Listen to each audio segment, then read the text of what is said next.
Court will be in session at 9:15 today rather than 9 o'clock.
All rise. The Court of Impeachment of the Texas Senate is now in session. The Honorable Lieutenant Governor and President of the Senate, Dan Patrick, now presiding.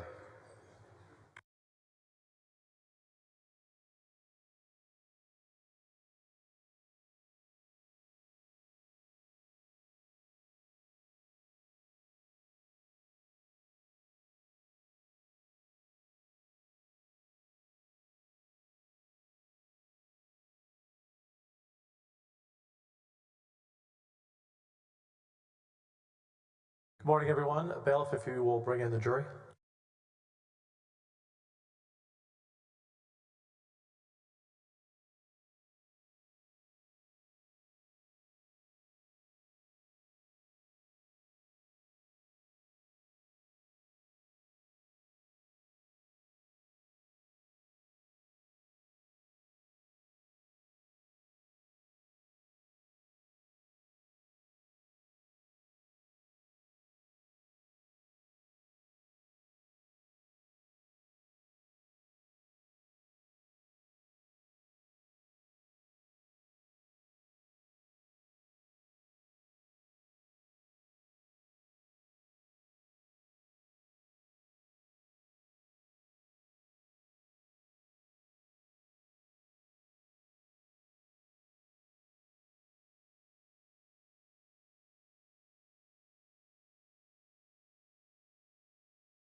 Morning, everyone. Will our prayer leader come up to pray? Senator Blanco from El Paso. Let us pray. Heavenly Father, we come before you today with humble hearts, seeking your guidance and your wisdom as we embark on our work. We pray for strength and clarity of mind, and ask that you grant us the gift of strength and courage. Your word assures us in Isaiah 41:10, "Fear not, for I am with you. Be not dismayed, for I am your God. I will strengthen you. I will help you. I will uphold you with my righteous right hand." Lord, we hold on to this promise, knowing that you are our source of unwavering courage. Strengthen our resolve to trust in your plan, even when the path before us seems uncertain. We also pray that we may be instruments of your righteousness, discerning right from wrong, and upholding the principles of fairness and equality. Lord, we thank you for being our ever-present help in times of need, and for the wisdom and the grace that you provide. May we walk boldly in your light, knowing that you, by our side, we can conquer all obstacles. We offer this prayer in Jesus' name. Amen. Thank you, Senator. You may be seated.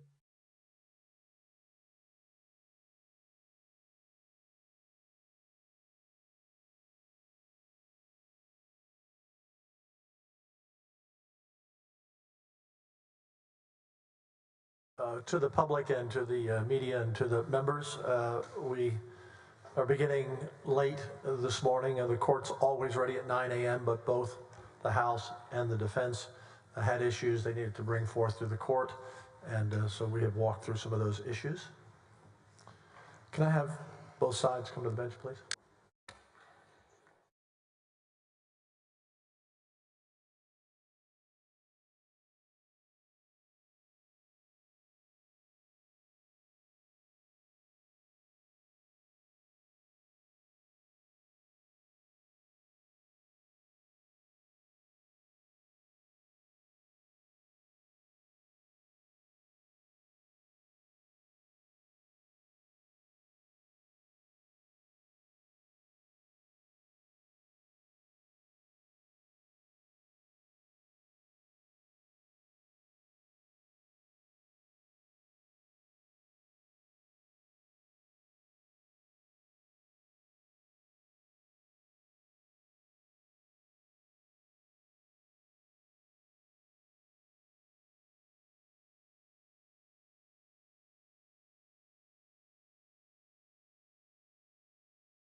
Bailiff will bring in Mr. Kamek.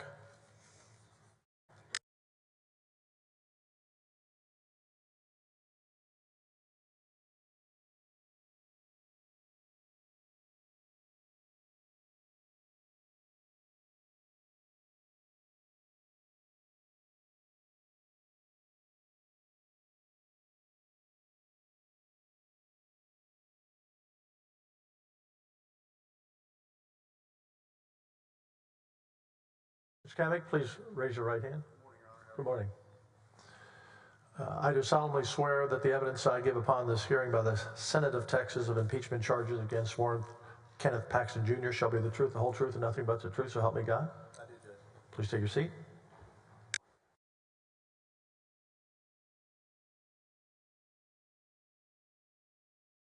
And before you begin, I've always been asked by both sides, I meant to do this earlier, the time clock. Presentation of the evidence, the House, 9 hours, 19 minutes, and 12 seconds left. 9, 19, and 12 seconds. Respondent, 12 hours, 14 minutes, and 15 seconds left. 12 hours, 14 minutes, and 15 seconds. You may begin. Good morning. Fine. Is your microphone on, please, sir? Can you hear me? Is that better? That's better. Okay, good morning. All right, Mr. Kamek, obviously, but state your name for the record, please. My name is Brandon Raymond Kamek. And Mr. Kamek, how old are you? 37, sir. And as we've gone through this, you're doing really well about leaning forward. The microphone, I think that microphone and this one requires to be pretty close. I sometimes may call it to your attention, but if you can just sort of try to keep it in mind, that would be good. Okay. Now, what's your profession? I'm a lawyer. And can you take about a minute and a half, if you don't mind, and sort of give us a little bit of your background and experience, whatever got you to where you are now? Sure. It all started I went to school at University of Houston for my undergrad. I went to University of Houston law school as well. Graduated in 2015. During my time at U of H, I interned for the Public Defender's Office in Harris County. I clerked for the 208th District Court in Harris County for Judge Denise Collins. When I graduated, I went out. My dad, Sam Kamek, is also a criminal defense lawyer. I got out and started working for him. I worked for him for about 3 years, and then went off on my own. And I've been on my own, I guess, for the last 5 years now. And then about last year or so, I partnered with Ben Friedman, who's my business partner. We have a criminal and a personal injury docket. I think I've personally, at this point in my career, handled close to 600 cases, probably tried 15 to 20 cases, somewhere in there. Handled appeals up at the Court of Appeals in Houston. I've argued at the Court of Criminal Appeals, and that's what I do. That's how I got here. All right, fine. When you say you graduated from law school in 2015, and I believe you said you're 37? That's correct. So did you do something in between undergraduate and law school? No, I didn't, sir. I just went straight into law school. Okay. So when you graduated from law school in 2015, you were what age? It's 29. All right. So I'm still trying to fit back. Ordinarily, you'd be 25 if you went straight for college. Did you do something before college or so? I went to school for 2 years, and then I started working for my grandfather, Sam Kamek Sr., Sam Kamek II, for his business. And then I just took a few years off, just focused on working and making a living, and then decided to go back to school at my dad's advice. Gotcha. So your grandfather was in what kind of business? He was a business owner. He did a variety of things throughout his life, but he was a commercial real estate developer and also owned a mortgage business. And so I worked with him over there. How long did you work for him? I was there, I'd say 2 to 3 years or so, and then decided to go back to school. All right, now, as you're aware, the time frame we generally hear about are events in the year 2020. At that time, how long had you been a lawyer? About 5 years. Okay. And by the way, I think congratulations to you. Did you just recently get married? I got married to my beautiful wife, Terry, on September 2nd, So you have been married now how long? A week and a half. We didn't get to do a honeymoon. And is your wedding one thing that sort of set the time frame as to when you might be available as a witness in this case? Yes, sir. That's why we didn't. I'm here, so we didn't get the honeymoon. We'll do that next year. All right. Now, at the time that, let's say in the period of time of August of 2020, you'd been a lawyer about 5 years, is that right? Yes, sir. That's correct. Had you had any federal practice at that time? I believe at that time I was licensed in the Southern District, but my practice was primarily in the county and district court, state court cases. And was it at that time exclusively criminal? Yes, sir. Exclusively criminal. And you've added sort of a personal injury component to it since 2020? That's correct. All right. And in your criminal practice, had you ever been a prosecutor? No, sir. So had your experience been literally exclusively, as you have described, doing criminal defense work? That's correct. So if you hadn't been a prosecutor, is it fair to assume that maybe you had never dealt with issuing grand jury subpoenas or dealing with a grand jury in the role of a prosecutor? I had never issued grand jury subpoenas as a defense lawyer. Okay. Now, you probably had prepared packets representing people for a grand jury, urging them that whatever your client's position was, correct? Yes, sir. We've presented grand jury packets to the grand jury through the DA's office when we turn those over. All right. Now, at the time, can you tell us when you first got involved in this case? Now, when did you first hear from someone, and who was it? Well, it would actually be on my birthday of 2020, August 22nd. That's when I first knew about Mr. Paxton reaching out to me. I got a call from an unknown number on that day. I think I was out to lunch with some friends or something. And then later that evening, I got a call from a gentleman named Michael Wynn, who I knew through the Rotary Club, and said that Mr. Paxton had reached out to me. Excuse me, I didn't mean to interrupt on you. Mr. Wynn, was Mr. Wynn already a friend of yours or an acquaintance? Would you describe, as of August of 2020, how would you describe your relationship with Mr. Wynn? Just an acquaintance. I knew Michael. I've been heavily involved in the Rotary Club, which is a charitable organization. We have a downtown Rotary Club of Houston. I've been involved with charities for like the last 6 years, I think, and he became a member of that year. And then I had worked with Michael. He was a chair of the Houston Bar Association. I was a member, and he had reached out to me, I think, earlier this summer to do a panel on how the courts would conduct business during COVID-19. And so I reached out to Judge Rosenthal, Judge Susan Brown, Kelly Johnson, Judge Jordan, Herb Ritchie, and there was a gentleman from Baker Botts. But we basically did a Zoom panel on how we would conduct business. So that was my only interaction with Mr. Wynn. All right. Did you become, as you got to know him, did you become familiar with the fact that he was a former federal prosecutor? Yes, sir, I did. And what was your knowledge as to his background at the time of this call that you just described that you got from him? Well, at that time, I didn't really know much about his background other than just, it was more just like when I would see him in passing, or at a Rotary meeting, how you doing? I didn't really, it wasn't like a friendship or anything like that. I just knew him from those two settings.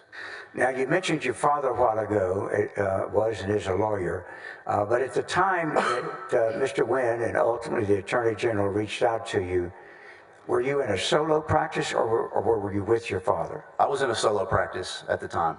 And did you have a secretary or anybody, or paralegal or anybody helping you? I had a legal assistant, and I think at that time I maybe had one other lawyer working for me, and my older brother was in law school as well, and I sponsored his bar card as a temporary bar card or something like that. All right, so that if you got involved into a case that involved potentially a great number of documents, witnesses, etc., the support you would have had would have been what? I don't understand the question. The support groups, I mean, what kind of legal support would you have had in order to be able to conduct an investigation or something? Well, the documents that I received just personally to my email. Okay.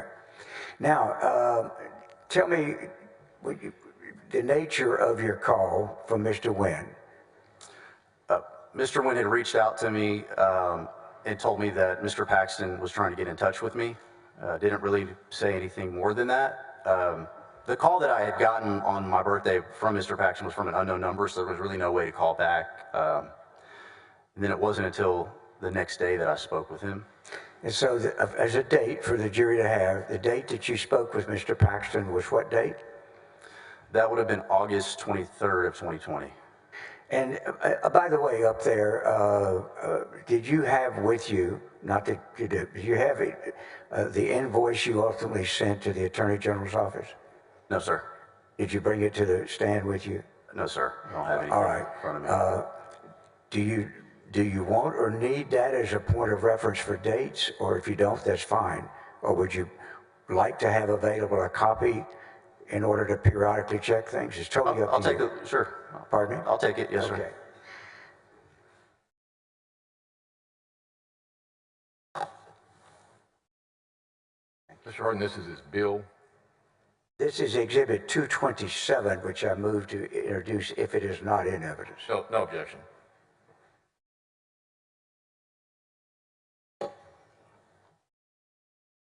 Admit Exhibit 227 into evidence.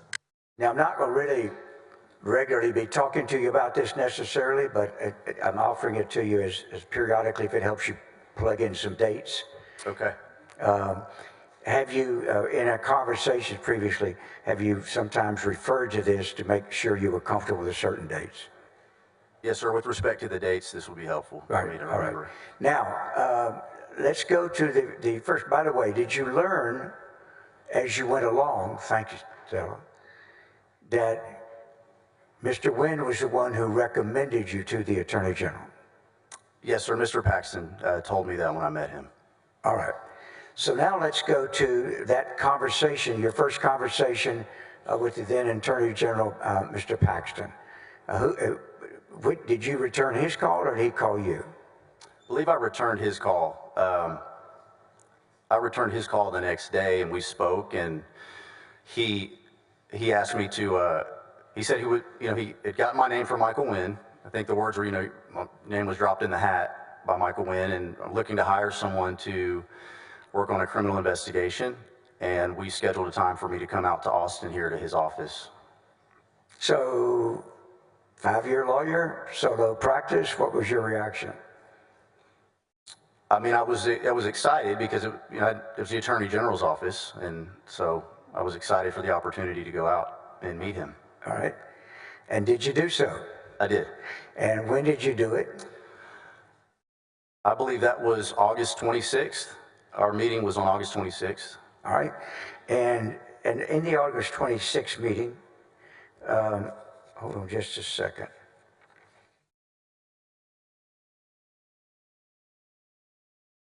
All right, so tell me about that. Did you drive up to Austin or up to here? Yes, sir. I drove out to Austin. Did you go anywhere else first? No, sir. Just came straight to me. Straight to the Attorney General's office? That's correct. All right, describe for us that meeting.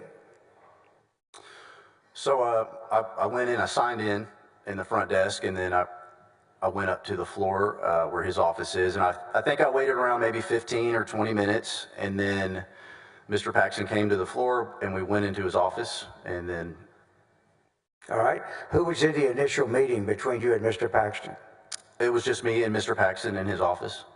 Do you recall about what time of day you talked to him? I think that would have been... I don't recall the exact time, but maybe around lunchtime, somewhere in there. Okay. Now, what did Mr. Paxton say? So before I got there, he had actually reached out to me through text messages and said, "Can you bring a resume with you?" And I was like, "Well, I haven't prepared a resume in a long time," but I went ahead and prepared one, and I brought my resume in, and then it was kind of like, our conversation that we're having now. Where are you from? What do you do? Your background. I gave him my resume, and just kind of pleasantries. And then he said that he was looking to hire a special prosecutor to investigate a criminal case where potentially there were potential violations of the Texas Penal Code. And you mentioned special prosecutor. Was that his word? Yes, sir. And so, of course, you hadn't been hired at that time, but later when you were, whenever you represented yourself as a special prosecutor, where did that term come from? Mr. Paxton. All right. And did he tell you what the role of this special prosecutor he was interviewing you for would be? No, sir. Not really. Initially, when he talked about this job, what did you think it was going to entail? My understanding, well, this was just an assumption. I'm like, well, if I'm going to be hired as a special prosecutor, I would potentially be presenting a case to a jury maybe at some point, or presenting the case to be charged. That was my initial impression. And he didn't tell you otherwise at that time? That was, like I said, sir, that was just my assumption of what the job would entail. All right. And then how long would you estimate you talked to him in this initial meeting in his office? Roughly 15 or 20 minutes. Did he express anything, any views about his own staff or why he was hiring somebody from outside? Yes, sir. He said that he was interviewing multiple people, considering multiple people for the position, and that he couldn't get his own staff would not work on what he wanted them to work on. All right. They said they would not work on it? That's correct. And he mentioned that, he just wanted to find out the truth and about what happened. Okay. Do you recall anything else from the conversation in that initial meeting? No, sir. All right. And then what happened after you had this original meeting with him in his office by himself? He said, I want to introduce you to someone. I obviously knew who Mr. Paxton was.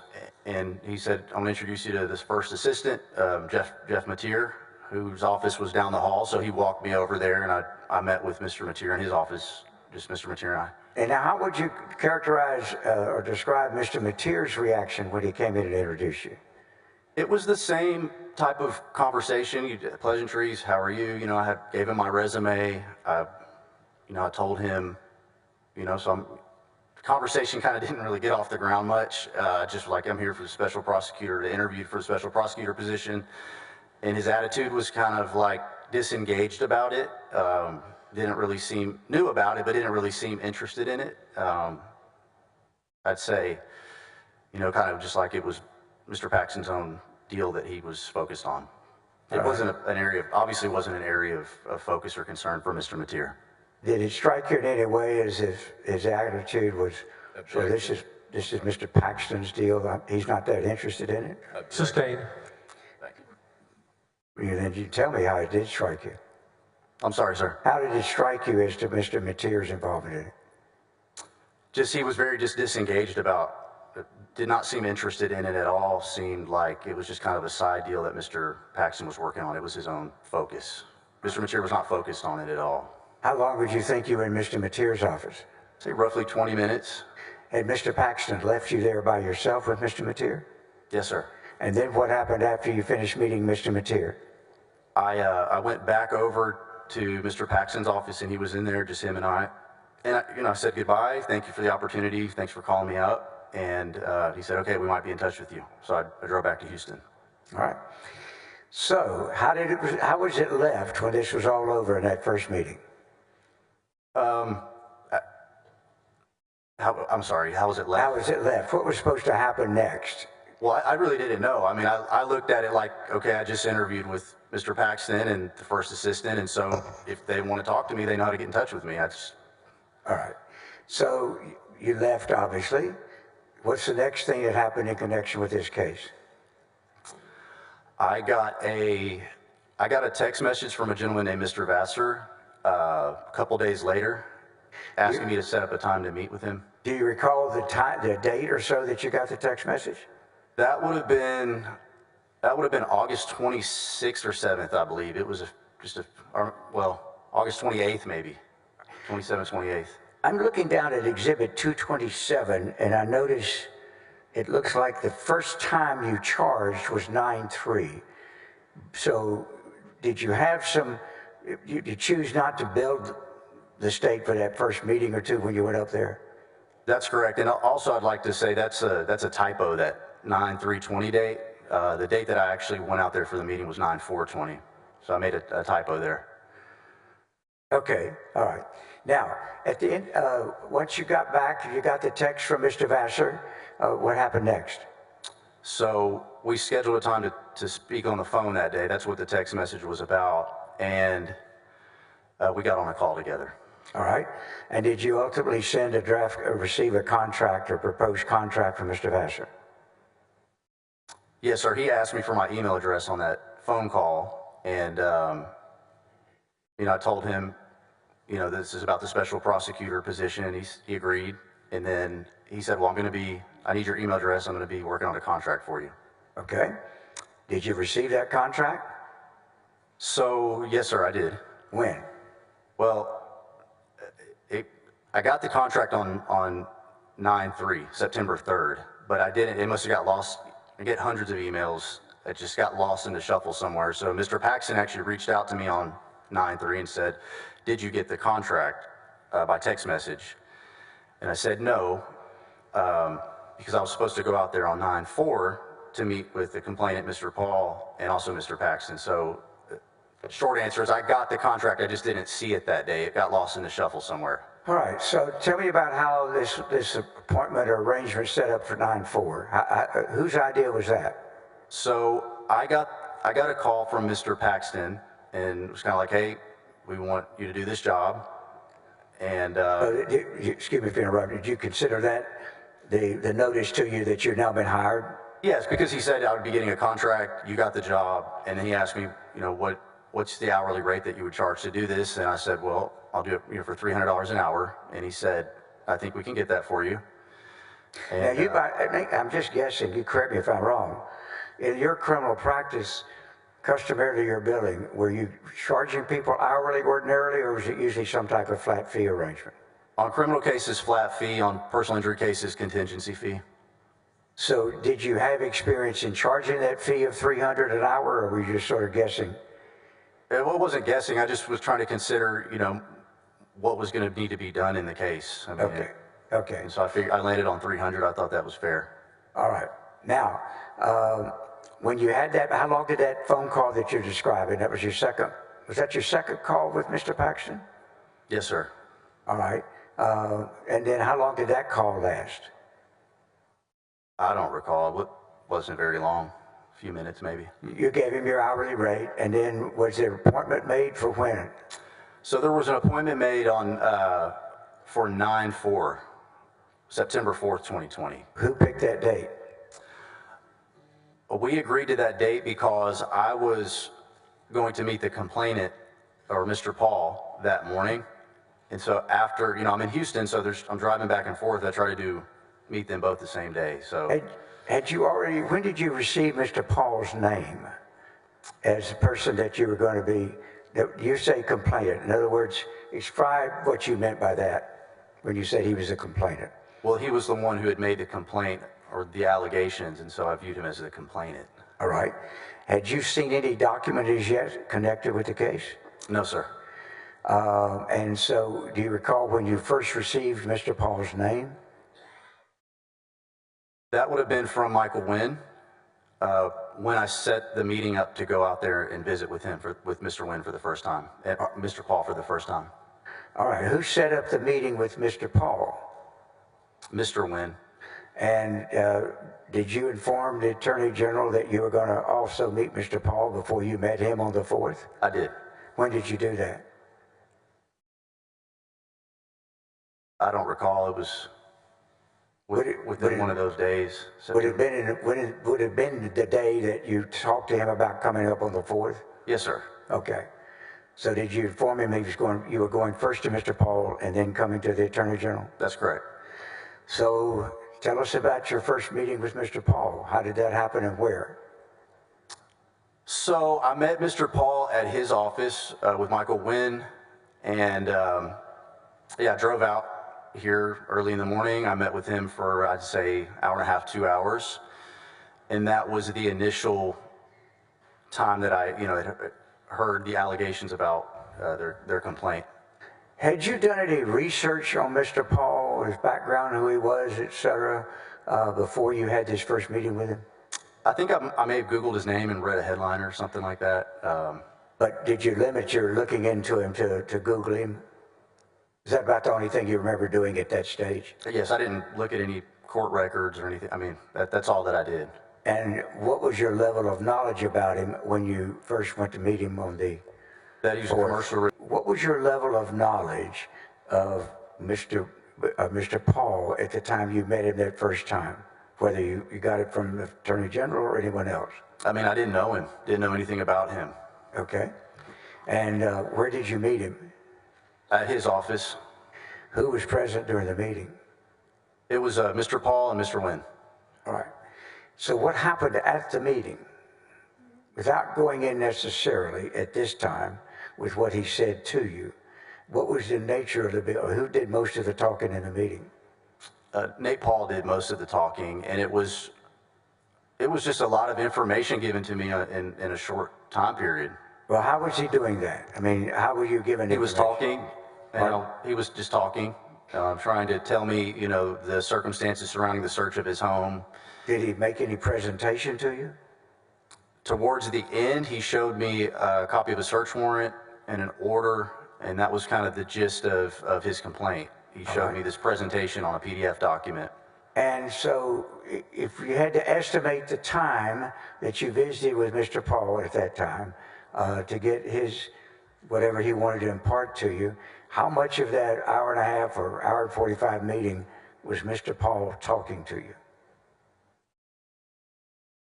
I don't understand, like a percentage type thing. Yes. Let's just say he was talking the majority of the time. Mr. Nguyen was not. And what was your first impression of Mr. Paul? How would you describe what you saw or listened to in this meeting?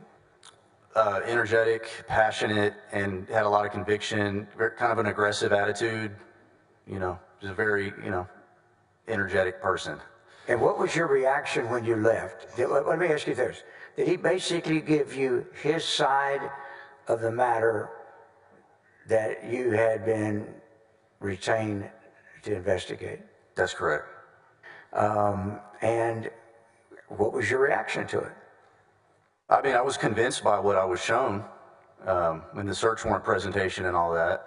So when you left, to go talk to the Attorney General, had you already formed a personal belief as to what you thought was going on here?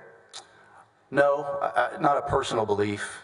I was just like, hey, if what he's showing me on how the search warrant was altered is true, this is a big deal. Okay. And did you, at that time, say to anybody or think that it looks like they did some bad stuff? I had not developed an opinion about one way or the other. I mean, that was my first time, It's kind of like drinking through a fire hose, just a ton of information coming in a short time. And when I went to Mr. Paxton's office after that, I told him it was convincing, and he agreed. Okay. So let's move now to General Paxton, meeting with General Paxton.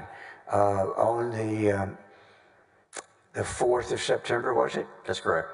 How long was that meeting? Where'd you meet him? So we arranged to meet at his office again, and the meeting was, I think, roughly 20 minutes or so. And then what did Mr. Paxton say in that meeting? So I told him I was convinced, it was a convincing presentation of what he agreed with that. He also said that the people in his office who were not, they weren't investigating the case, they weren't working on it. At that point I had learned that there were some federal agents and people, I guess, in positions of power who were kind of involved in that. And, he made a comment that you need to have some guts to work on a case like this. And I was fired up about the opportunity to do it. Yeah. So how would you describe to the jury and the court your level now of excitement? Now that you've got a little bit of idea of what Mr. Paul says, you and the Attorney General have agreed is convincing, and you think this is going to be a big deal. What was your state of mind about that? I was excited to be working on a project with the Attorney General's office. You were already there, right? I mean, it's the chief law enforcement officer of our state, and it wasn't about money or anything like that. It was just an opportunity to do something new in my career and try to help out. All right. And when he said that you as people weren't working on you, did he express anything about how he felt about that to you, or tell you whether they were not working on it or they wouldn't work on it? In your own words, what did he say? I don't recall specifically, but he said that he couldn't get the people in his office to work on this case. Okay. And did you leave that meeting with the impression or feeling that his people were refusing to work on it?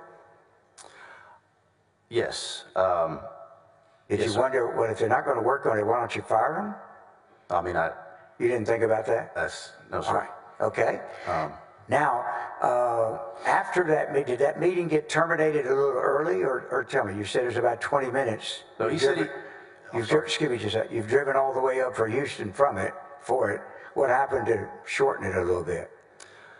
he had to go to a press conference, and I was going to take off, and he said, well, why don't you just come over there with me to the press conference? And so I went over there with him and with one of his staff, came over to the press conference, and then after that we went back to the office. I just kind of watched the press conference. All right, so now, not only have you been hired by the Attorney General, but you're going to a press conference with him. How'd that make you feel? Well, I mean, I've been with my dad in press conferences before in some of his high-profile cases, but it was cool.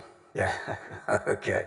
All right, now, did you think anything about, well, let me back up. So you had 20 minutes or so to talk to him about the case. Did y'all talk about any of the facts in the meeting before the press conference? No, I did not really have a full grasp on all of the people that were involved and all the facts of the case at that point. It was just, Now, what was your impression or belief at that time as to the occupations or nature of the people you were supposed to investigate? I knew that they were both local law enforcement, and some of them were federal law enforcement officers at the time. Did you know that one of his allegations was about a federal magistrate? Yes, sir. What was your reaction to hear he wanted you to investigate a federal judge? My reaction to it was just hearing out their side of the story. I didn't really have an opinion one way or the other. However, if the allegations that they were making were true, then that'd be serious. Okay.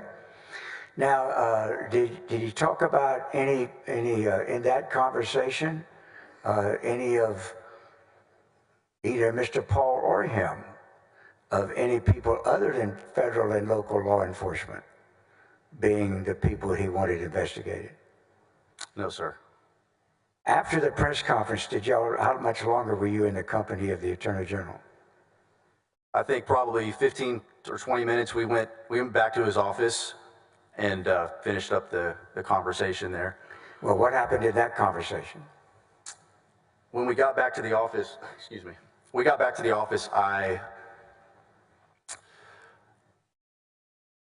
I was a little bit concerned because at the time I'm in private practice, I think I had roughly 75 cases on my own docket, and I told him, I'm like, well, if I'm coming back and forth between Houston and Austin, how am I going to be able to do this? And he said, well, look, his words were, if you can just get a wet ink copy of the original search warrant, this will be over pretty quickly. And I'm sorry. No, go ahead. Well, just if what had been produced to Nate Paul and his lawyers matched up with the original copy, it would be over quickly. But obviously, if there were discrepancies between the original wet ink copy and his words, then this thing could drag out a little bit more. So what did you think you were going to do originally then? And by the way, had you ever heard the phrase, and maybe it's very common, I had a wet copy. Is that what he said, a wet copy? A wet ink copy. What does that mean? What did you take it to mean? Just the original search warrants that was signed off by the judge had, a wet ink signature on it. Okay. Not the scanned PDF version. All right. So what did you walk out of that meeting heading back in a car to Houston? Did you think your mission was?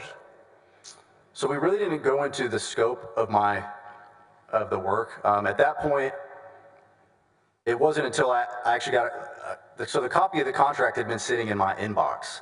So when I get back home and I read my contract and see that the scope is limited to like more of an investigative role, then I'm like, okay, well, I'm a lawyer. I'm just going to collect evidence, review evidence that's presented to me, and draw some type of conclusion to either corroborate what the allegation is or contradict that. and put it in a brief and submit it. So I knew at that point, once I read my contract, that I wouldn't be trying a case or anything like that. It was limited in scope. Can you put the original the contract up and go to the addendum A, please? I believe the contract is in evidence in several ways. Is this in, Mr. Harden? Do you know? Pardon me? Is it in? I think it is. I'm not I'll contradicting. I check. just Hold don't on know. just a sec.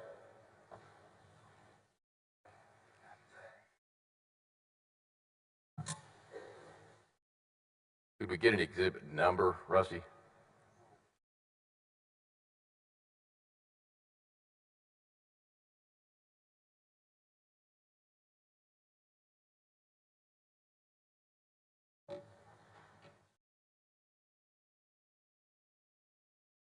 Eric, can you get us an exhibit?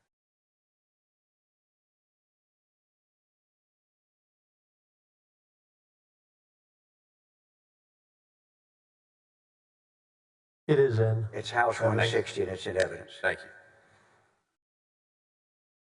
Now, do you recognize this particular excerpt from the contract? Yes, sir. All right. And if you could scroll up just, yeah, that's going to be good. Can you explain to the jury what you realized your scope was more limited when you saw this, I take it you're saying, than you originally imagined your role would be? Just in an investigative role, and then my ultimate goal or job at the end of this would be to prepare a report of my findings and give that to the Attorney General's office, and whatever they do with it is. And was this scope different than what you understood it to be when you originally talked to the Attorney General? This was different than what I had, I guess, come up with in my mind, what I would be doing. Can you tell us what lines or sentences there, Mr. Kamek, so she can highlight exactly what you noticed when you saw that it was a little bit change in the scope of what you could do? Can I have a second or just look at this and read So, it? for instance, do you see the sentence, if you would, and shall prepare a report documenting any potential criminal charges that may be discovered in the course of the investigation? Do you see that? And before. So that's yes, sir. That's the report I was referring to. Okay. And that is a more restricted role, is your testimony. That's really a more restricted role than you understood from the Attorney General you were originally going to have. I'm sorry, could you repeat the question? Is that a more restricted role than you originally thought you were going to have when you talked to the Attorney General? Yes, sir. Okay. Now, you notice it says, notwithstanding anything to the contrary contained in this outside counsel contract, outside counsel shall conduct this investigation only as consistent with the complaint referred to the OAG and is only as directed by the OAG. Correct? So who did you believe you were being hired by? The Office of the Attorney General? Had you had any contact with the District Attorney's Office? No, sir. Did you ever at any time during this representation think you were working for the District Attorney's Office? No, sir. Throughout your representation in this matter, whom did you think, or who hired you, and whom did you think you were working for?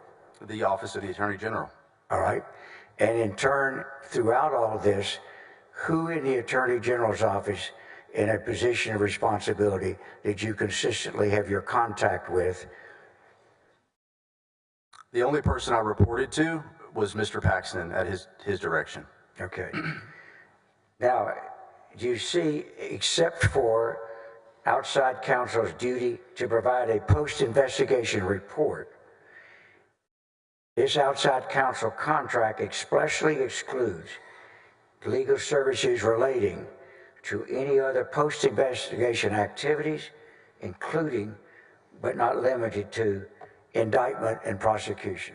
Had you yourself looked into the law that talked about the respective jurisdictions of a district attorney's office and the Attorney General's office? No, sir. Did you ever? No, sir. Okay. In this particular matter, what event did you think you were going to be investigating? The referral from Travis County DA's office with respect to this allegedly unlawful search. All right. And then later, did you receive another referral, what's been called referral number 2? Yes, sir. Now that's dated September the 23rd. Do you happen to recall when you received it? I think I got that on 9/24 Okay. on an email from the Travis County DA's office. And was that a totally different matter than you were originally hired to investigate? Yes, sir. When you got that, what was your response? Well, I read through it, and I don't remember when I spoke with Mr. Paul and Mr. Lynn at the meeting, if it was before or after that, but when I got it, it was related to some type of alleged mortgage fraud where these lenders were wrongfully foreclosing on his properties and then trying to sell it at the auction. I don't recall any more detail than that. All right. And when you looked at that one, of course, who was the complainant, the person who was complaining about the criminal conduct and wanted it investigated? It was also Nate Paul. Now, when you looked at it, did you see that it was essentially a complaint about civil litigation matters?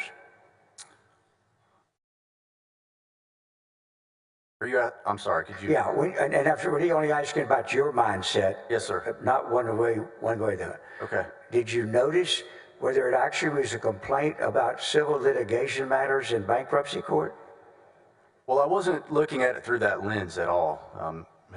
And to be frank with you, I didn't have any experience in handling any type of mortgage fraud or prosecuting any type of potential white-collar crime in that way. All right. So did you just sort of put it aside and not ultimately do anything with it? No, sir. That's not true. Okay, well, tell me in your words. Well, I spoke with Mr. Paxton about the referral because I wasn't sure if my scope of my contract covered that. Certainly. And so, you know, he said that it did. And so I was like, well, I'm going to rise to the occasion. I'm going to figure this out. All right, so let me see if I can go through the mindset or experience for you here. You see a referral on a separate matter, which is not the one you were originally hired for, correct? Yes, sir. And you receive it on September 24th, and you notice it's an allegation of mortgage fraud occurred in bankruptcy court. You see that? Yes, sir. So how did you find out what the Attorney General felt about it? Did you call him? Yes, sir. I mean, I'm sorry, but I don't remember the exact date. That's okay. But I asked him, I know for sure that I asked him if that was covered within the scope of my contract, and he said yes. Do you remember when that conversation was and what the rest of the conversation was? I would just have to give you an approximation. It was roughly around the time that I received the contract on 9/24, either a day before or a day after, or the day of, just somewhere in that 23 to 25th range. And do you recall what the occasion of that conversation with him was, somewhere around the 24th of September? Did you call him explicitly for that, about whether this referral number 2 was in your contract, or were there other things that y'all talked about as well?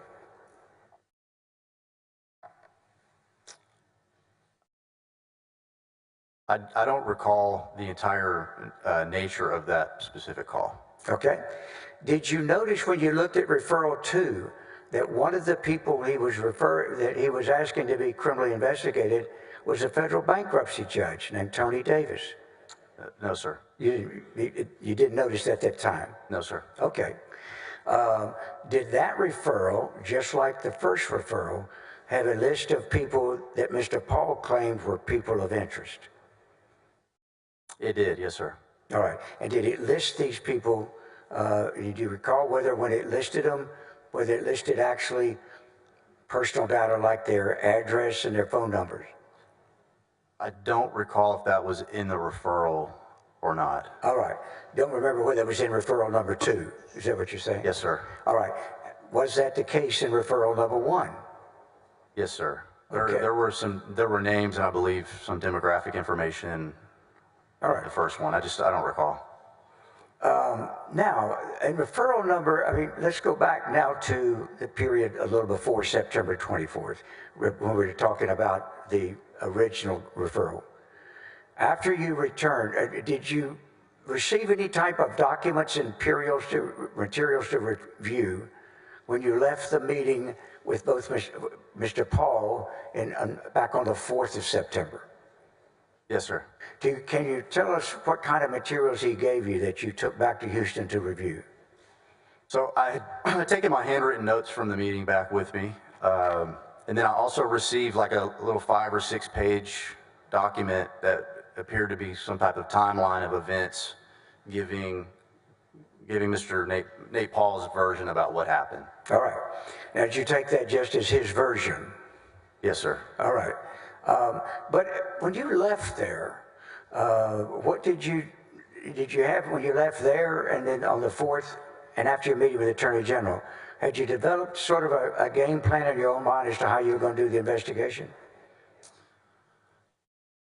So I did. I was trying to consider, how to get information to either corroborate or contradict what was being said. All right. And did you tell us how you viewed the role of Mr. Paul and his lawyer, Mr. Wynn, in this, in terms of what role were they to play in the upcoming investigation? Well, I viewed Mr. Paul as the complainant. He's the one who was complaining of these allegations, and then, Mr. Wynn was his attorney in some other separate matter. How did you view your role as the Attorney General? Did you look at them almost as a client in terms of them sharing information with you and all? How would you describe that in your own words? I'm sorry, with who? Mr. Paul. Okay. And of course, Mr. Wynn's his lawyer. But in your view of did you consider yourself as like a prosecutor and a citizen had come in and made a complaint?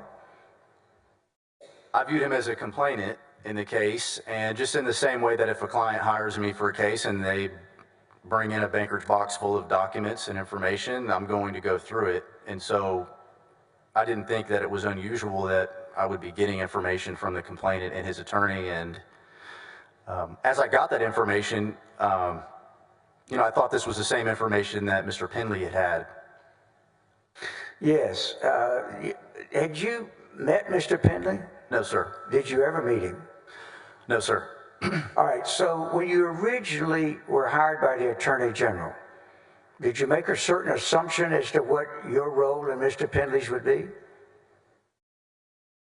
Well, I thought I would meet Mr. Penley at some point. I remember I asked Mr. Paxton in that first or that second meeting if I'd be meeting, am I going to talk to him? Does he have a file that I can start working with? And his response was, I think he's out of town, and he had a file on his desk. So I did assume at some point that I would meet Mr. Penley and take a look at his file. Well, did you assume originally that you would be working with the Attorney General's staff as you gathered information, and that would mean that you'd be working with the division head? I did. Obviously, as a solo practitioner, I don't have access to a lot of the resources that government offices has. And so I thought at some point I would be dealing with or meeting with some of these individuals. Right. And so did you just assume that Mr. Penley was being kept informed as what was going on here? I didn't really think about that at the time. Okay, fair enough. But at any time, how many times did you ask Mr. Paxton about either meeting Mr. Penley or getting some information or getting some support from the Attorney General's office? I'm sorry, I didn't understand the question. Can you repeat your question, Rusty? I didn't hear it. I'm sorry. Sure. How many times did you ask Mr. Paxton about either meeting Mr. Penley or getting some information or getting some support from the Attorney General's office? Thank you. I asked, it's kind of two parts. So with respect to Mr. Penley, I'd only talked to him about Mr. Penley maybe twice. And then that was early on. And then that's when I was asking about, was there a file? And how do I get in touch with him on this deal? And then as far as getting support from the office, I think I asked probably 4 or 5 times over the course of this 3.5 week period when this all happened, can I get badge? Can I get credentials? Which I never got, but I repeatedly asked for those things. And what was the Attorney General's response each time? I think initially his response is, okay, we'll have to get somebody to work on that, or we'll get it to you. It was just I never got a firm answer on when I would be getting those things. I knew I would need it when it came to issuing subpoenas and things like that. Yeah, so what things were you asking him for? Let's start with Mr. Penley. Each time that you asked him or mentioned Mr. Penley, did he have some reason not to put you in touch with Mr. Penley? The only thing that I asked about Mr. Penley was, did he have a file and will I be meeting with him? To which his response was, he's out of town and his file is on the desk. I just thought in my mind that I would eventually meet with him to discuss this case. I mean, I don't know anything about any of these people in that office, and so I'm like, I didn't know anything going on. So how did you know Mr. Penley just looking at a flow chart? How'd you know about him? I knew the name from Mr. Wynn and Mr. Paul in that first meeting. Did Mr. Wynn and Mr. Paul, were they critical of Mr. Penley in that first meeting? Yes. What did they say? Well, they said that Mr. Penley said that there was no information that could be presented to him that would make him believe that a federal official broke the law in the way that they claimed. All right, and this conversation with them was that was the one September 4th? Yes, sir. Okay. Now, do you think that's a little strange that they didn't want to deal with the head of the division in the Attorney General's office? My understanding was that they had met with him one time. That's all, just one time? Yes, sir. That's Is that what they told you? Yes, sir. And he refused to look into it. And then that was kind of reinforced by the fact that Mr. Paxton said that he couldn't get anyone in his office to work on the case. All right. So in your conversations with them and as your investigation, were you ever told or informed that they actually met with Mr. Paul 3 times? Excuse me, Your Honor, that them, objection hearsay, that includes other people other than Mr. Paxton. Sustained. Let me ask you this. Did you ever learn from Mr. Paul, Mr. Wynn, or Attorney General Paxton that Mr. Penley... Excuse me, same exact objection. Let me just finish, please. I'm sorry. That Mr. Penley or Mr. David Maxwell met with Mr. Paul and Mr. Wynn 3 times. Okay, that's both multifarious and hearsay. Sustained. Did you ever learn that Mr. Penley, did you learn anything from any source about how often Mr. Penley was trying to get Mr. Wynn to provide further documents? Objection. Objection is only was he aware of anything like that?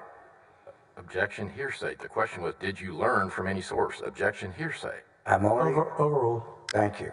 Were you? I'm sorry, could you please repeat the question? Sure. Were you ever aware from any source that Mr. Penley, after 3 meetings, was continuing to try to get documents from Mr. Wynn? Did you ever hear that from anybody? Objection. I'm sorry. Objection hearsay. I apologize. Sorry, Mr. Kamick. Sorry, Rusty. Objection hearsay. Sustained. In your mind, what was your understanding from any source of the level of involvement of Mr. Penley and Mr. Maxwell in this investigation? I'm sorry, Rusty, the level of? I'm not asking for any statements or anything. I'm asking what his understanding of mindset was. I understand. I just didn't, you said the level of, and then the word trailed off. I'm sorry if I'm being difficult. How sorry are you? Pretty sorry. Sorry enough. All right. My question, I think, stands, Your Honor. I simply want to know what his state of mind and level of knowledge was, because it has a lot to do with what he does later. Yeah, I didn't hear an objection, actually. I just heard him say. I didn't either, so. He just said he couldn't hear you. So. I just didn't understand the question. That question, as asked, I'm fine. Go ahead. Is your microphone on? Well, he's reading it. I can't read that far. Go ahead. I'm sorry. Thank you. Now, in at the end of the day, what was your level of knowledge about this? So I was told early on by Mr. Paxton that the people in his office weren't doing what he asked them to do. That's why he was considering hiring outside counsel. Right. And then towards the end of September, in this 3.5-week period, I was told by Michael Wynn that Mr. Penley had reached out to him kind of out of the clear blue for documents. And then I asked Mr. Paxton about that when I spoke with him, and he said, well, I told him to stand down. He's not working on this case, you are. And who should stand down? Mr. Penley. Yeah, General Paxton told you didn't. Mr. Penley should stand down. He wasn't involved in the case anymore? That's correct, and that was my only other time that I knew about any of his involvement. All right, do you recall when that conversation was and where you were? It would have been a phone call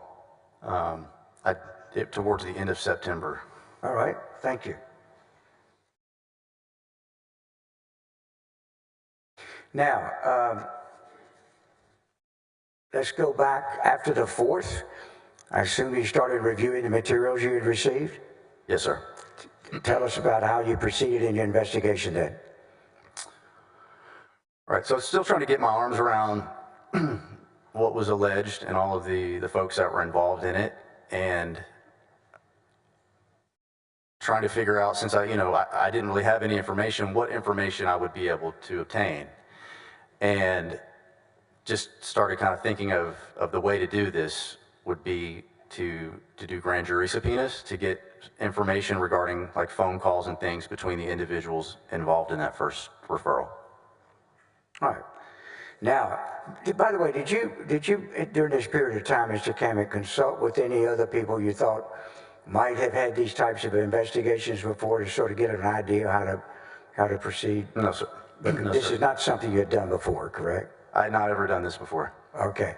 Now, by the way, in your communications with the Attorney General, how were you communicating with him? By phone, by text, by email? Can you describe the forms of communication y'all used? So we spoke by phone and through text message, and then throughout this process, I continually forwarded emails to him as something would come up or I would get some information. Well, did you use any kind of encrypted communications? Yeah, I think about the middle of the month, he asked me to use the Signal app, which I wasn't really familiar with at the time. I just thought it was like a WhatsApp or just a messaging You weren't familiar with Signal app at that time? I'd never used it before. All right. And how did that come about that he wanted you to communicate with him using Signal app? He asked me on a phone call to download the app and use that. Did you go on the internet to look and see what a Signal app was? No, sir, I just downloaded the app. Okay. And do you recall what the nature of the conversation was in which he asked you to start using Signal app? It would have been a call where we were talking just generally about the case, kind of the status of it and what was going on. It wasn't I do remember it was not a phone call specifically about using that app. And what type of email address did you use with him? But what do you mean? Well, do you recall what the email address was? No, sir. Was it an official Attorney General's office email address? Oh, I see what you mean. No, sir. All right. What was it? His email address was a Proton mail address. All right. That I was given. Had you used Proton before? No, sir. Had you ever heard of Proton? I had heard of it. I've never used it. Okay.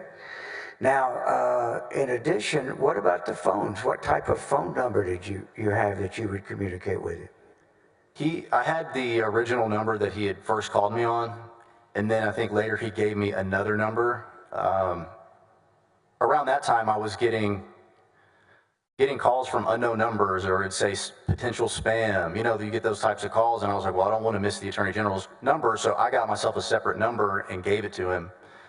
That way I knew when that phone rang, that was Mr. Paxton calling. So are you saying that you ultimately got a phone that was totally dedicated to phone conversations with the Attorney General of the state of Texas, and that's the only number that you communicated with on that phone? Yes, sir. And you did that why? Because I didn't want to miss a call from an unknown number, or a spam likely call, or, you know, when you get those spam calls, I didn't want to have that come up and miss an important call. So did he use multiple phone numbers with you? yes, sir. How many? 2 numbers. Okay. And were either of those official Attorney General lines? I believe they were cell phone numbers. I don't believe they were office numbers. All right. In fact, when was the first time that you ever learned what the official email address or the Attorney General office email address was of the Attorney General that you were dealing with all this time? The first time that I ever saw his governmental email address, yes, was when I got a cease and desist letter from Jeff Mateer. And when was that? That would have been, I believe, August 1st or 2nd. And how was it that you saw what the Attorney General's official email address was? They were all copied on the email. All the gentlemen, Mr.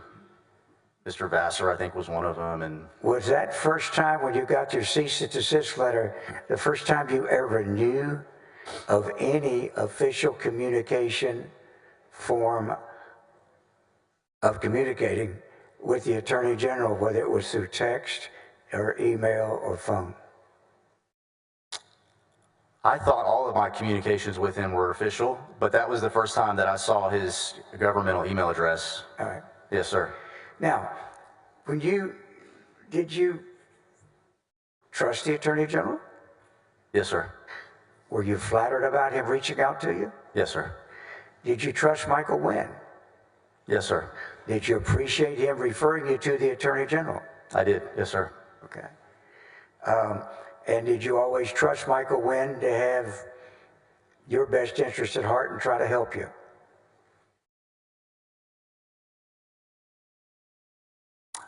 Yes, sir. I didn't have any reason not to trust him. I knew that he was Nate Paul's lawyer. Okay. Did you trust Nate Paul? Didn't really know Nate Paul. Just was trying to do my job. All right. Now let's move to the period of the middle of September. After you came back, you had all your material from the 4th that you'd gotten from Nate Paul. What did you do after that? So around this time, I had a conversation with Mr. Paxton because I wanted to try to get the individuals named in that first referral, like call logs and email logs showing whether or not these people had been talking around the time that the search had taken place. And so, being that it's sensitive, since they are federal agents and there's some people in power there, I thought that the grand jury subpoena would be a discreet way to get that information, and so I brought that up to Mr. Paxton. And do you recall when this conversation was? I believe it was around, we had talked about it from early on in the month, like within that first week of September, but the conversations kind of continued going on until about the middle of the month, about September 14th. Okay. Now, at that time, what did you say to Mr. Paxton, and what did he say to you? I told him I think we should try to do a grand jury subpoenas, being that this is a discreet way to get information. Grand jury proceedings are private and secret proceedings, and so we'd be able to get information that way without raising any kind of alarms or causing some type of, panic about the situation. And he said it was a smart idea. So he endorsed it? Yes, sir. Did either of you talk about the fact that if you issued grand jury subpoenas for a claimed offense that Mr. Paul was presenting to you, that the recipients of those grand jury subpoenas would know what was going on, or have questions, or be maybe even alarmed? Did y'all discuss that at all? Excuse me, objection leading. I think I gave him several choices. Sustained. Did y'all talk about the possible reaction of people that got these subpoenas? No, sir. Later you issued subpoenas, did you not, for credit unions and banks and stuff like that, correct?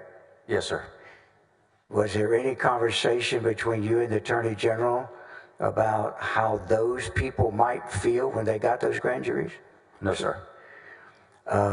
Did you become later aware, I mean, we'll get to who all that were on there, of that some of these subpoenas were going to lawyers or people that were opposing Mr. Paul in litigation? Were you aware that that's who some of the people were? No, sir. Okay, well then let's get to what you know. When you talked to the Attorney General back about downloading the app and everything, were you also talking to him at that time about trying to seek credentials and other types of things that you needed for what you were doing? Yes, sir. I needed it. When did you first start asking for those types of things? In my first meeting with him on September 4th, and then I asked about it again, like as I'm approaching the time where I need to be, as the time I'm doing the applications for these subpoenas. What did you ask him for?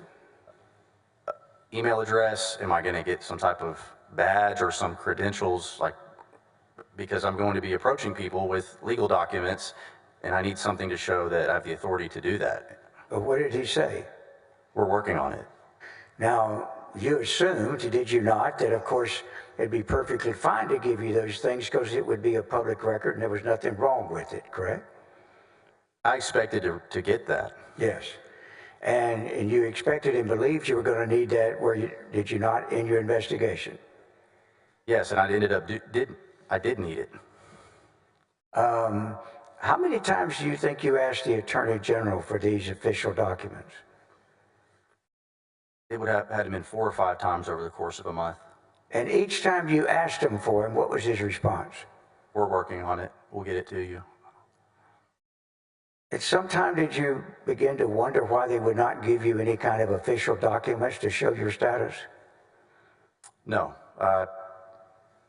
You know, I don't know how the office operates within the Attorney General's office. I wasn't sure if there was a bunch of red tape to go through. I didn't know any of that. I just knew that I would need it to do what he was asking me to do. Right. We always hear about the slowness of bureaucracy and government agencies. Is that the kind of thing you just thought was going on? Yes, sir. Okay. So it never occurred to you that maybe he didn't want them to be public? Objection, leading and assuming facts not in evidence. Sustained. Did it ever occur to you? Did you ever have the thought, a wonder, don't they want this public or what? Did you have that kind of thought process? I wasn't thinking about anything Okay. like that. Fair enough. Now, when you mentioned the grand jury possibility to the Attorney General, in that conversation, and you think that conversation was when, roughly? That would have been around,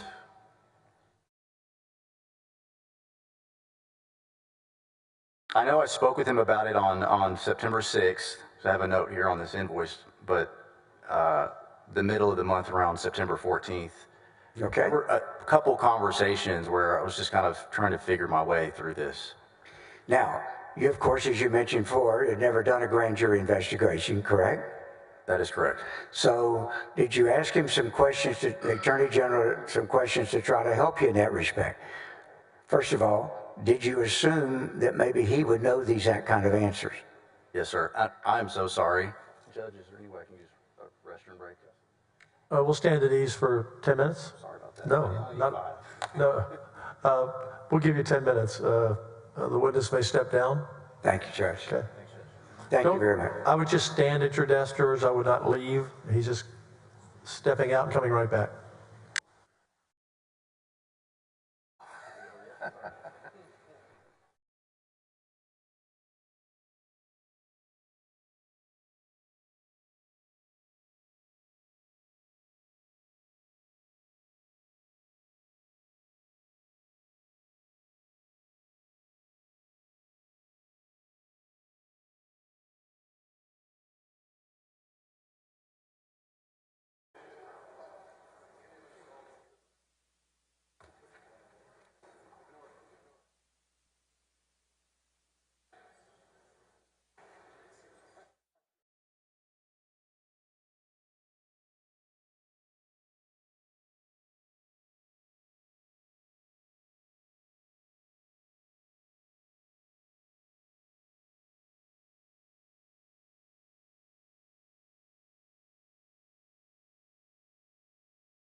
Court will come to order, and hold on one moment, Mr. Harden, for all the jurors to be seated again.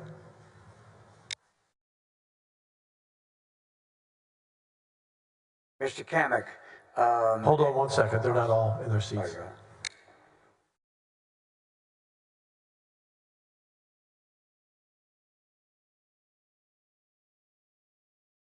Looks like we're short 2 members. Mr. Hughes and Mr. Miles. Senator Miles, Senator Hughes, please come forward.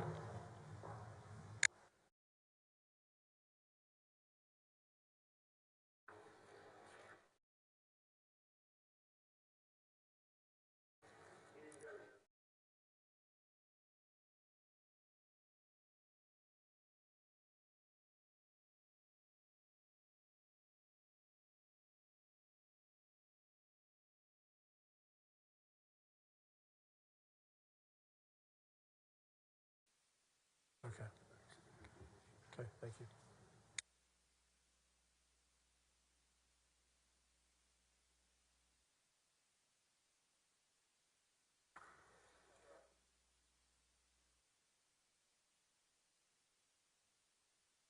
We're 1 juror short. We're going to wait. We're texting him now.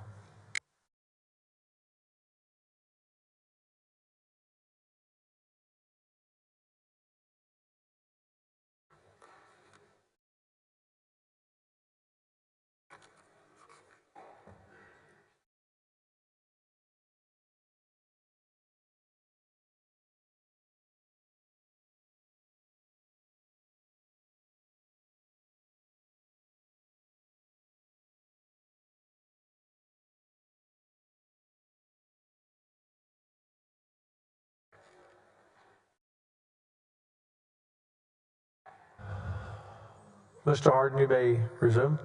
Thank you, Your Honor.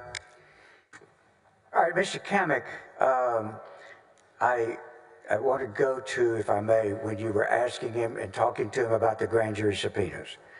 During that conversation, and you mentioned that you asked him about credentials. How did you go about trying to find out how to do a grand jury issuing and using grand jury subpoenas? What did you do? Your microphone.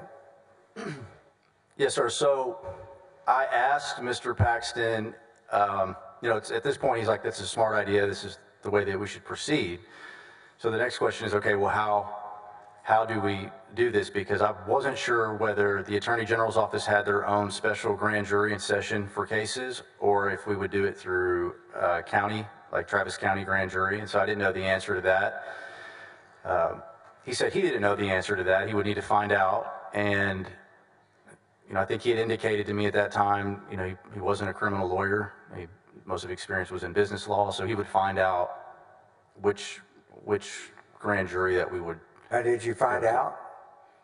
He reached back out to me around the middle of the month, maybe a day or so after, and told me that we would be going through the Travis County grand jury. But the AG himself called you back and told you that? Yes, sir. And then what did you do?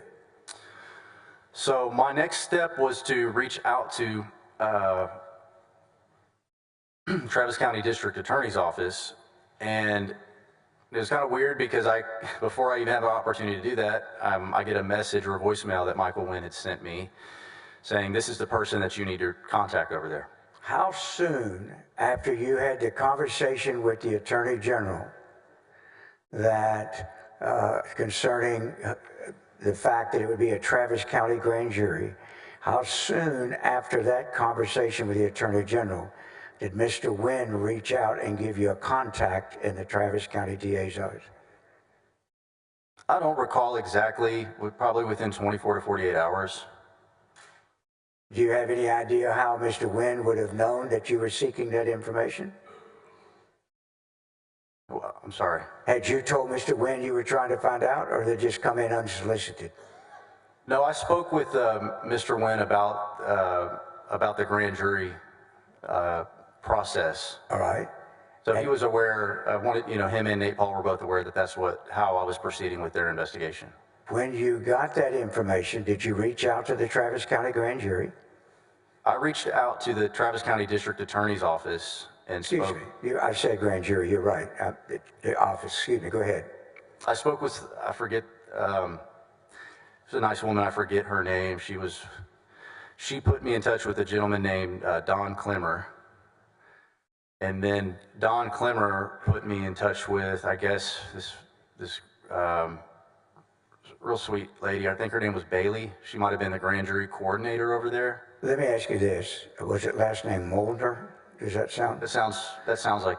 All right. Did you tell these folks that you were a special prosecutor working with the Attorney General's office? Yes, sir. Okay. And as such, you were asking assistance to get some grand jury subpoenas? Yes, sir. And did they help you get the grand jury subpoenas? Yes, sir, they did. And let me ask you, at this time, Your Honor, I want to move to introduce en masse, I believe we informed counsel on the other side, Exhibit 257, which I'll represent as all of Mr. Kamak's production in this matter to both sides. These are the documents that he has produced to lawyers on both sides, and I move to introduce them in toto. Any objection? Speak on the microphone, please. Still can't hear you.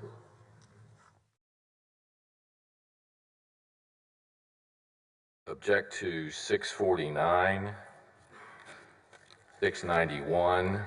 Dan, can I stop you for just a second to explain to the court? We have given them excerpts, so that it was too voluminous to be carrying around the hard document here. But what we did do, about 2,000 pages, it was a lot. What we've then I've gone through and taken out excerpts and put an exhibit number on them, but there are excerpts from what I was seeking to do was introducing the whole group and then taking out and putting an exhibit number on those that we specifically were going to talk about. Go ahead. I appreciate all that, Mr. President, but to be clear, we got an amended exhibit at 4:50 this morning, which includes these, several of which I will be objecting to, several of which I won't. Excuse me, are we going to start getting into when we get stuff for them and what time of the morning? I would just ask for Just stop right now. Yeah. You would, like I started to say, object to 649, 691, 687, 688, 689,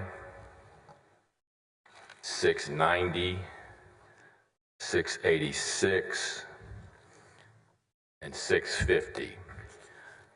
Reason for the objection? Sir?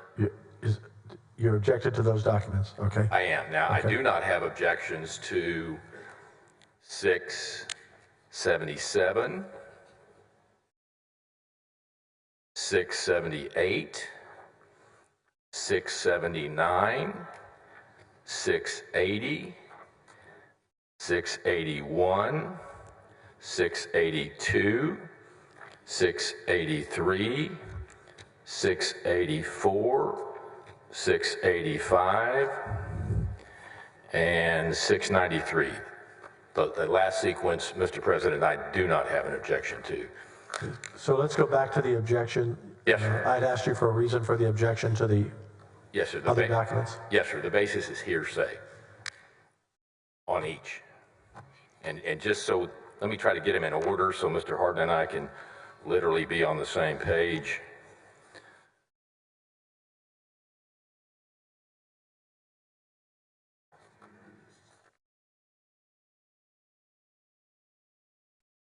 Ask one more time real quickly the ones you object to, Dan. Sure. Make sure I got all of them. Yes, sir. The ones I'm objecting to are in order, Rusty, are 649. That's the work product. If you're with me, you want me to come over there? I'm happy to do that, if that's easier for you. No, go ahead. 649, 650, 686, 687, 689, 690, and 691. And the type of objection, Your Honor, the basis? Hearsay. And I don't know if you, Judge, Mr. President, do you have them in front of you? We don't have May them. I do this? May I do this? Let me go right now to discuss the ones that has no objection to and ask that they be admitted. Sure. Okay, we'll admit the items that you have no objection to, and to be certain we have those right numbers, would you repeat those numbers that you do not object to? The numbers that and I'm not sure these are in order, but 677, no Yes. objection. Okay, 678, no Yes. objection. 680, 681, 682, yes, 683, yes, 684, yes, 685, yes. and 693. What about 679? All right. Hold on one second, just checking this. You inquired on What I- 679. I don't have that one in front of me. Okay, you originally said you had no objection to 679, but you may have misspoken. Certainly capable of doing that. No, 670, you're correct, Mr. President. 679, we do object to 679. Okay, so 679. So to the court reporter, and forgive my for a moment there, something I said the witnesses shouldn't do. So to be clear to the court reporter, no objection to 677, 678, 680, 681, 682, 683, 684, 685, 693. And it's my understanding, Mr. Hardin, to begin, you will just focus on those. And if you want to refer to the others, you'll have to give us an answer on why it's not hearsay at that time. That's correct. Your time, could I'm I? admitting, so we are admitting into evidence 677, 678, 679, 680. I'm sorry, 677, 678, not 679 at this time. 680, 681, 682, 683, 684, 685, and 693. Your Honor, can I have 10 minutes credit back because of the housekeeping we did here? Did you say you needed 10 minutes? Could I have 10 minutes credit back for the conversation we've I'll had? give you 5. Thank you. All right. One has to take what they can get. All right. Mr. Kamek, Yes, sir. did you start receiving assistance to get these grand jury subpoenas done as to who they would be from Mr. Wynn? Yes, sir. And is it still on? I didn't hear. Yeah. Can you hear me? Yes. Okay. Yeah. All right. And what form of assistance were you getting from him? Well, I started to get a lot of information from Mr. Paul and Mr. Wynn through emails. That included the list of individuals who were, I guess, suspects or somehow witnesses or somehow related to that first initial referral. And were these people that were to be put on the list of subpoenas? Some of them were, yes, sir. All right.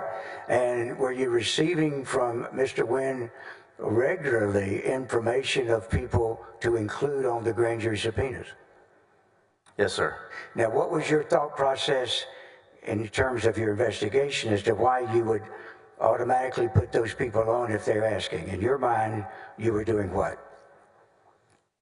Well, I didn't independently source any of these individuals' name. I walk into this referral and I'm given a lot of information about different people who were involved and how they may be related to that first referral. And so I trusted that that was the information that that they were giving me was the same information that the Attorney General's office, Mr. Penley, would have already had to conduct his investigation. All right. So you assumed that you were just getting information that already existed? Yes, sir. In the hands of the the AG? Yes, sir.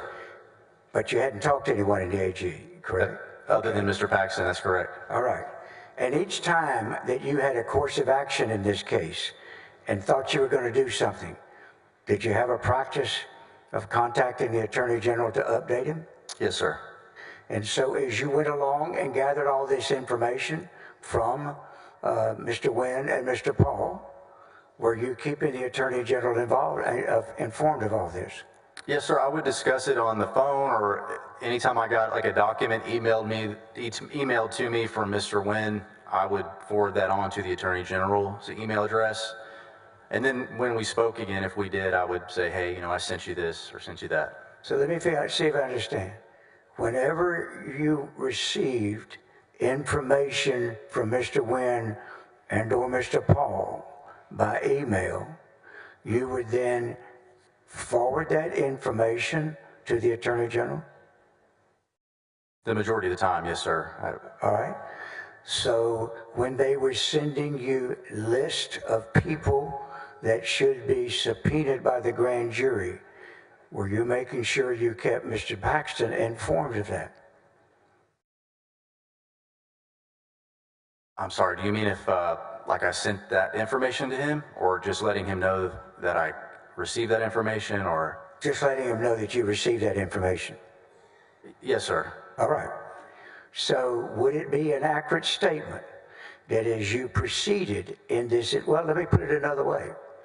As you proceeded in your investigation, and as you determined what to do with the grand jury and what to do about grand jury subpoenas, were you at each stage keeping the Attorney General informed? Yes, sir.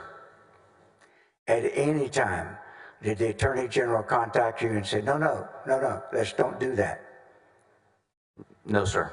So from your own state of mind, in every single thing you did in this investigation, what is your testimony to the jury as to whether you believed you had the full support and agreement of the Attorney General of the state of Texas?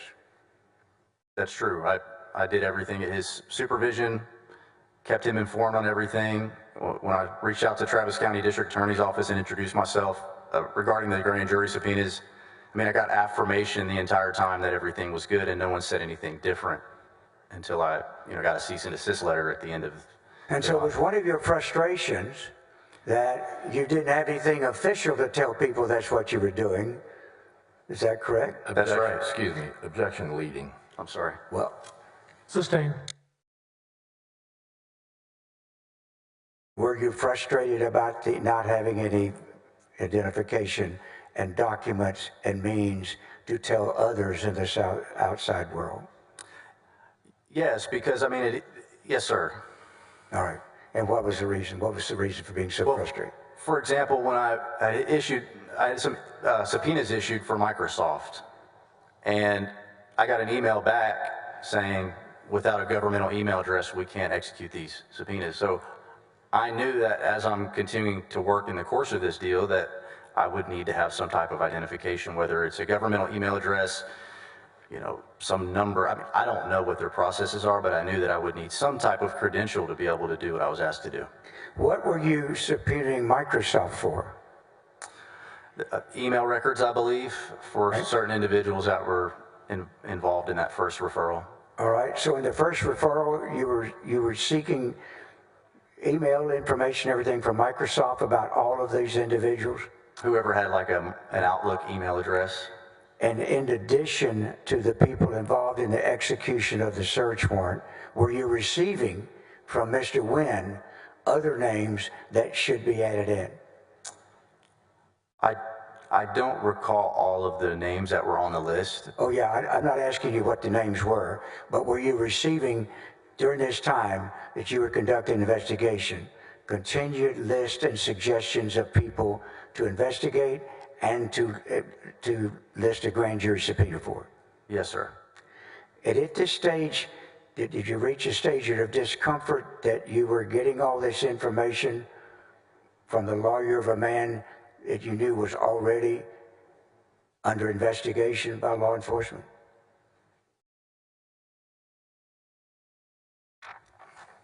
I didn't know that Mr. Paul was under investigation at the time.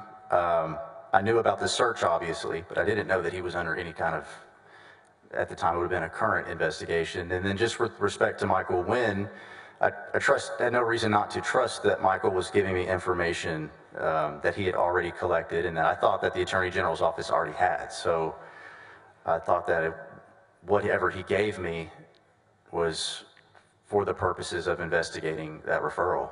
Okay. I want you to look, I'll put some hard copies up there for you. It's in Yes, sir. evidence now.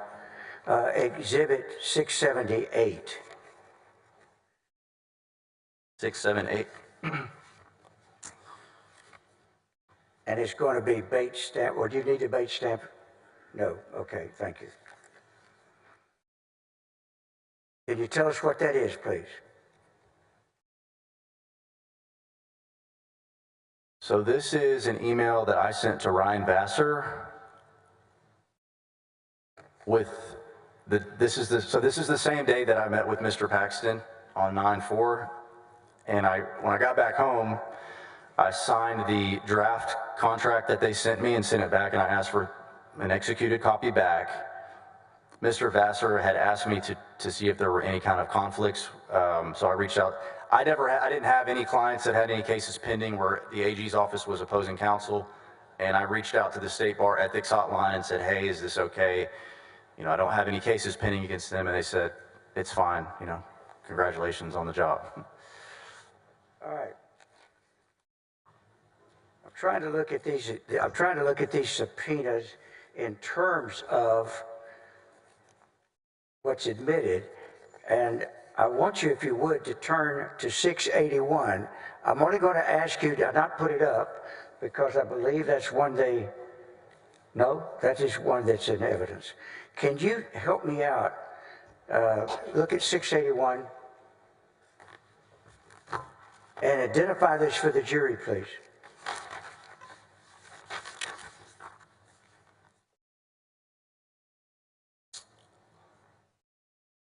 So this was an email from me to Michael Wynn, and it says sample form grand jury, Google grand jury subpoena.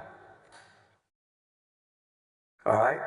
And then look over to why did you send it to Michael Wynn?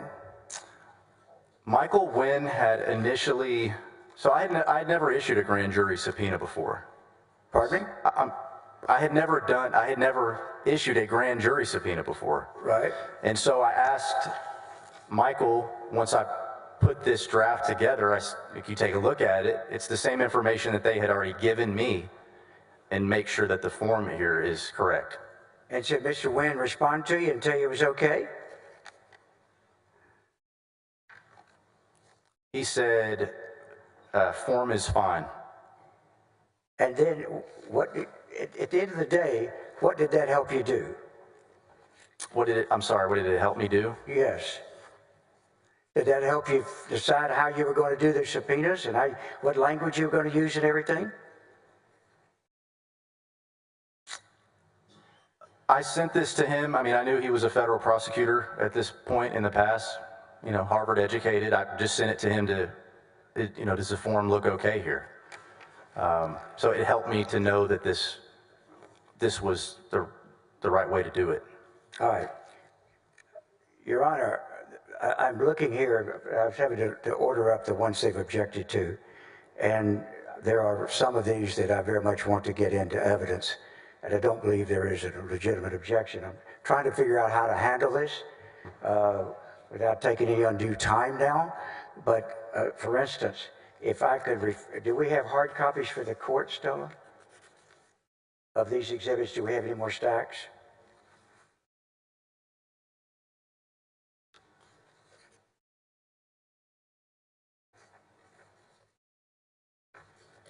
Do you have before you 691 without saying anything about what is in contest? I want you to identify it for the record and tell us what it is.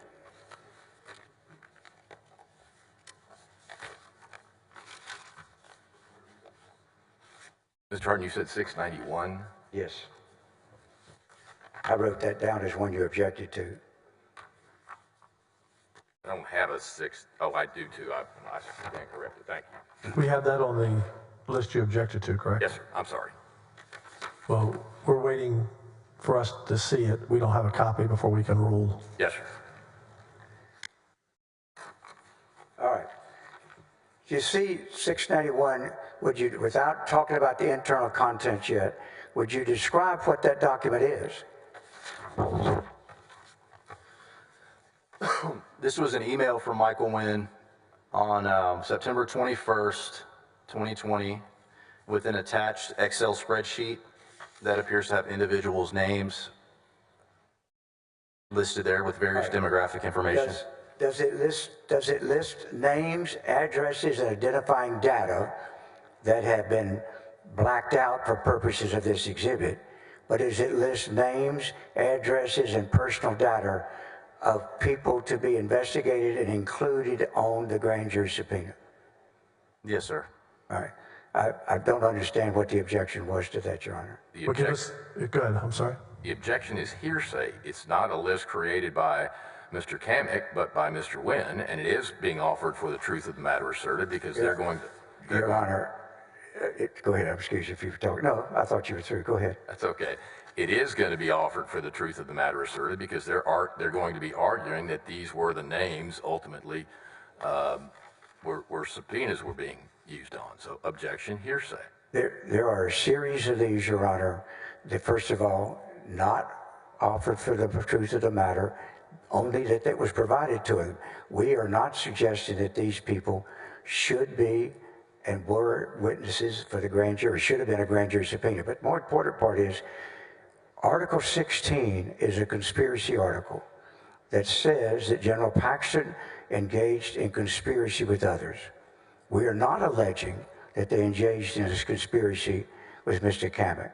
We are alleging that he engaged in a conspiracy with Mr. Paul and Mr. Wynn. And any statements that are made in pursuant of that conspiracy would be admissible, whether or not it is hearsay. It's an exception to the hearsay rule.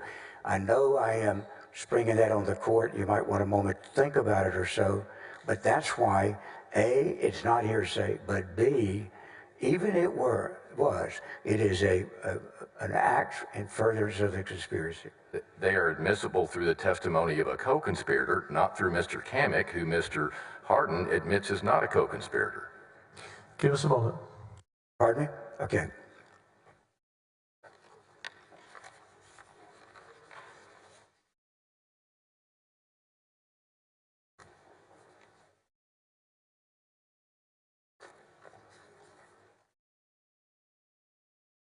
And just, Judge, Mr. President, while you're considering this, I would, based upon Mr. Hardin's argument for the admissibility of it, there is no suggestion that General Paxton created or participated in the creation or the assimilation of this exhibit.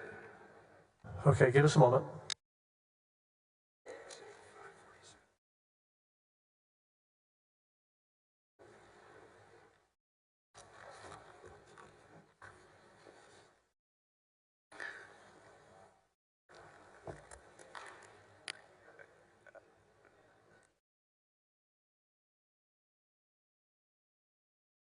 Your Honor, if I may, there's a business records affidavit, Exhibit 547, a business record affidavit for all of Mr. Kamick's files. So the idea of this hearsay goes out the window. It would have to be kept out for some other reason. These are all have been certified. Can we bring it, if you like, I'll bring up the affidavit for you to look at. 547. Can't put a business record on something that is, you can't make a co-conspirator statement admissible or whatever through a business records affidavit.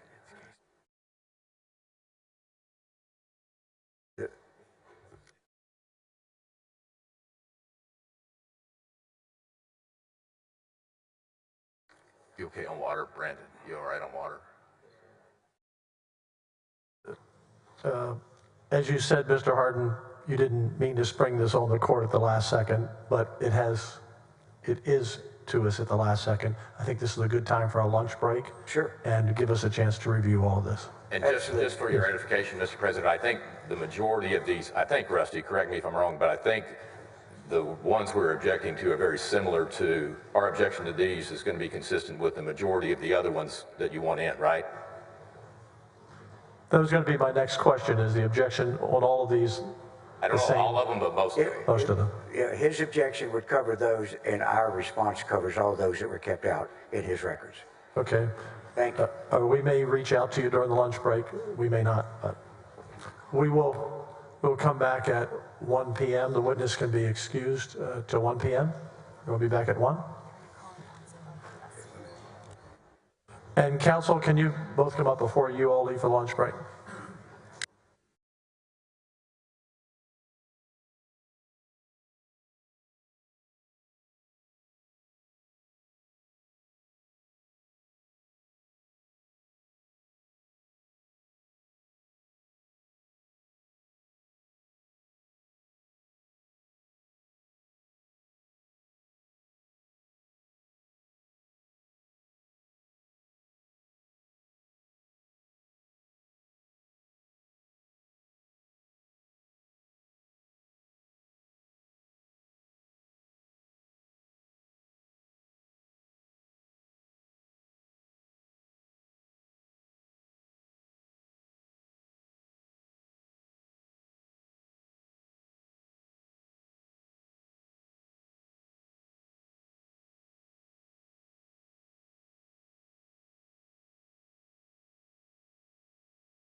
All rise. The Court of Impeachment of the Texas Senate is now in session.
To both parties, you gave us a lot of homework during lunch, I assure you.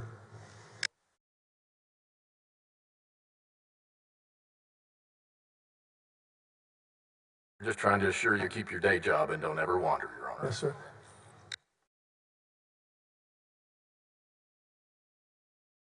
Can I have both parties come up? Mr. Harden, both parties.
Court's back in session. Mr. Harden, Mr. Cogdale, we're sustaining the objection on 686 and 691. And then the other ones we'll bring up one by one as we walk through. Yes, sir. So 686 and 691 will not be admitted.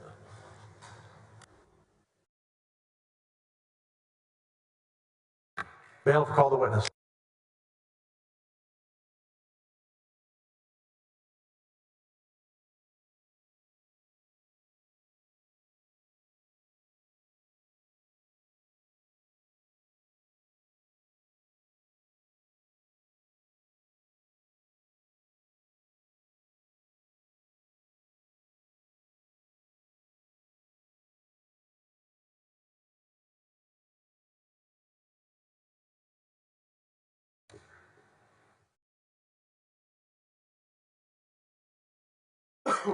Mr. Harden, your witness, and now we'll start the clock. Thank you, Your Honor. Mr. Harden, that saved you some time on the clock by resolving some of those issues, so you got your extra 5 minutes. Okay. Thank you, Your Honor. Something just came up at the well, how do we pronounce your name by your preference? We've said Kamek, we've said Kamak. Kamak. Kamak, all right, thank you. Mr. Kamak, I have several documents I want to go over with you. I first want to show you and ask you to look on that hard copy you have there. Do you have a hard copy of 649 with you up there? You take a look.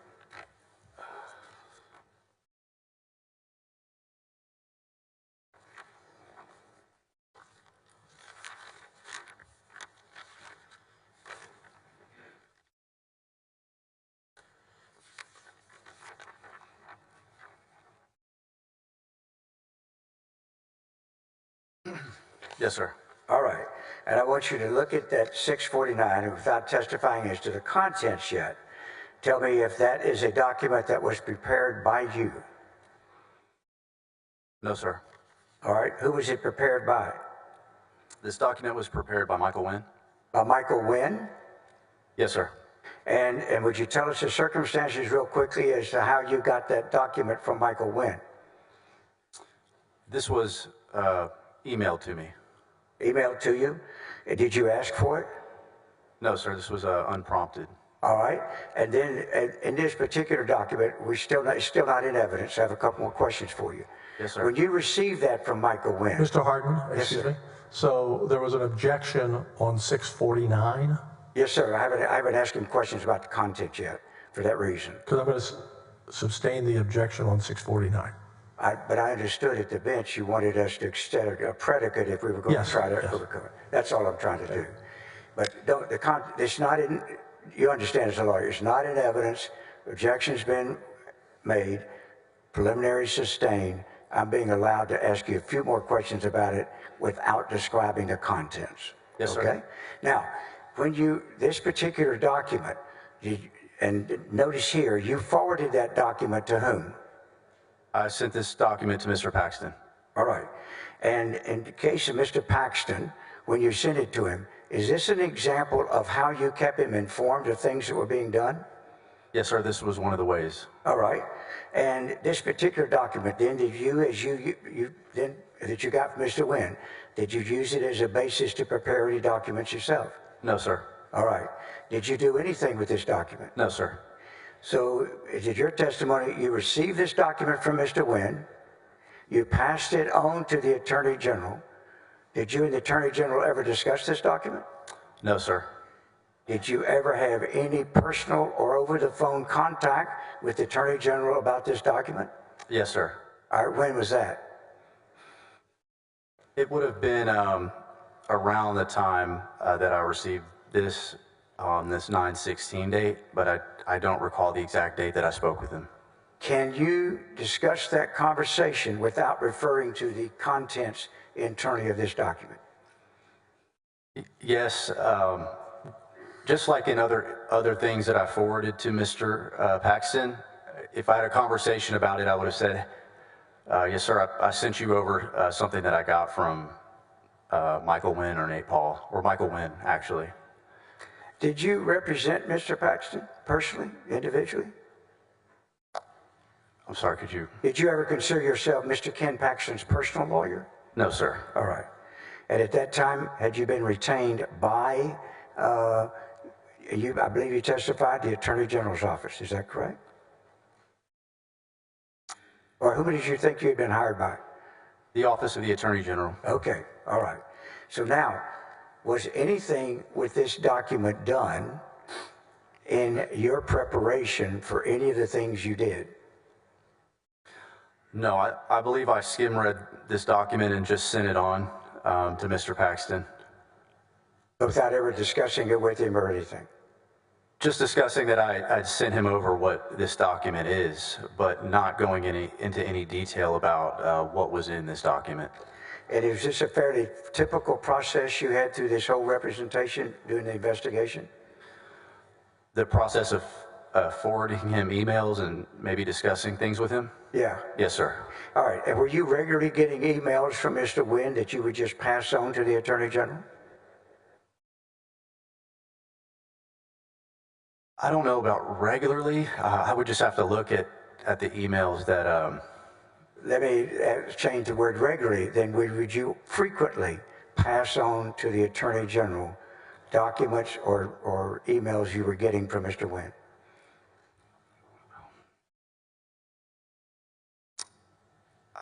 I had sent him some things. I just don't recall what those specific documents were.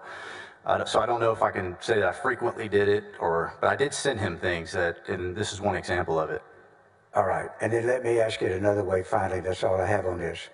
Did you attempt throughout your representation or throughout your retention as investigator, try to keep the Attorney General updated on all of your activities? Yes, sir. All right. Your Honor, I'll ask the court to reconsider the exclusion of 649. There's a basis here. There's no privilege from anyone. There is on this document, the business record had been filed with this. It's covered by a business record. There is no statement here by anyone other than Michael Wynn. It is not hearsay, though, because he's not making a statement. They're being forwarded somebody else's statement. And so for all kinds of reasons, I respectfully request that this be admitted. May I speak with Mr. Kamek, sorry, Brandon, Kamek, on the predicate question, Your Honor? Yes, you may.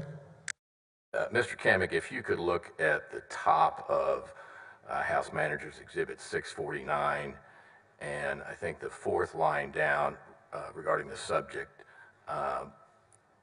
it says, does it not, discovery plan dash work product? Yes, sir. I'm assuming based upon your designating the document with that description that you considered this to be part of the work product that you were performing in your role as an outside lawyer for the Attorney General's office. Correct? Yes, sir. You acted like that was a trick question. It wasn't meant to be. Okay. So would you agree with me, Mr. Kamek, that the act of reviewing it and then forwarding it was consistent with your description at the top of being work product? Agreed? Yes, sir. So it would be covered by the work product privilege, Mr. President. So your objection is work product? Yes, sir. Your Honor, the work product privilege on this document belongs to this witness and witness alone. And the question would become, if he considers it his work product, he's produced it to us, which waives his work product.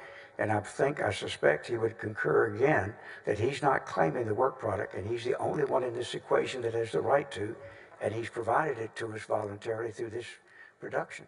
it was waived, even if he did, but I've With respect, I don't agree with the last never heard statement. of a third party waiving somebody else's work party privilege. I'm simply directing the witness to answer the question, which is, it was sent pursuant to, I'm sorry.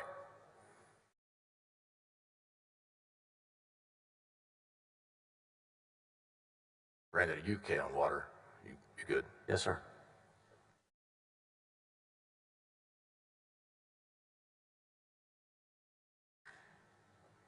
We will sustain the objection on hearsay. Yes, sir.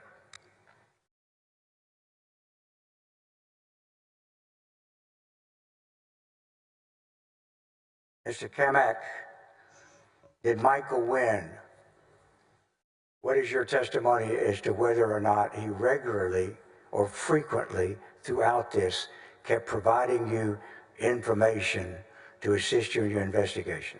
Did he?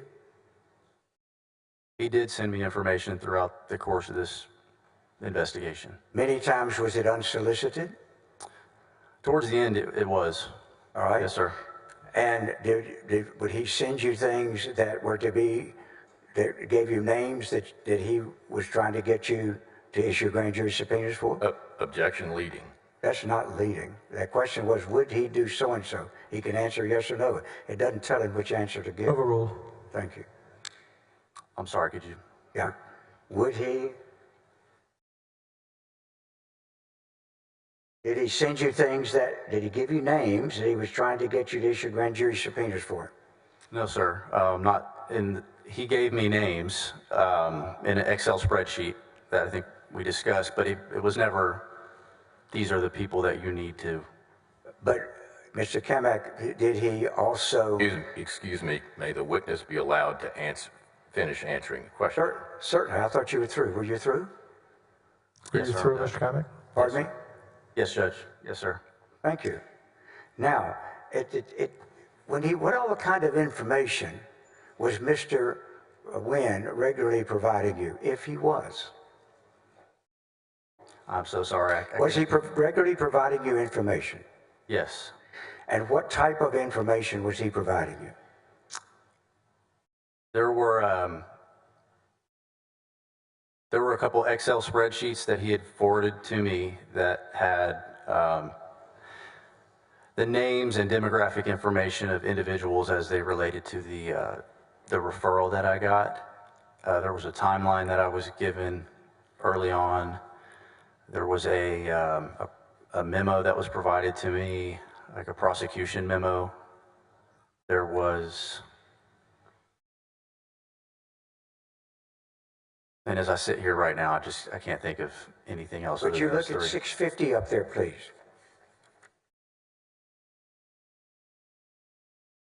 Yes, sir. All right. You got 649 already. We talked about that, correct? The contents are not in evidence.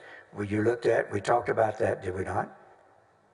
Exhibit 649, yes, sir. We talked about it. And now you've got 650 in front of you. Yes, sir.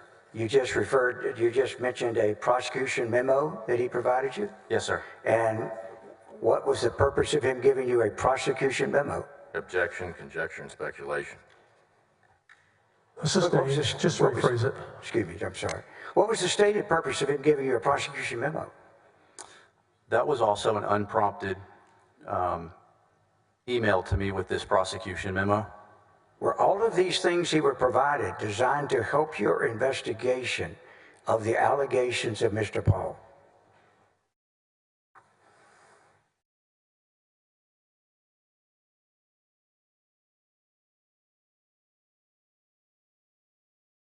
The information that he gave me was helpful to my understanding of what the investigation was about and what was to be done. Yes. And of course, you were conducting an investigation. Your view, you've mentioned before, was that Mr. Paul was your sort of complaining witness as a prosecutor in your mind, correct? Yes, sir. Okay. And were these different things that Mr. Wynn was providing you, were they intended to help you in your investigation of the complaint that was filed by Mr. Paul? They were helpful to the investigation. Yes, sir. I don't know what, and I'm sorry, I don't want to speak for Mr. Nguyen about what the intention was, but they were helpful.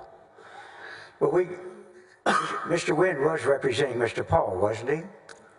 Yes, sir. We can kind of agree, can't we, that he's not going to be providing things to you that are harmful to Mr. Paul? Can't we agree on that? Yes, sir. Okay. So would you agree with me as you think about it, that Mr. Nguyen was frequently providing you with information that was potentially helpful to Mr. Paul's complaint that you were investigating? Objection, leading. Sustained. Were you getting information regularly from Mr. Nguyen? Number one, were you? Yes, sir. And was that information designed to help you in investigating Mr. Paul's complaint? It was helpful. All right, you know it was helpful then, right? Yes, sir. All right. Did Mr. Nguyen provide you a prosecution memo for you to adapt into one of your own? He's provided the prosecution memo to me, unprompted, but that was kind of my jump-off point for the investigative report that I was going to ultimately put together and turn back into the Attorney General's office. Yes, sir. He actually, did he not, provided you a prosecution memo that is 650 that was designed for you to help write your report at the end of the investigation. Is that a fair statement? Objection, leading. Sustained. What was the purpose of this prosecution memo? I viewed it as giving me information about everything that had happened. More detailed information than just the timeline that I got initially at the first meeting. Yes, sir. It was all information from the perspective of Mr. Paul, was it not? Objection, leading. I'll ask you another way. Was this information, excuse me, was this information offered to you for help, Mr. Paul? Conjecture and speculation. You can't know what the purpose of it was. I'll overrule. I'm sorry, could you repeat it? You can answer the question. Was this information provided to you to help Mr. Paul or to harm Mr. Paul? It was helpful. It was helpful from my perspective to be able to wrap my mind around all of the different moving parts within that investigation. All right, sir. I'm going to refer you to Exhibit 650 in front of you. You have it? Yes, sir. It's not in evidence yet. But is this a email sent that you got from Mr. Nguyen, or is this an email you created yourself? This is an email that I created myself, and an email that I sent to Mr. Paxton.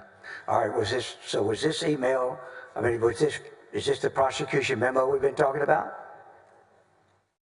Yes, sir. And was the prosecution memo prepared by you? This document was, yes. All right. And did you use as a basis for this a prosecution memo proposed by Mr. Nguyen that he sent you? Yes, sir. And then did you forward it on to the Attorney General? I didn't forward Mr. Nguyen's memo. I created my own, All right. and then forwarded it on. So did you forward 650 to the Attorney General? Yes, sir. As far back as the date of 9/13, is that correct? Yes, sir, 9/13. Now, you're not here today claiming any type of privilege on this document, are you? Did you produce it to us? Excuse me, those are two different questions. Down at the bottom, I'd ask you to look and see if you see your name. Could you repeat Third the question. Yes, did you produce this document to us? I believe my counsel did. Yes, your counsel did, I know. In total openness, you provided us about 2,000 documents, didn't you? Yes, sir. It was a bunch, right? And 650 is one of those documents you provided us, correct? Yes, sir. And you weren't claiming work product privilege at that time or anything, were you? My lawyers are the ones who produced all of it. I didn't make any claim one way or the other with respect to privilege. Right, to both sides, correct? Correct. All right. So my question to you is this a document you prepared and just forwarded to the Attorney General for his information? Yes, Did you ever discuss this document with him? I did. When? I believe it was around the time either just before or just after I had prepared this. I spoke with him about it to let him know that I had sent it. That you intended what, to prepare a prosecution memo? Yes, that I had sent this To him? to him. Did you discuss the contents with him at that time? I did briefly, just to let him know that I had sent this over here and that it had some ideas about the case. All right. And so was this designed to let him know that you were working on the case and this is where you were in the middle of September? Yes, sir. Okay. Now, again, Your Honor, I move to introduce Exhibit 650. Objection, hearsay. Your Honor, there are about 3 different reasons it's not. Overruled. All right. Now, The exhibit is admitted to Thank you, evidence Your Honor. 650. I'm sorry, Mr. President, I couldn't hear you. I'm sorry, I said overruled. 650 has been admitted to Thank you. evidence. now, if we go over to the Bait Stamp 1986 of Kamek, Stacy.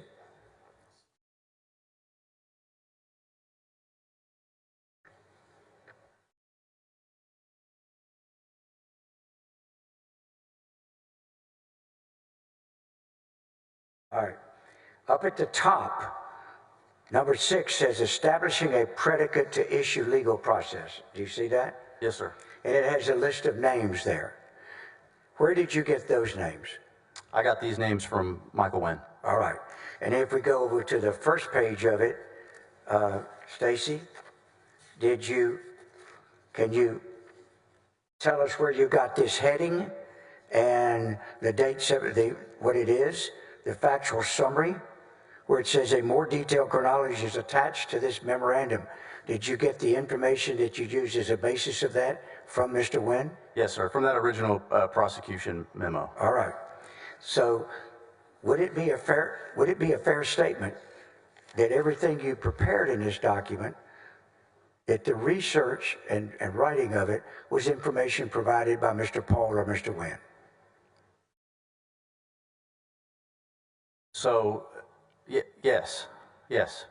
All right, I'll let you explain. You said so I want to give you an opportunity if you want to explain that. Sure. Well, this the prosecution memo that I got initially from Mr. Wynn, I had reached out to him about it after I had spoken with Mr. Paxton about sending it to him, and as lawyers, I checked with him. I said, I'm going to prepare this and send it over. Would it be okay if I use some of the things that you put in here, statutes, and reviewed some of the case law that was in there? So, he said, no problem, have at it. So I used that as the basis of what was going to ultimately be an investigative report to turn in at the end. All right, I'm going to show you what is a new exhibit marked 696. 696. I don't think you have it up there. I want to ask you just to look at this document, first of all, and see if you recognize it. Don't testify about the contents or anything. Okay? Mr. Harden, I don't have 696. No, sir, it's a proposed new exhibit. Okay. I don't either.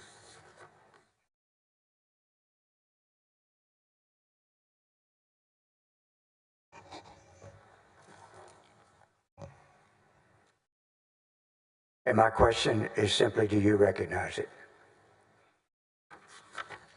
Yes, sir. Can you identify what it is without talking about the internal contents? This is an email from Michael Wynn, dated 9/25/2020, with what appears to be like a Word document attached to it. Thank you. Thank you. And what did you do with that document? If anything. With this, I read it and I kind of just one ear out the other with it. All right. Now, is that additional information Mr. Wynn prepared for you? Yes, sir.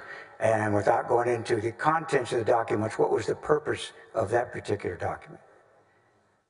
This document appears to be a list of individuals to approach about an interview. All right. So let me ask you this. May I have it back? Sure.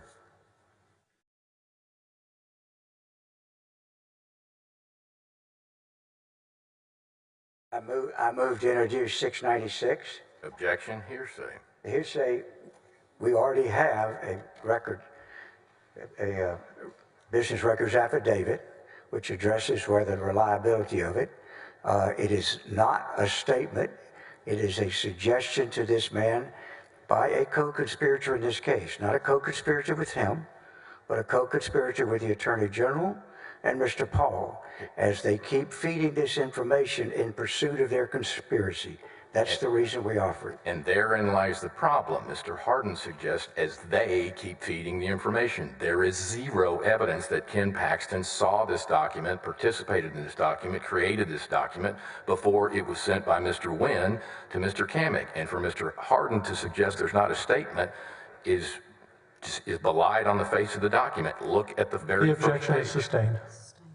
All right, may I just for the record add one thing. Mr. Paxton doesn't have to have seen this if there's an actual conspiracy going on. It only needs to be somebody that is a member of that conspiracy. Any overt actor making any statement like that. I just want that in the record, Your Honor. I certainly don't want to quarrel with you.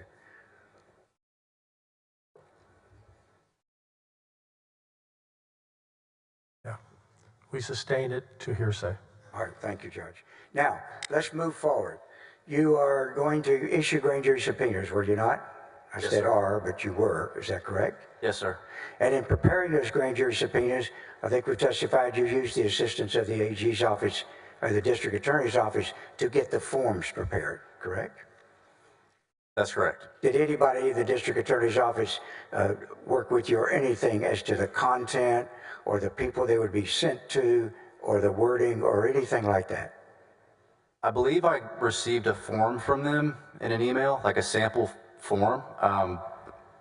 That's the only thing that I received back from them as far as assistance goes. So is what you said, what you received from them, what I'm really asking is, did any lawyer or anyone working on behalf of the content, did anybody try to talk to you about the content or the people to subpoena or anything like that? No, sir. All right. Was their duty simply aiding you to get the grand jury subpoena before a judge to sign? Yes, sir. They facilitated. Did you discuss with anybody in the district attorney's office anything about who you wanted to subpoena or anything like that? Or did you simply provide them the information, they helped you with format and presented it to a judge for you? Yes, sir. So I just emailed the application for the subpoenas. They did not offer any assistance or make any comments or anything about the contents. Was there anyone in the Attorney General's office aiding you at all in terms of investigating this complaint of Mr. Fall? Objection, conjecture, and speculation. Sustained.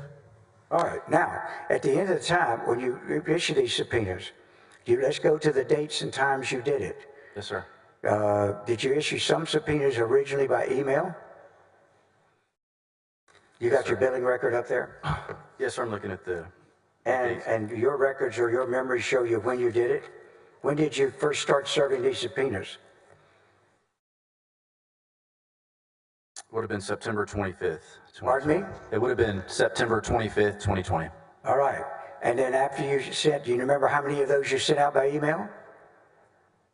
It was roughly 35 to 40, somewhere in there. All right. And then after you sent out some by email, then did you reserve some that you were going to serve and serve personally?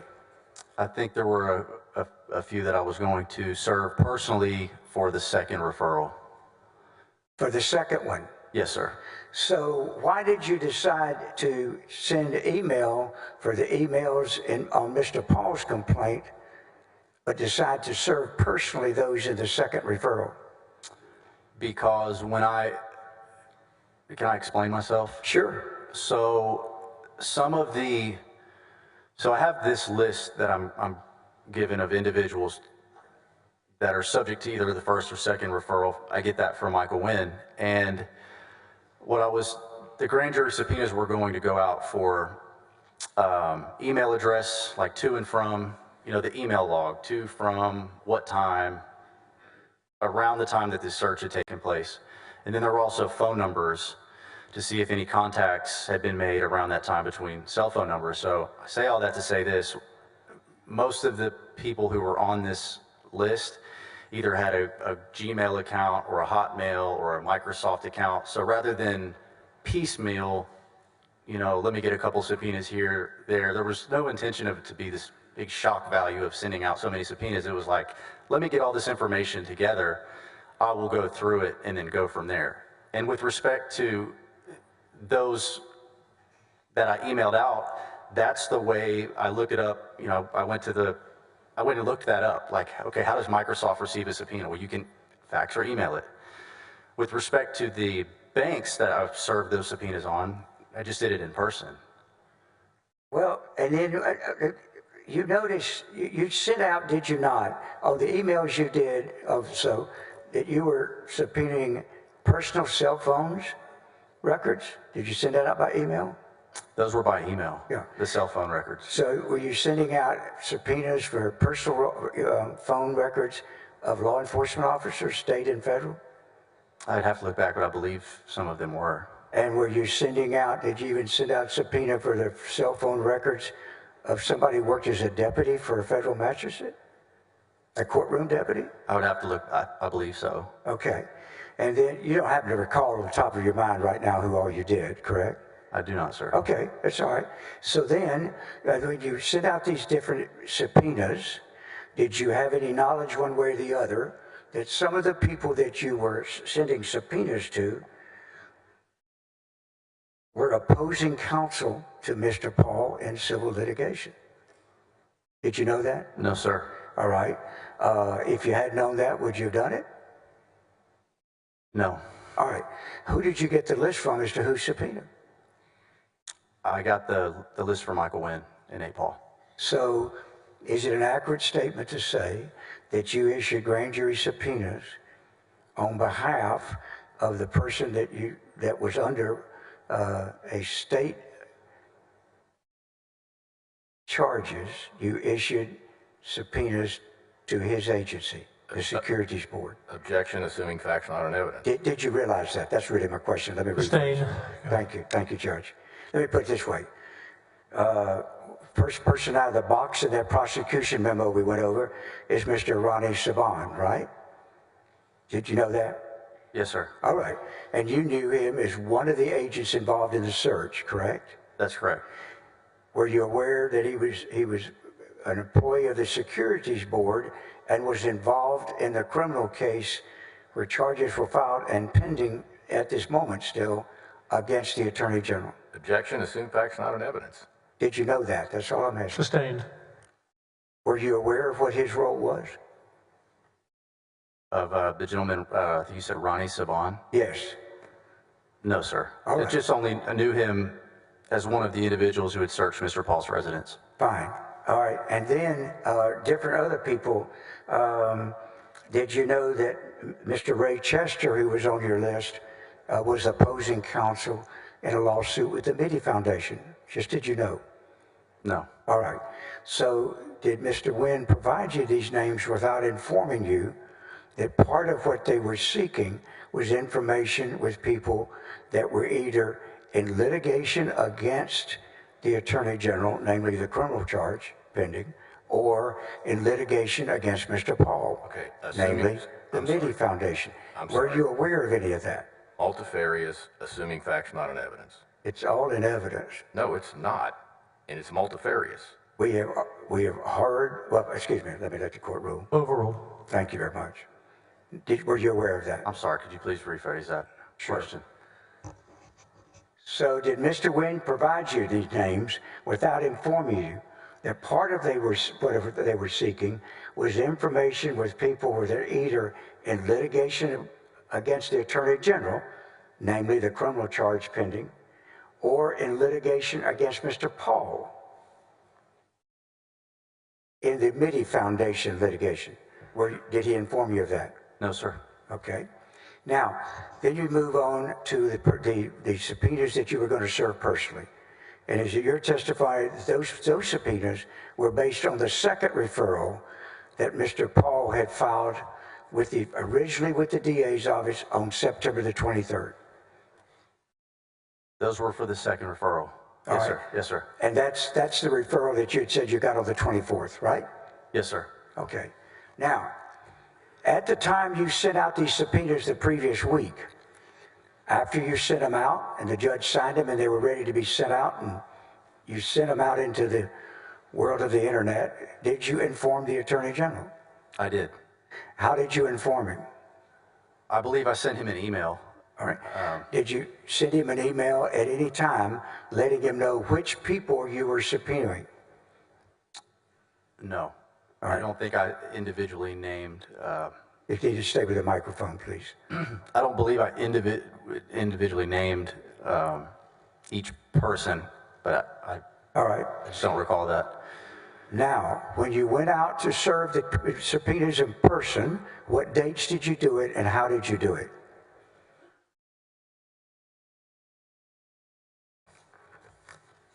That would have been on September the 29th of 2020. September the 29th?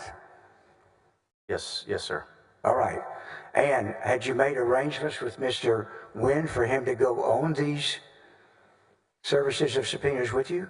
So he was insistent on going. What did he, I mean, how long had he been insistent talking to you about wanting to go with you?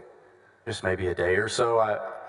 I told them, I was informing them of what I was going to do to serve. I was going to go drop off the subpoenas, and he was insistent on going, and I was like, no, you don't really need to do that. I didn't really think it was appropriate.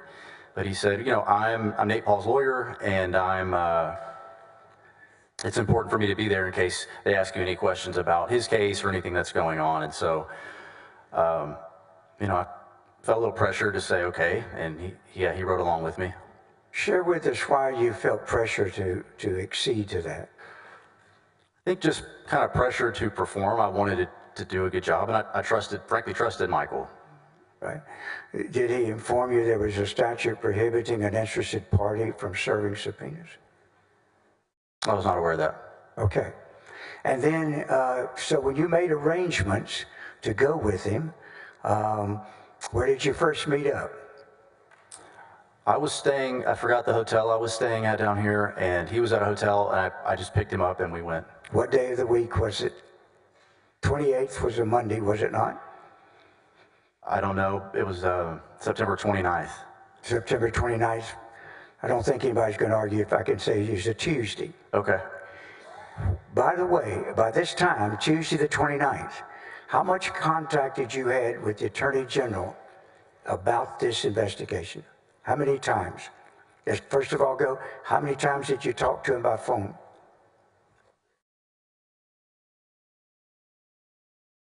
Between phone calls and text messages, it had to be somewhere 15 to 20 times range over that 3.5, 4 week period. Yeah. So that'd be 15 or 20 times that you were in contact with the Attorney General about the case, correct? And leading up to the 29th. And would you agree that you really actively get involved on the 3rd of September? Oh, I'm sorry, one more time? Roughly the 3rd. The 3rd? Yes. Remember the billing records, the first thing you billed is September 3rd. Yes, sir, that was a typo. The date that I actually went out there was on 9/4. All right. So can we say that those 15 to 20 times that you're in personal contact about this case with the Attorney General was 15 to 20 times in the days between the 3rd and the 29th of September? I think that's accurate. All right. And how many of those do you think they were personal phone calls? I'm sorry, what? How many of those 15 to 20 times were phone calls? I would have to... Roughly, just approximately. Maybe 7 to 10 times. All right. How many of them were personal visits? I didn't have any personal visits during that time. During that time, you had the first meeting you described when you were hired, is that correct? Yes, sir. I had the 8/26, the 9/4 day, and then throughout the month of September, I didn't meet any more in person. Okay. And by the middle of it, he is communicating with you by a particular type of encrypted app, is that right? Mostly through cell phone text, and then I was asked to download the Signal app, and I don't think we had I don't even think we had a conversation on the Signal app, maybe. I mean, I had that and then my cell phone. Now, did the Attorney General, did you give the Attorney General advance notice that you were going to be going out on the 29th and serving subpoenas? Yes, sir. Had you sent him any preliminary list of who you were serving on? No, sir. Had you told him approximately how many you were going to serve? No, sir. How many were you planning to serve? I believe there were 4 in person. There were the banks who were kind of the ones that were being accused in that second referral of this bank fraud deal. All right. And so the email subpoenas that you sent out had to do with Nate Paul's referral number 1? Is that correct? The emails that I sent out? Yes. Yes, sir. Those subpoenas. Yes, sir. And then the subpoenas you served in person had to do with referral number 2. Is that what you're saying? Yes, sir. That's correct. All right.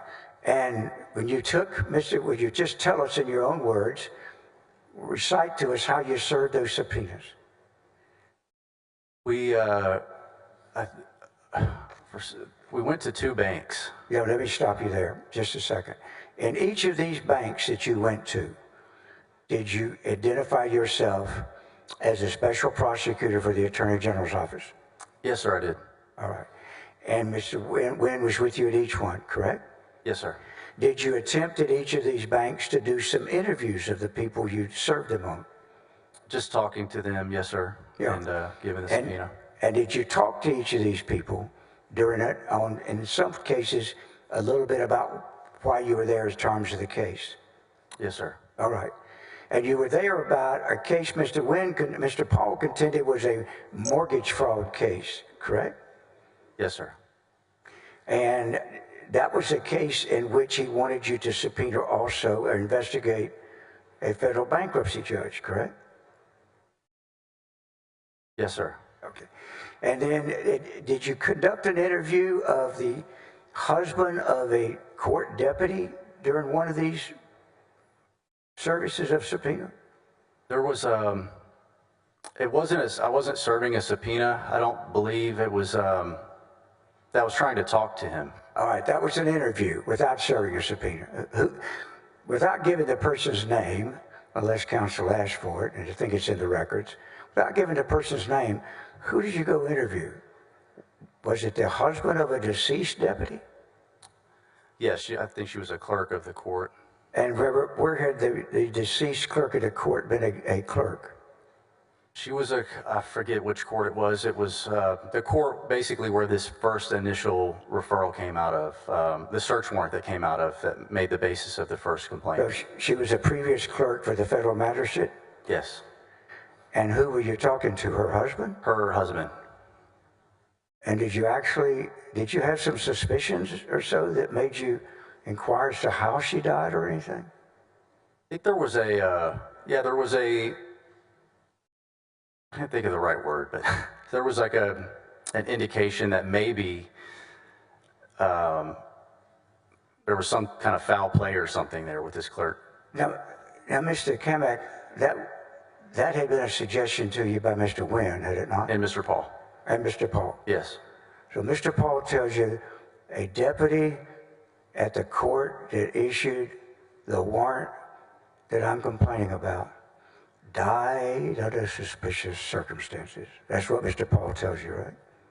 I don't remember those exact words, but it was something like that. And maybe not that tone of voice, right? Yes, sir. But my point is, he actually led you to somebody that you in good faith interviewed, making you think that this husband might tell you suspicious circumstances of his deceased wife's death, correct? Objection, leading, and argumentative. Is that correct? Sustained. Thank you.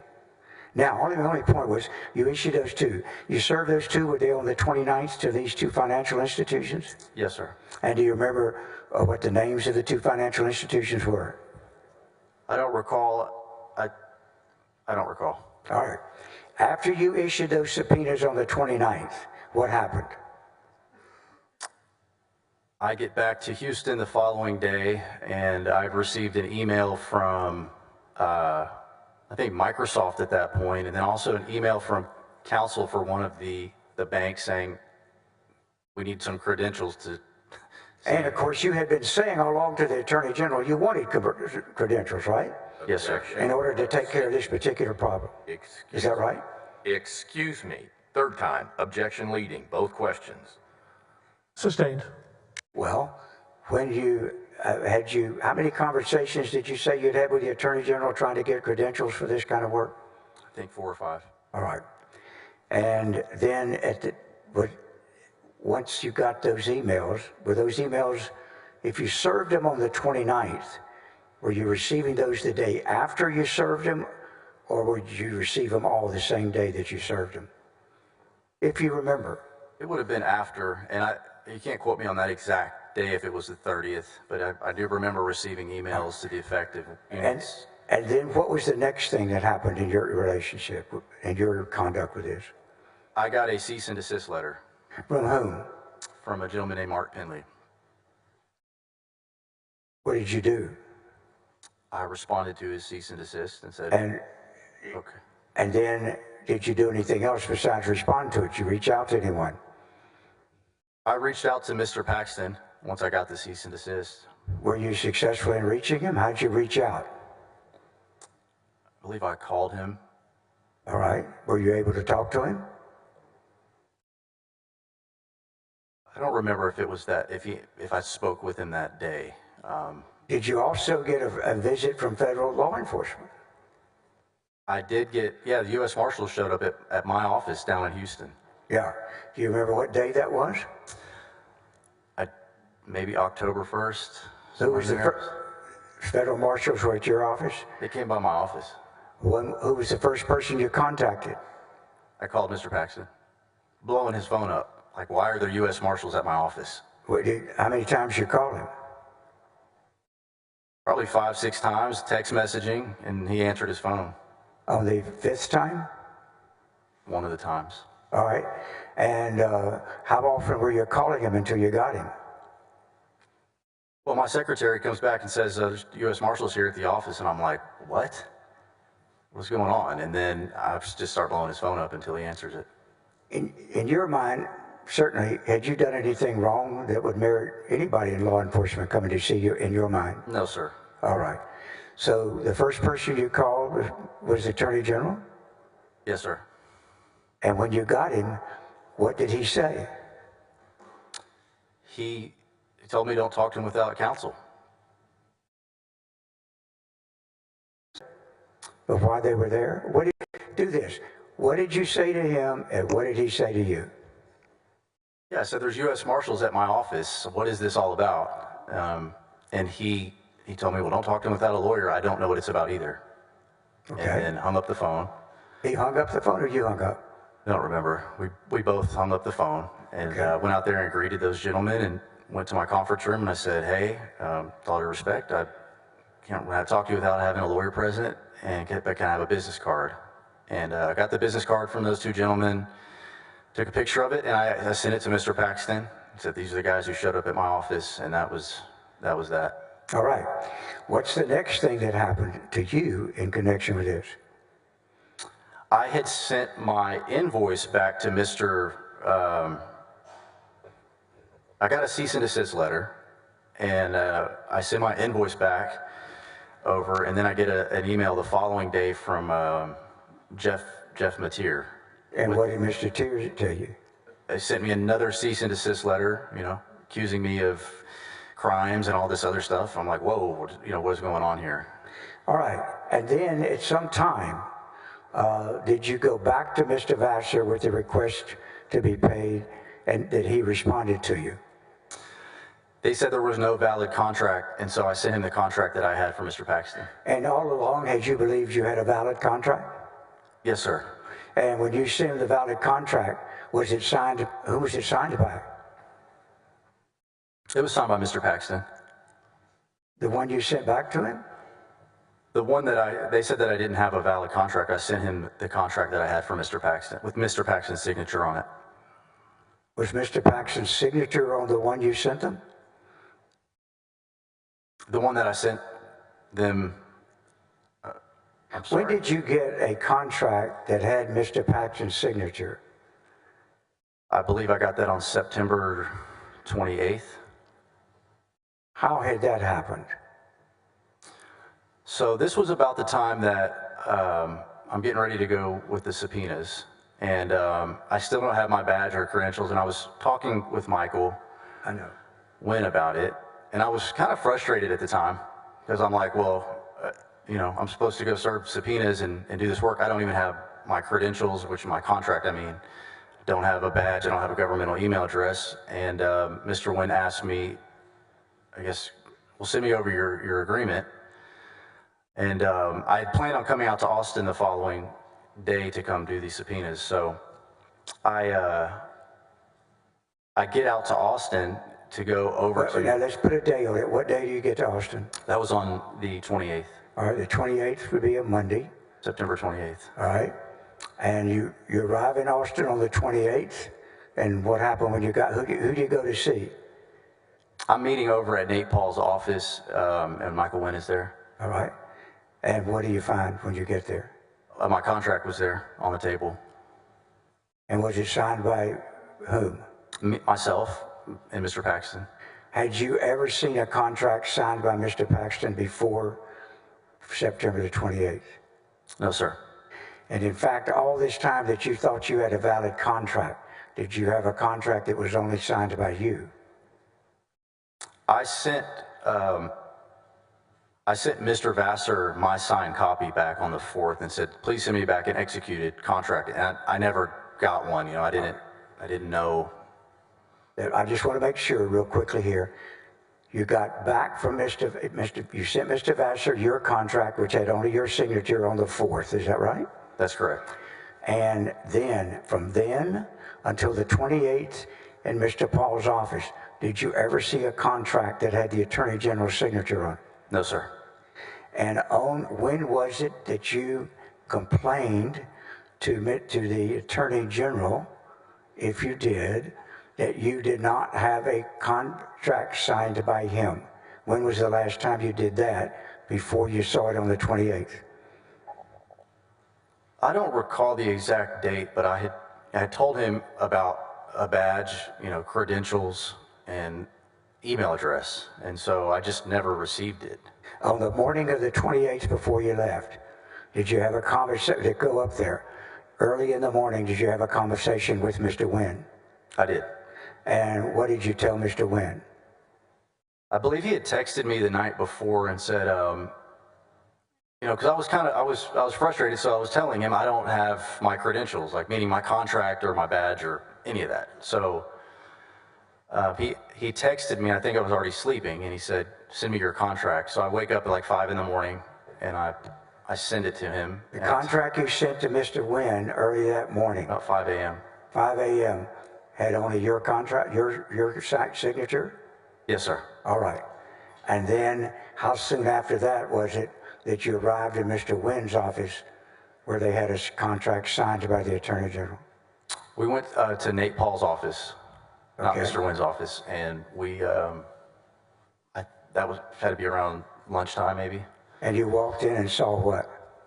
My contract was there on the deal signed. Signed by the Attorney General? Yes, sir. And that was the first time you'd ever seen one? Yes, sir. Signed by him. All right. Now finally, when things got a little hectic for you after that, did they not, after the 29th and 30th of September? Yes, sir. When was the next time that you saw the Attorney General?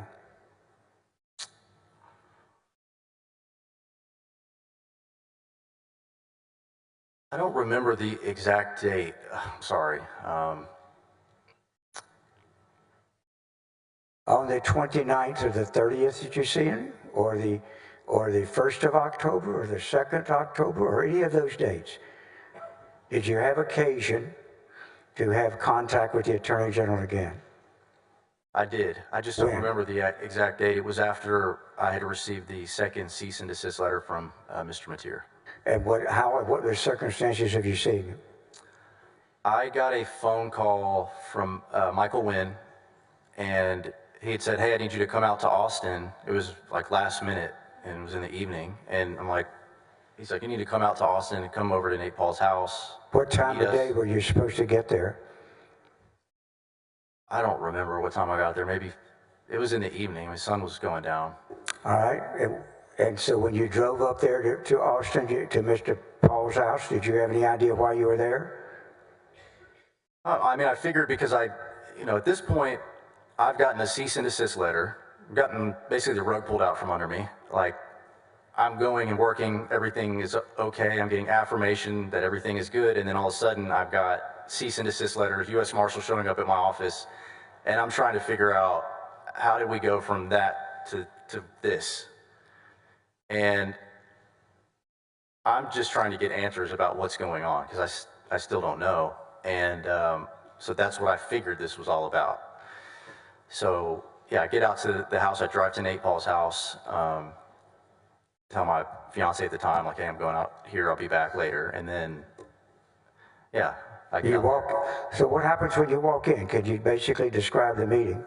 Yeah, I go in, and Michael Wynn is there, Nate Paul is there, and Mr. Paxton's there. Where's Mr. Paxton, and what's he doing? I shook his hand, and he was like on the phone, and then just spent most of the time just out on the balcony on the phone. Was there anything surprising about him being there to you? Did you know he was going to be there? I didn't know he would be there. Pardon me? I didn't know he was going to be there. And then, what was the circumstance, the scene? How was everybody dressed? What was everybody doing? All that jazz. I mean, I was dressed in a suit because I was, for business, and, they were dressed casually. I think Michael had a suit on. Mr. Paxton had like running shoes and running shorts on or something, just casual. Did they talk to you? Why were you there?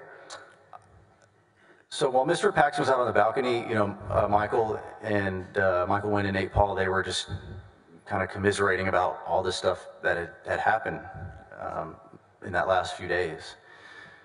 And when Mr. Paxton came in, as I was going to leave, I think I was there maybe an hour, he had mentioned, that Mr. Penley didn't have any authority to tell me to stop working. He told him to stand down and just to continue to work on this report. At that time, you say he came in. Was he outside the room, but there when you arrived? He was in the house and then went outside on the balcony or in the back and was on the phone the entire time. All right, after Mr. Paxton told you that, how long were you there? Oh, I mean, I left. So what did you think? What was the meeting about? Just a lot of talking about, how I can't believe that this happened. I can't believe what these guys are doing. The fact that Mr. Penley had reached out to Michael Wynn asking for documents, even though Mr. Paxton had told him not to work on the case and this type of stuff. But I still left there very, in my mind, I'm like, hey, I got 2 cease and desist letters, I'm not doing any more work. And I haven't been paid for anything, and so I'm just kind of listening, trying to get answers on what I should be doing. So did you wonder on the way home why the hell you'd been there? Yeah, I mean, yes, sir. That was annoying to have to drive out a 3-hour drive for an hour meeting and then come back. When is the next time you saw the Attorney General about this matter? I think within the next couple of days, I got a call to come out to his office and meet with him and some of his staff. And what did they want? Mr. Paxton wanted me to meet Brent Webster. Brent Webster was did you know who he was by that time? No, sir. Did you know what position he now had? I knew when I got out there that he was, I guess, the first assistant. And when and where did y'all meet? What did you do? Just walk us through it. So we met in the conference room over at the Attorney General's office with 2 other individuals, and Mr. Paxton wanted me to just debrief what I had learned, what the first referral was about. What did you tell him? What I had done. I spent the first few minutes kind of just venting my frustration about how I felt like I had been treated to that point, still not having any clear answers, and the fact that I had a whole entire life before of all of this, a docket, I had clients. I mean, I didn't ask for any of this. You guys reached out to me to come do a job, and then now you're pulling the rug out from under me, and I'm getting cease and desist letters, and now my name's being thrown through the mud in the media, and it's a totally new world to me. So, I let that out and just told them, what we kind of talked about here today, right now, that I'd issued subpoenas. I had this PowerPoint presentation where they showed me this. And What did they say? What did he say? What did the Attorney General say? I believe he asked me, or Brent Webster asked me, to send him any documents that I had sent the Attorney General, to email it to him. Did the Attorney General apologize to you? I don't think he apologized to me, no. And then did y'all stay there, or did you go somewhere else? No, I left there. Went back to Houston. And then when was the next time that you saw the Attorney General? Yeah, the next time, and I'm sorry, but I just don't recall the exact date, but it was within that week. I get a call from, that last meeting, it was like, hey, you need to, just continue to work on the report. Everything is fine. And in the back of my mind, I'm like, yeah, right, I'm not doing anything else. And then a few days go by and I get a call to come back out and meet with him, just like a very short notice, maybe even the same day, to come out to Austin again. You drove up again? Drove up again. You recall what that date is? No, sir. It had to be the first week of October sometime, though. All right. And then where did you go when you drove up? I went to the AG's office again. And then who was there? Brent Webster and Mr. Paxton. And what happened there? I thought we were going to meet to talk about the contract and what is going on, and but instead, they were like, well, let's not meet here in the office, and they walked me over to a Starbucks outside of the office to have a meeting. Did you ask why? No, but it was uncomfortable.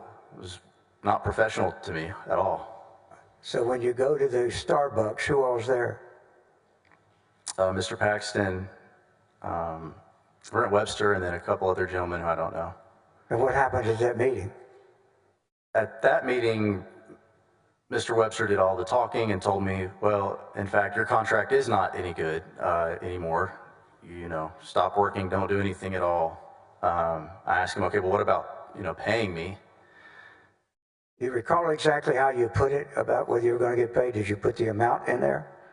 I think I ballparked it, and I said, what about my $14,000 invoice? And he's like, well, you're going to have to eat that invoice. I've had to eat $40,000 invoices. Webster said he had eaten a $40,000. That sticks out in my mind, sir. Yeah. Yes, sir. Why does that stick out in your mind? Just because it was offensive. What was the Attorney General doing during this whole conversation? He was just listening in. Did one of them tell you your contract was now terminated? What Mr. Webster said. How long did you at the Starbucks? 15 minutes, 20 minutes tops. Did you feel better knowing that Mr. Webster says he had eaten a $40,000 debt before? Did that make you feel any better? I'm sorry, what do you mean? How did it make you feel? I don't know if I believed him or not, but I know it was offensive to me. And then what happens? Anything you remember? What happened then? Yeah, they left the Starbucks and tried to get in a car and drive off. I said, excuse me, can I get a ride back to my car? So these guys take you to, are you saying that these guys took you over to a Starbucks outside the office, terminated your contract, told you weren't going to get paid, and then drove off, and if you hadn't said, wait, I got my car, they'd have left you in the street? That's what it looked like. Pass it with. Mr. Cogdill.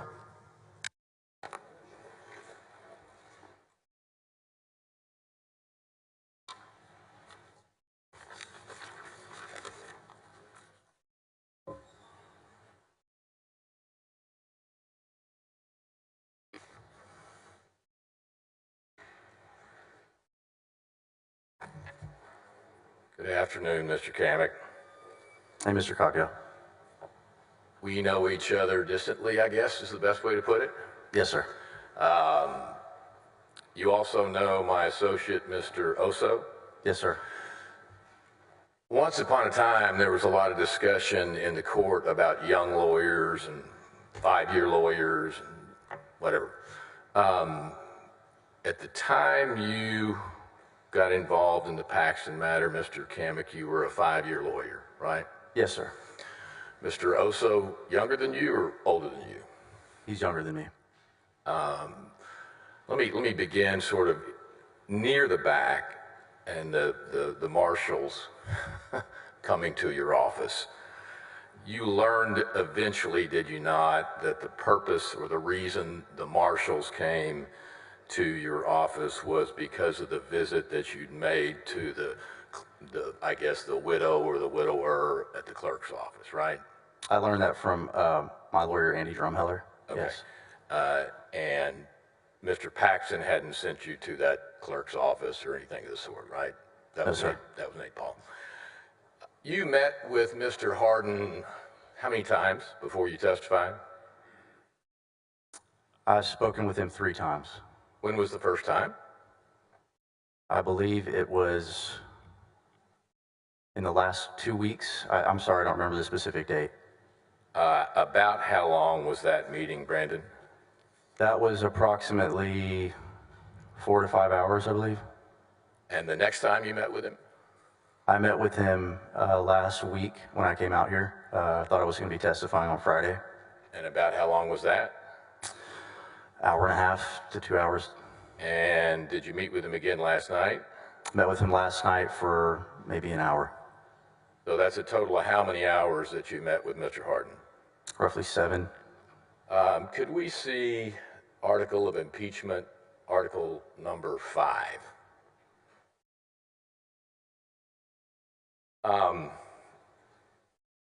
Have you studied, I assume you have not, Mr. Kamek, the articles of impeachment in this case?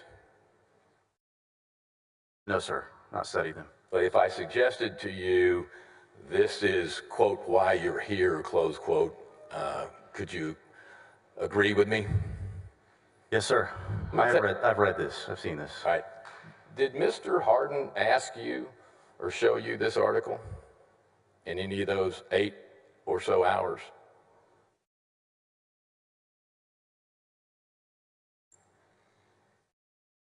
I don't recall seeing this. So in the 8 hours that you met with Hardin, he never showed you the relevant article that brings you here. So let's take it apart. It says, while holding office as Attorney General, Warren Kenneth Paxton misused his official powers by violating the laws governing the appointment of prosecuting attorneys pro tem. Will you agree with me, Mr. Kamek, that you were not a prosecuting attorney pro tem? Agree with me on that? Yes, sir. Okay. It goes on to say that Paxton engaged Kamek, a licensed attorney, to conduct an investigation into a baseless complaint.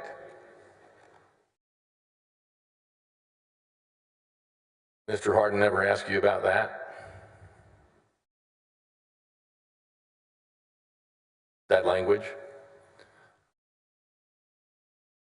I'm sorry, could you Sure. rephrase that? I'm sorry. Yes, sir, sure. Mr. Hardin never went over this language in the article of impeachment with you, right? No, sir. And you will agree with me, Mr. Kamek, that you certainly never believed that you were a part of an investigation into a baseless complaint, right? No, sir, I did not. Okay. 8 hours and you've never asked that question by Mr. Hardin, right? We didn't talk about a baseless complaint. Okay. Let's go for strike 3, although you just need 1. It says, during which Kamek issued more than 30 grand jury subpoenas in an effort to benefit Nate Paul or Paul's business entities. You would agree with me, Mr. Kamek, that was not your purpose. You were not there trying to benefit Nate Paul or his business entities. That's not why you agreed to get involved in this. Agreed? Absolutely not. I didn't even know Nate Paul or his entities or anything like that. Mr. Hardin has a reputation as not a good lawyer, a great lawyer, right? Yes, sir. Could you give us a reason why a lawyer as good as Mr. Hardin would have never asked you those critical questions?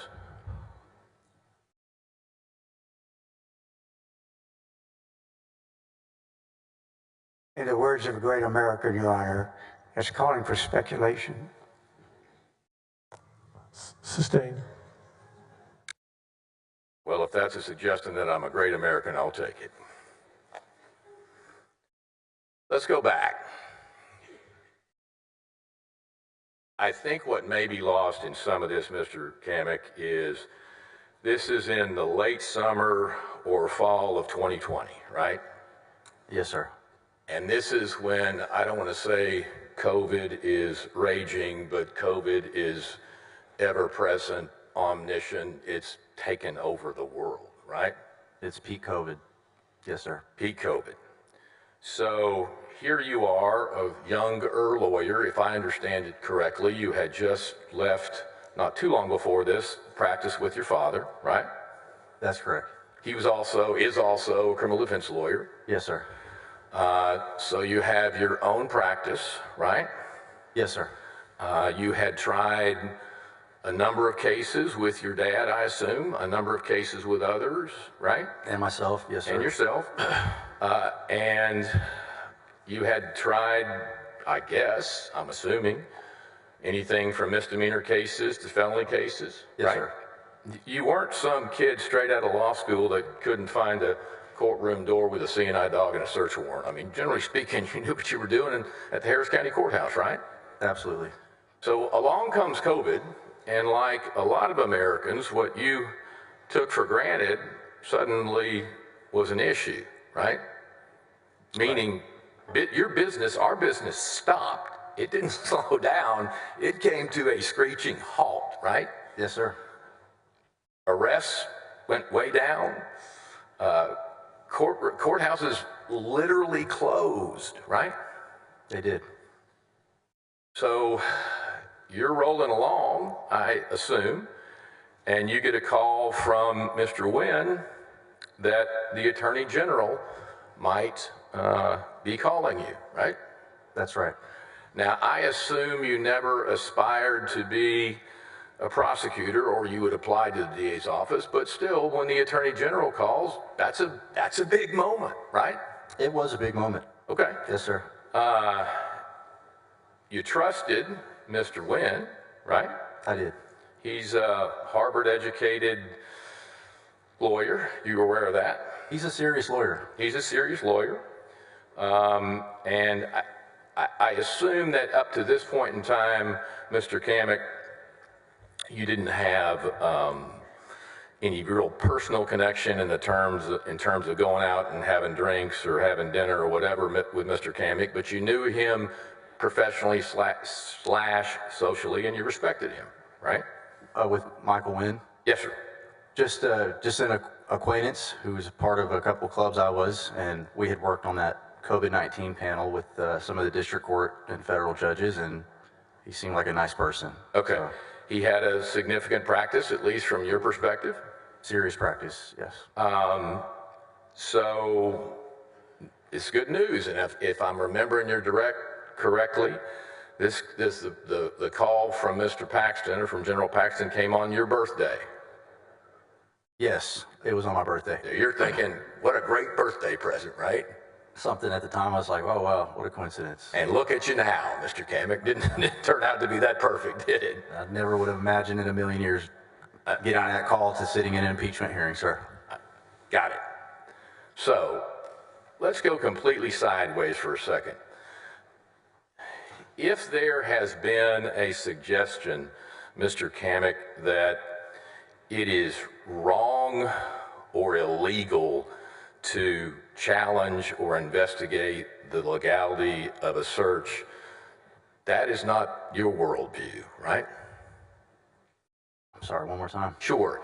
If there has been a suggestion made in this courtroom before these 31 senators that it is somehow wrong or illegal to investigate the legality of a search or a search warrant, that is not your worldview. Agree with me?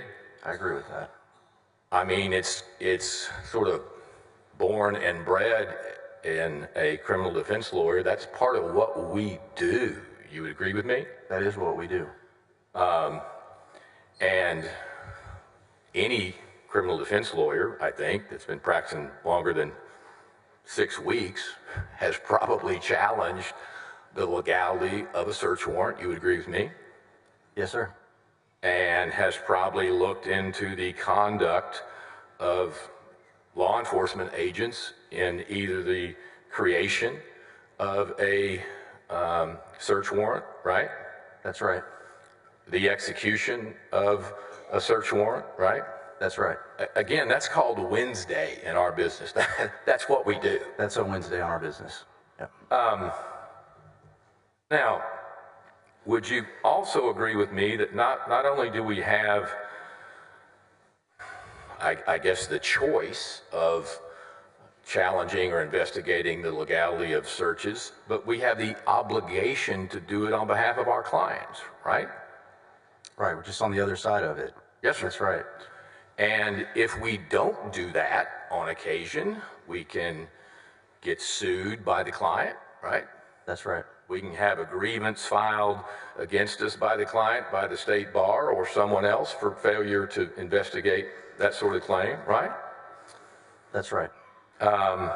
And I guess my long-winded point there is when you were asked by Ken Paxton, and we will get to that conversation, but when you were asked by Ken Paxton or told by Ken Paxton he wanted you to investigate the possibility of an illegal search or the creation of an illegal search warrant by agents, that was like, great, that's in my wheelhouse, that's what I do, right? Well, it was an investigation into potential violations of the Texas Penal Code, which is what I'm familiar with doing. So it would be in my wheelhouse. Right, so it's in your wheelhouse, in your strike zone, whatever, right? Right. And the fact that, oh my God, it's a federal agent, or oh my God, it's a federal magistrate. I mean, again, they deserve and are owed their deference, but there's nothing sacrosanct about an AUSA in our worldview, right? I have complete respect for government officials, but, you know, Mr. Paxton also believed that, hey, this is a serious accusation. It requires a serious focus. And, you know, if someone's doing something like that, they should be held accountable for it. And I assume, Mr. Kamek, you felt the same way. I did feel that way. Now, jumping ahead a little bit, but I think in one of the conversations, Mr. Kamek, you had, or one of the answers to one of Mr. Hardin's questions, that somewhere along the line you heard either Mr. Wynn, I believe, or Mr. Nate Paul say something, quote, and this is a statement attributable to Mark Penley, there's no amount of information that could be presented to him that would ever convince him that a federal official could commit a crime, right? That's right. And which person said that? Was it Mr. Paul that said that about Mr. Penley, or Mr. Wynn that said that about Mr. Penley, or do you know? It was Mr. Paul said that. Okay. Mr. Wynn was there when he said that. Okay.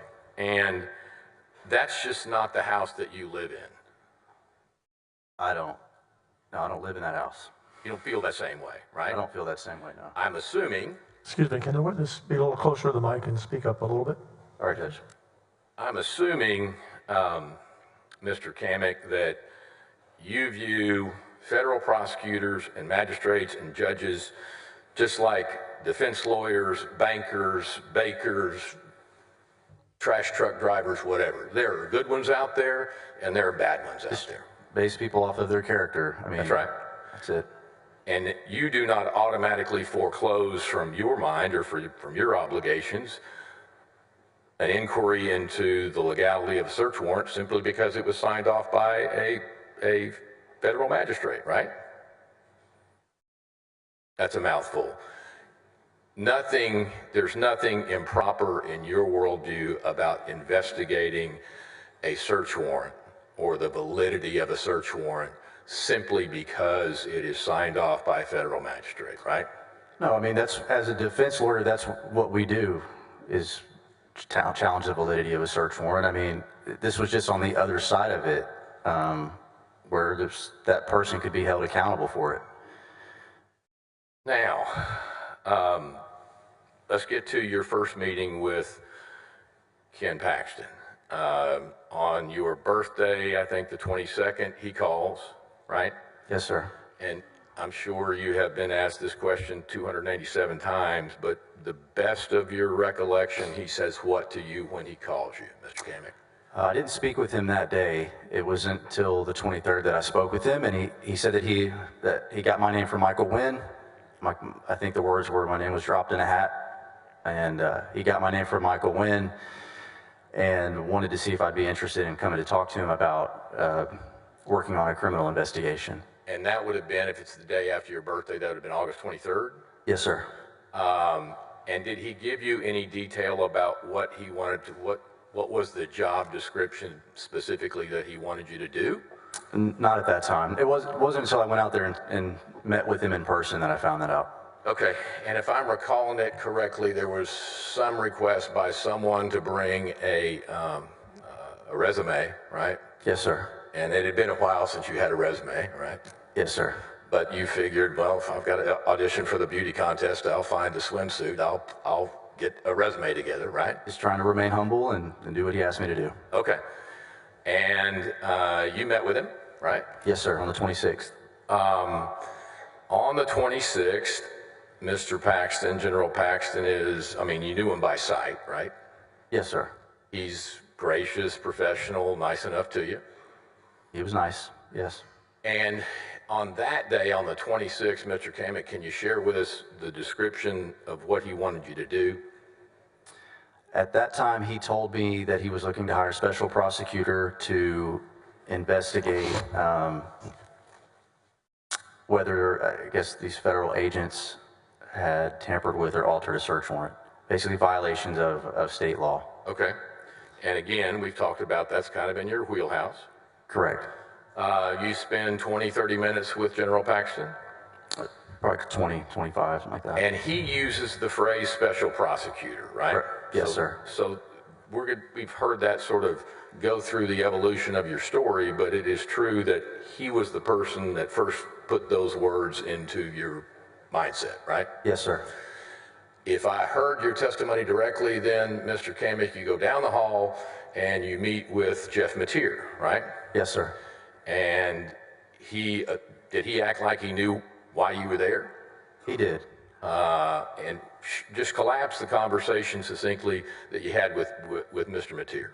Yeah, so I had another copy of my resume. I handed it to him, and I said, well, it was kind of awkward for a second, just communicating with him, but he said, I said, you know, I'm here to interview about the special prosecutor position for this investigation with respect to the search warrant, and he acknowledged that. Okay. And said, oh yeah, you know, I know a little bit about that, and just kind of act disengaged. Gotcha. And I think that was the phrase that you used with Mr. Hardin, disengaged, right? Yes, sir. But I guess my point, at least right here, Mr. Kamek, is the phrase special prosecutor was discussed with Jeff Mateer, right? That's correct. And at no time did Jeff Mateer say, oh, no, you're not going to be a special prosecutor. We can't hire special prosecutors. That never happened, right? No, sir. Did Mr. Mateer, disengaged as he was, did he ever indicate to you, Mr. Kamek, that there was no need for a special prosecutor being hired? He did not. Did he ever indicate to you that he felt like this investigation was a baseless complaint? His attitude was kind of like that, like he didn't feel like it was important or worth pursuing. It didn't rise to his level of importance. That's fair to say. Okay. But he certainly never said or suggested to you that this was a crime or illegal for you to be interviewing for this job. He did not. He did not. Okay. Now, you don't get the thumbs up that day, but you leave. You're optimistic, hopeful about it, right? That's right. And to put us back in your worldview at the time, again, we're in the middle of COVID. Let me stop back. I over theatrically demonstrated or referred to how long you'd spent with Mr. Hardin. You and I did meet last night, right? Yes, sir. Spoke for 45 minutes or so. 45 minutes. It was late, right? It was late. And it was after Mr. Hardin I had met with Mr. Hardin, and then me and my lawyers came and talked to you for about 45 minutes. Gotcha. So we have discussed this before. I'm not just getting lucky with every single answer. We have talked about this, yes, sir. Okay. So you're hopeful. Again, we got COVID. You're thinking the Attorney General. This is great. I believe that on your drive home, you call your grandmother, right? I think I told you that. It's like, hey, I bet the Attorney General. Right. Yeah. And your grandma said, I guess would act like any other grandma. So good for you. That's awesome. That was her attitude. So you then go through a series of exchanges about whether or not you might have a conflict, right? Potential conflict with any other cases at the Attorney General's office. Yes, sir. Mr. Vassar at some point reached out to me about a contract. Okay. And told me that I needed to do a conflicts check. Did Mr. Vassar ever suggest to you, Mr. Kamek, that you were unqualified? No, sir. Did Mr. Vassar ever express to you that hiring, whether we call you an outside counsel or special prosecutor, whatever, did he ever express to you that the hiring of you was unnecessary? No, sir. He reached out to me to set up a phone call. And then on that phone call with him, I said, yeah, I'm interviewing. He's calling me, I guess you're calling me about the special prosecutor position. And then he's acknowledged that, asked for my email address.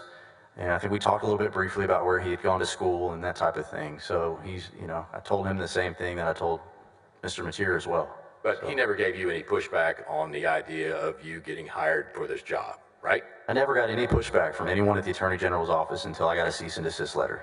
Say that again. I never got any pushback from anyone at the Attorney General's office or the Travis County District Attorney's office or anything until I got a cease and desist letter. In fact, Mr. Kamek, it's true, is it not, that in your, I guess, effort to be compliant, appropriate, righteous, that's probably overstating it, but in your effort to do the right thing, you called the State Bar of Texas Ethics Hotline and described what you were going through, right? I did, sir. And without getting into what they told you, you walked away from that conversation after explaining to the ethics hotline at the State Bar of Texas what you wanted to do. You felt like you had a blessing from the State Bar of Texas to do exactly what you do, right? Told me congratulations on the job. So in the middle of this alleged conspiratorial dark worldview effort, you're calling the State Bar just to make sure you are literally dotting your I and crossing your T. That's right? correct. Now, I think Mr. Hardin had you talk about your expectations about your sort of bell curve or what have you of ability. In other words, when you first met with Mr. Paxton, I think you thought, I can investigate, I can issue grand jury subpoenas, I can appear in front of a grand jury, I can make recommendations to the grand jury. Heck, I might even get to go try this case. That was kind of your worldview when you went into this, right? I didn't think there would be any limitation all the way up into potentially presenting the case for a charging instrument, whether it be an indictment, a complaint, an information, or trying the case in front of a jury panel. So once I got my contract, then I realized how limited of a scope it was. Yes, sir. You anticipated my next area question. Once you got the contract back, it was sort of the real world of, no, I'm not going to be presenting this case to a grand jury. No, I'm not going to be making recommendations. No, I'm not going to be trying the case, but I'm going to be investigating the case, right? Yes, I was just still happy to be working for the Attorney General. Got it. Now, and I don't know when you want to break, Mr. President. I was going to go to about 3:10, about 15 more minutes. That's fine. At some point along the way, you and General Paxton had a discussion about your hourly rate. You said $300 an hour, right? Yes, sir. And you would agree with me that all things being equal, that's a pretty reasonable, moderate rate, right? Yes, sir.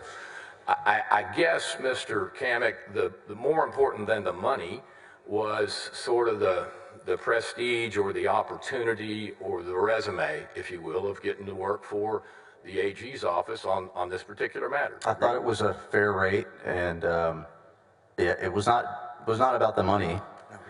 You know, I have a whole business before all of this that I still have today, so it was not about the money. It was about trying to help out.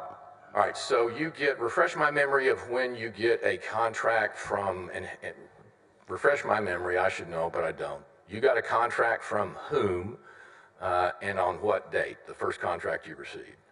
I received a contract, this was my mistake, but the contract came in on September 3rd in my email, and Mr. Paxton asked me, did I receive it? Okay. And, but I didn't see it. It got lost in the shuffle of all the other emails. So I responded back and said, no, I didn't get it. And then Mr. Vassar resent it to me on September the 4th of 2020. So you have a recollection of Vassar specifically sending you this contract, right? I do, sir. And when you received this contract from Mr. Vassar, you think that is I mean, neither one of us are contract lawyers, but you think that's an offer, and by signing it and sending it back, you think that's an acceptance. Yes, sir. I spoke with him, Mr. Vassar, about the contract. Right? I spoke with Mr. Paxton about the contract. He followed up to see if I got the contract. Right? He said he could get me the hourly rate. I told him I was coming back out there. I mean, to me, it was very clear that I was being hired for this position. And so I signed it and returned it to Mr. Vassar that day when I got home. Gotcha. And no one suggested to you during that month of September that they had their fingers crossed and you really didn't have an agreement. In other words, you went through that month believing you had a valid contract with the state of Texas to be an outside lawyer, right? Yes, sir. Now, I think you told us that you, Mr. Kamek, attended a meeting with Nate Paul on September 4th, right? Yes, sir, I did. And that's here in Austin, right? Yes, sir. Let me back up. So, Michael Wynn tells you, hey, the AG might be calling, the AG calls, right? And then you learn at some point that Michael Wynn not only had recommended you, but was Nate Paul's lawyer, who was the complainant, for lack of a better description, in this illegal search warrant claim, right? Yes, sir. Do you know when it was, Mr. Kamek, that you learned that Wynn was representing Nate Paul? Yes, sir. It was once I got confirmation about the job, I guess, and Okay. I sent, Michael reached out to me and said to come meet with him and the complainant, Michael, or Nate Paul, on September 4th. Now, Mr. Harden asked you if you did any research about Nate Paul, or you Googled Nate Paul, or words to that effect, right? He asked me that, yes, sir. And when is the first time you have a recollection of doing that? Before you met with Paul or after you met with Paul? Before I met with him, I just Googled him. And you knew, obviously, at some point that he had a search warrant run on his home and his property and his business and all of that, right? Yes, sir. You didn't come across news articles about that in your search, however long that was or wasn't, right? No, sir. But what you came across were articles where, for lack of a better description, he's the new golden child of commercial real estate in Austin. He's the new king or whatever, right? It was just headlines about his career as a real estate developer. From your perception, Mr. Kamek, you thought you were sitting in front of or meeting with a valid gentleman or person of substantial economic means, I guess. I thought, okay, serious serious guy, businessman, serious lawyer, serious case. It was to get very seriously. Okay. So nothing about this, I guess I'm stumbling into, nothing about this was off-putting to you. You didn't think that there was, in fact, you thought this case just keeps getting better and better for me, right? I was just trying to focus on the facts of what I was being presented with. I didn't know any of these people. Okay. So you meet with him in Austin. I believe you said you met with him for an hour and a half, 2 hours, right? Yes, sir. And I say him. Nate Paul is there. Michael Wynn is there, right? Yes, sir. Ken Paxton is not at this first meeting, if I understand it, correct? No, sir. He was not there. And they are explaining to you, that is Mr. Wynn and Mr. Paul are explaining to you their theory about why the search warrants may be invalid and why they might have been altered, right? Yes, sir. And I wasn't there, but as I understand it, Mr. Paul showed you, made a pretty convincing presentation utilizing a computer, diving into the metadata, which at least convinced you that this probably happened or this might have happened, right? I was convinced. You were convinced? Something there. Okay. I didn't make a judgment either way, but it was a persuasive presentation. How computer literate are you, Mr. Kamek? And that's a vague question. You know much about metadata? No, I've never really worked with metadata in that way. Okay, but it at least appeared to you at that time that Mr. Paul was literate in that area, made this explanation, made this explanation, and you accepted it, right? Yes, sir. I was told that this presentation was also given to Mr. Penley and Mr. Maxwell as well. So it was just me, my set of eyes looking at it, and I thought it was persuasive. And you leave there, I think, and go meet with Ken Paxton at his office here in Austin the same day. Yes, sir, that's correct. Do you recall how you described your worldview of the explanation that, I don't know why I can't talk. I'm paid to talk. You told Ken Paxton, I think, Mr. Kamek, words to the effect of, I think there may be something there, General. I told him I was convinced, it was convincing what I was shown, and he agreed with that. Okay. Now, let's go there. When you say it's convincing, exactly what words did you say? I said it was convincing, it was persuasive, and he agreed with that. He said, And I agree. Paxton agreed with you. Yes, right? sir. Now, at no time, you would agree with me, I think, that did Paxton ever suggest to you that this investigation was a baseless investigation, right? No, he never indicated that it was a baseless. You believe, recognizing that you don't know what's in his head, but you believe that he believed the same thing that you believe, right? Yes, sir. At some point during this meeting with Ken Paxton, after you had met with Nate Paul, I think it is then that General Paxton says to you, get me a wedding copy of the search warrant, right? He said that after we got back from the press conference and I was getting ready to go. That the same day? Same day. Okay, so. He did say that. And they probably understood it after Mr. Harden explained it, but just so that I'll be on the same page with it, a wedding copy is a copy that is actually signed with ink by a judge, right? It would just be the original document. And your understanding of why a wedding copy was important is it could, if not definitively, then go a long way in establishing whether that warrant had been improperly altered or not, right? Yes, sir, that was my understanding. And the words of General Paxton to you, I think, were along the lines of, if you can find me a wedding copy of this search warrant, that's all I need, game's over, right?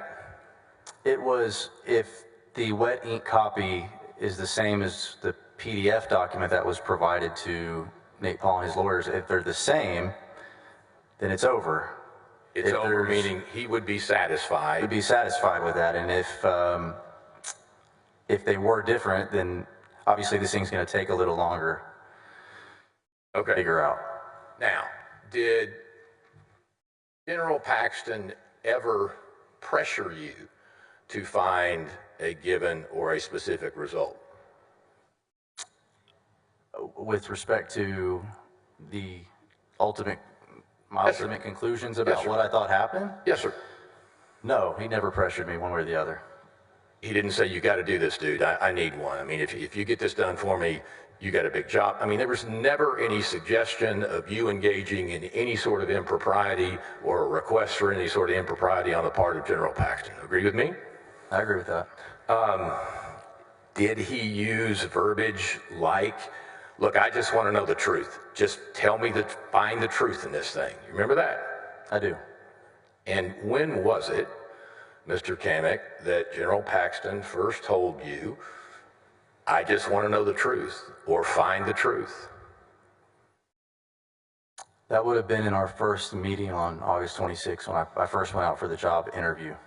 So to be clear, before you were ever hired, that was his directive to you. I just want to know the truth. Find me the truth.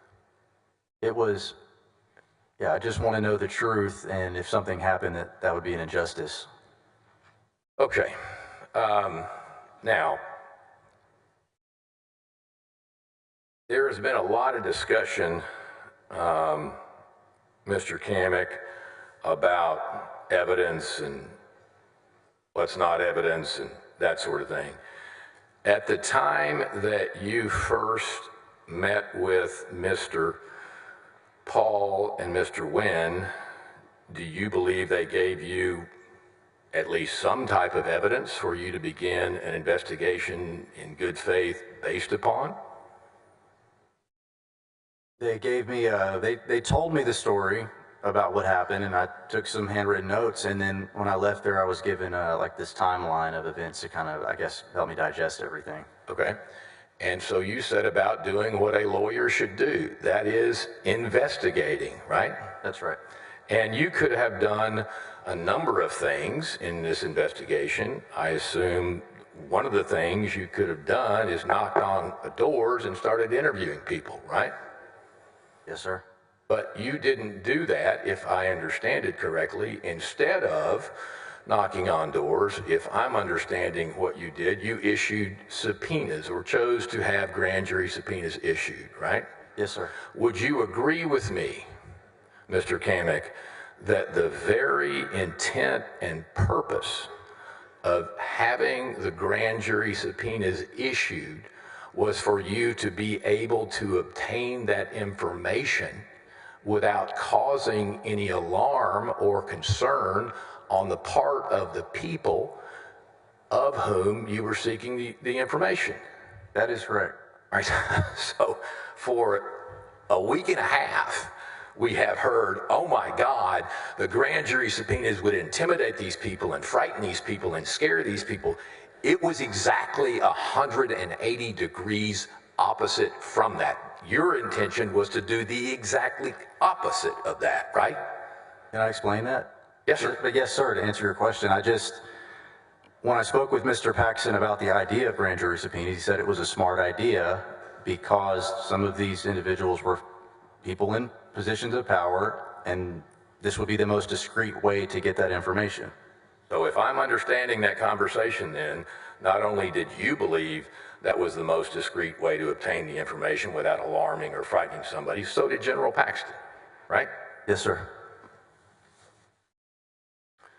Can we break now? Is that okay? Members, we will stand at ease until 3:30, so a 25-minute break.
You may resume, Mr. Cogdell.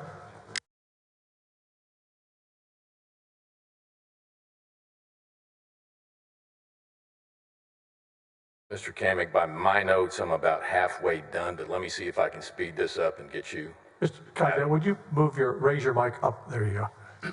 Yes, sir. We had you talk a little bit, Mr. Kamick, about the grand jury subpoenas and the reason for that.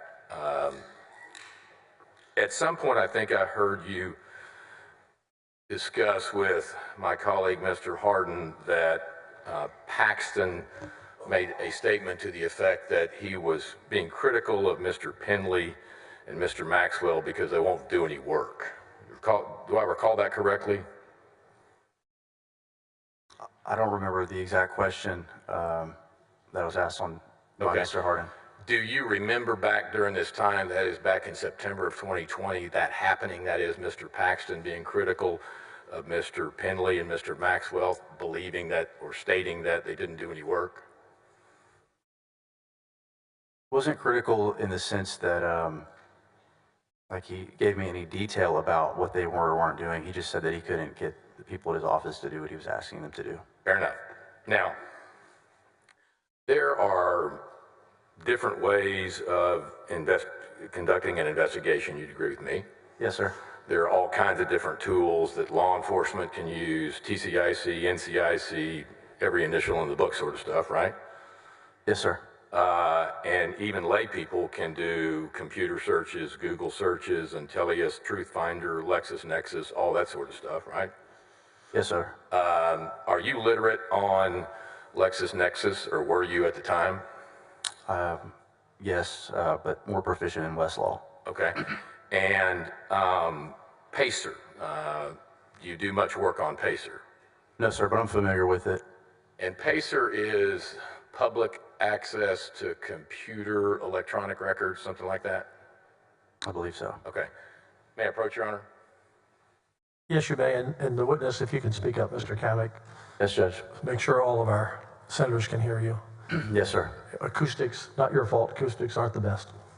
And some of our hearing collectively is not the best either. So.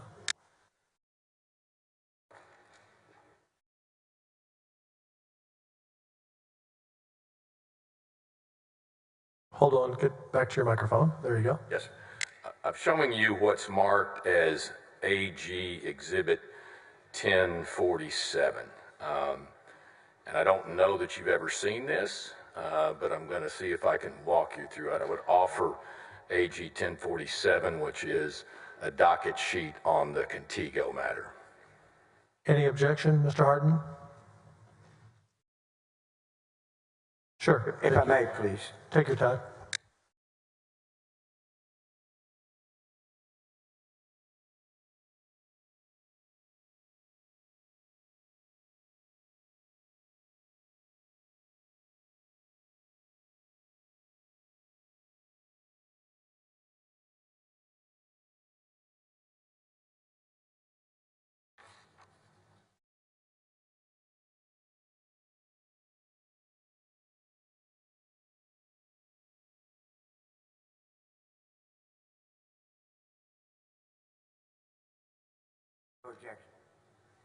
No objection.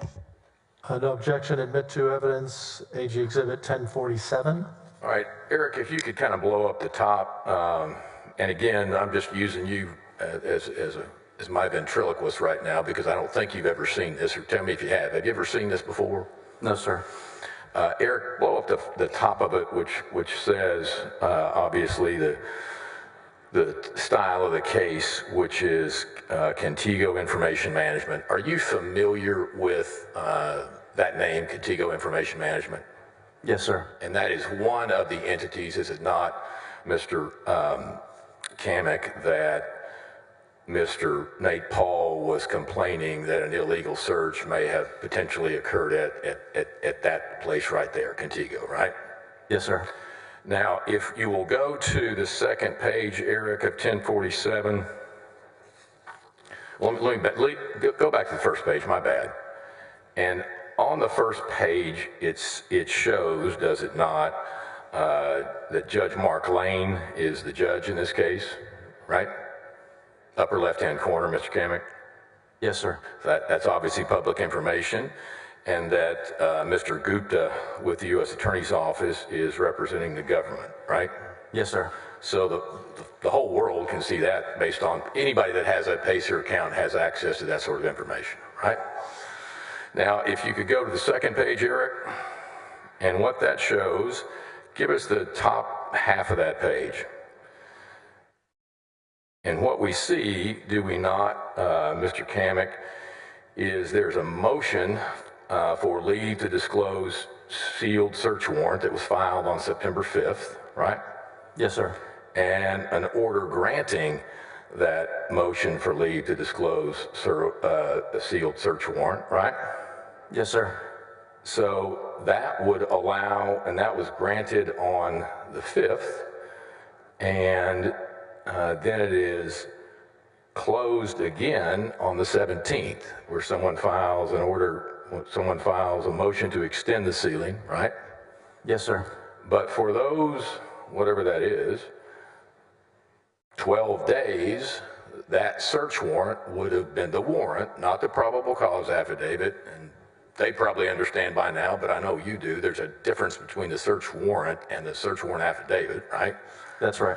But the search warrant would have been visible via Pacer for those 12 days back in September. Again, anybody with a Pacer account could have logged in and looked at that, at least during those 12 days. Agree with me? It was not sealed during those 12 days. Fair enough. Now, when you were working on this matter, did you ever see, Mr. Kamick, any evidence that Mr. Penley or Mr. Maxwell had done anything in terms of investigating the same complaints that you were investigating? Meaning, did you see any reports, any memoranda, any conclusion, anything? No, sir. It is possible, is it not? Let's say that I want to investigate whether or not a given prosecutor might have at least been accused in a pleading of doing something improper. You or I can get on Pacer and enter that person's name and pull up every case that lawyer's ever been assigned to, right? Yes, sir. And they can do the same to us as well, right? That's correct. But if we wanted to investigate whether or not a given prosecutor was doing something, we could look at their history, or at least their history that's visible on Pacer, right? That's right. Same with the judge, correct? It should be public record. Now, let me be Captain Obvious, because it's a cape I wear a lot. Every single search warrant that is a bad search warrant was signed by a judge somewhere, wasn't it? Theoretically speaking, it. Okay. Yes. Well, I guess my point is, if someone is arguing, well, a judge signed it, therefore it must be good, well, if it's a search warrant that was executed, chances are a judge signed it. That doesn't necessarily make it a good search warrant. It's just one more search warrant that one more judge signed. Agree with me? I agree with that.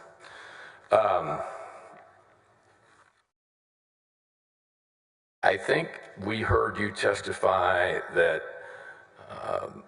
Mr. Wynn, during, I guess, the latter part of September, stated that Penley had reached out to him out of the clear blue and asked for documents. You recall that? Yes, sir. That's what I was told. Do you know when, Mr. Kamick, ballpark that was? It would have been, I believe, sometime in the fourth week of September 2020. Okay, so if you were hired on September 4th, you had been working on this case for several weeks, or this investigation for several weeks by the time you heard that. Agree with me? Sir, approximately 3 weeks. Okay. Now let's get into the time. Mr. Harden had you walk through sort of the frequency of contact that you had with Mr. Paxton during this, and it was about a month. That's probably the easiest way to describe it, is about 30 days, right? Yes, sir. And Mr. Harden had you describe your contacts with Agent Paxton, and I think you said, I don't know, 15 to 20 times, something like that, right? Yes, I did say that. And during that month or so period, you saw him a grand total of how many times face to face? 2 or 3?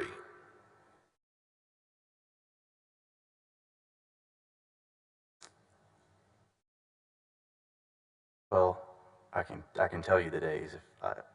So the 26th was Okay. one time.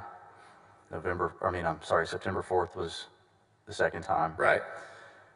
Then there was the time at the end of September at Nate Paul's house. That's 3. And then there was another time when I drove out to meet with him and Brent Webster. That's 4. And then there was another time when we met at the Starbucks. That's 5, right? That's 5 times. So let's use as a demarcation, artificial or not, I'm going to call it when the stuff hit the fan, and that is September 30th or October 1st, okay? Oh, yes, sir. So before the stuff hit the fan, and we're going to get to there, you had seen him a grand total of 3 times. That is Mr. Paxton, right? 2 times. 2 times, okay. Now, you said, I think in reference to a question by Mr. Harden, that you had talked to him 7 to 10 times on the phone, something like that? Yes, sir. And there were some occasional texts as well, right? Yes, sir. Would you agree with me, generally speaking, Mr. Kamek, that those phone calls are generally short, to the point calls? Yes, sir. Do any of them stand out in your memory for one reason or another? That's not meant to be a trick question. That's just an open-ended question. I'm just thinking about what stands out in my mind about the conversations. Okay. Let me keep going, and if it comes to you, we'll come back to it. Okay. Fair? Would you agree with me, Mr. Kamek, that Mr. Paxton has, General Paxton, whatever we want to call him, has a, let's say, unique style of communication? I'm sure it's not exclusive to him, but what I mean by that is when he wants you, he reaches out to you and you're generally accessible, right? Yes, sir. But the reverse isn't always true. When you need him, it ain't always, he doesn't pick up the phone as quickly as you pick up the phone. I would agree with that. Okay. And you had 3 or 4 of these occasions where you were saying, look, Mr. Paxton, or look, General Paxton, I need an email address and I need some identification, or I need a badge or something, right? Yes, sir. And the response that you get is more or less, yeah, I'm working on it, yeah, right? Yeah, I mean, every time that was kind of the Fair response enough. that I got. And you would also agree with me that just about every time you're in the presence of General Paxton, he's either on the phone some of the time or on the phone all of the time. Is that fair?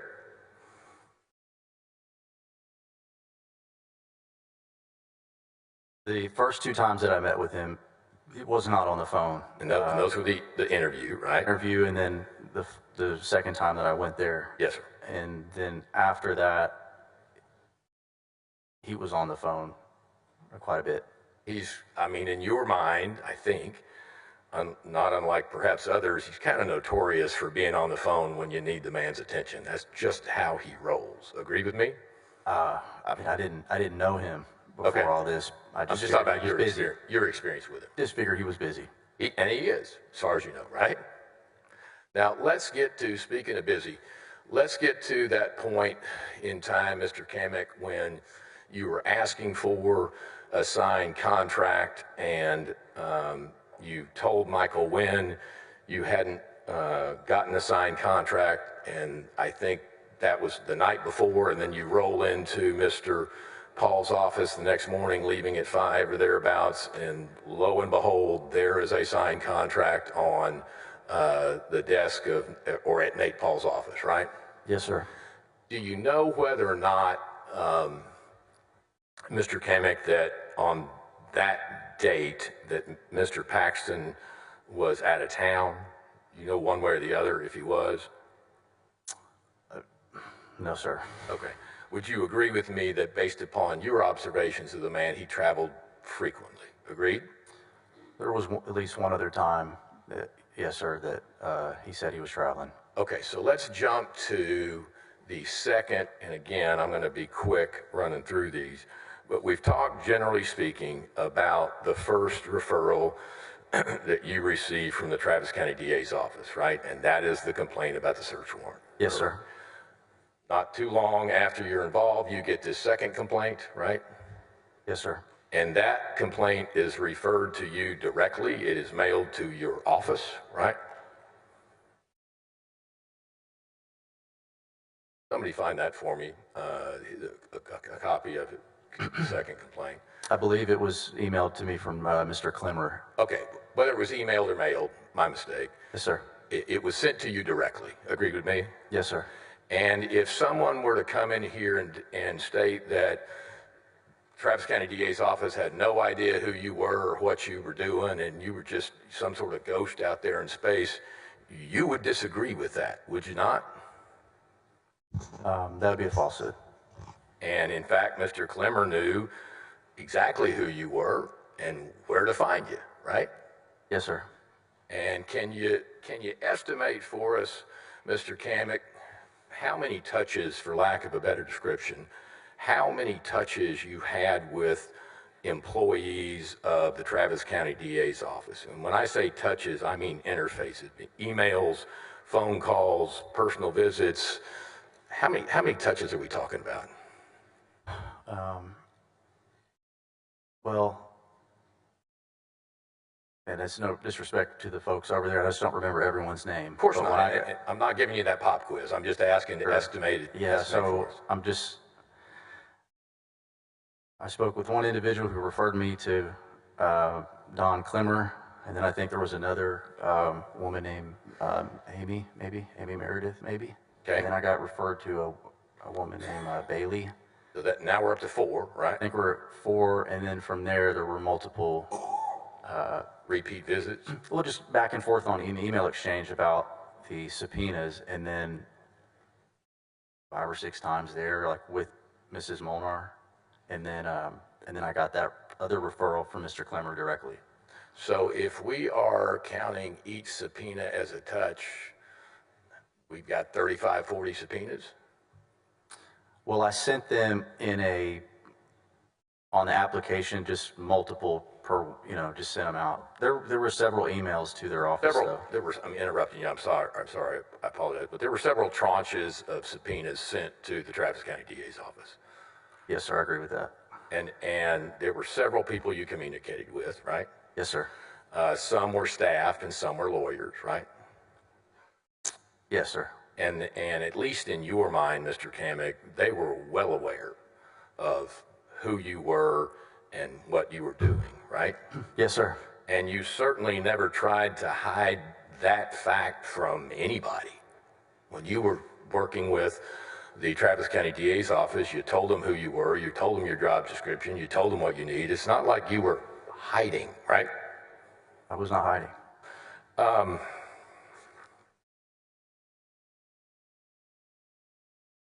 The second complaint is different, Mr. Kamek, in kind, is it not, from the first complaint? Meaning, the first complaint is, may I approach, Your Honor? And just to satisfy,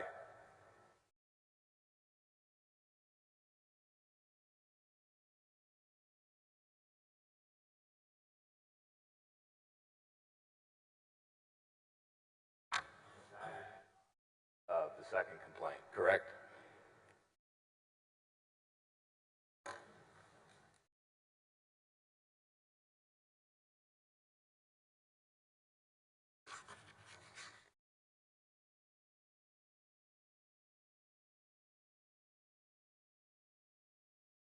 Yes, sir, that's the second referral. So again, I'm sorry, Mr. Kamek, I really need for you to speak louder when you're answering, because I know. Yes, Judge, that's the second referral.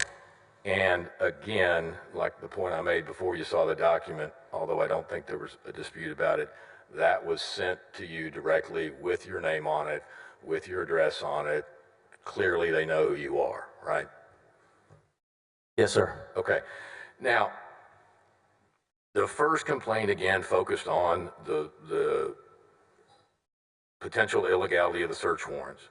The second complaint focused on a alleged fraud concerning people trying to steal my words, not the complaint word, Nate Paul's property too cheaply, right? Yes, sir.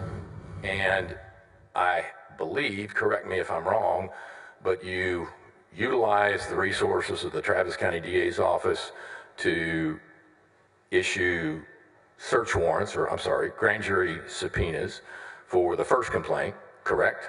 Yes, sir. And you did the same thing with the second complaint, meaning part of the thing that you did to investigate it was send out grand jury subpoenas to try to obtain information, correct?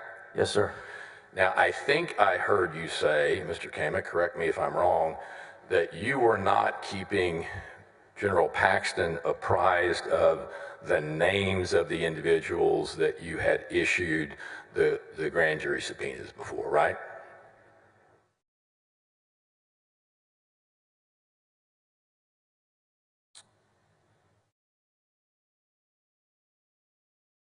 I never spoke with him about like who specifically I was issuing subpoenas for, but that's not to say that I don't remember if I had forwarded an email list or something like that. Fair enough. It's possible that you sent him on one or more occasions a list of folks that, or some sort of detail on names, right? That's possible. Not certain one way or the other if it happened, but it's certainly possible. As I'm sitting here right now, I don't recall that. Fair enough. But you didn't in any conversation, as far as you can recall, Mr. Kamek, get so granular with General Paxton about the names of the people that were being subpoenaed that you said, well, Joe Smith on this day, Bob Hunt on that day, Travis Smith on the other. That didn't happen, right? No, sir. And I assume it is a safe bet to say that if you sent General Paxton an email containing a list with names on it, you don't know one way or the other whether or not he opened that email and read through it and assimilated or understood what was in it or not. Agree with me?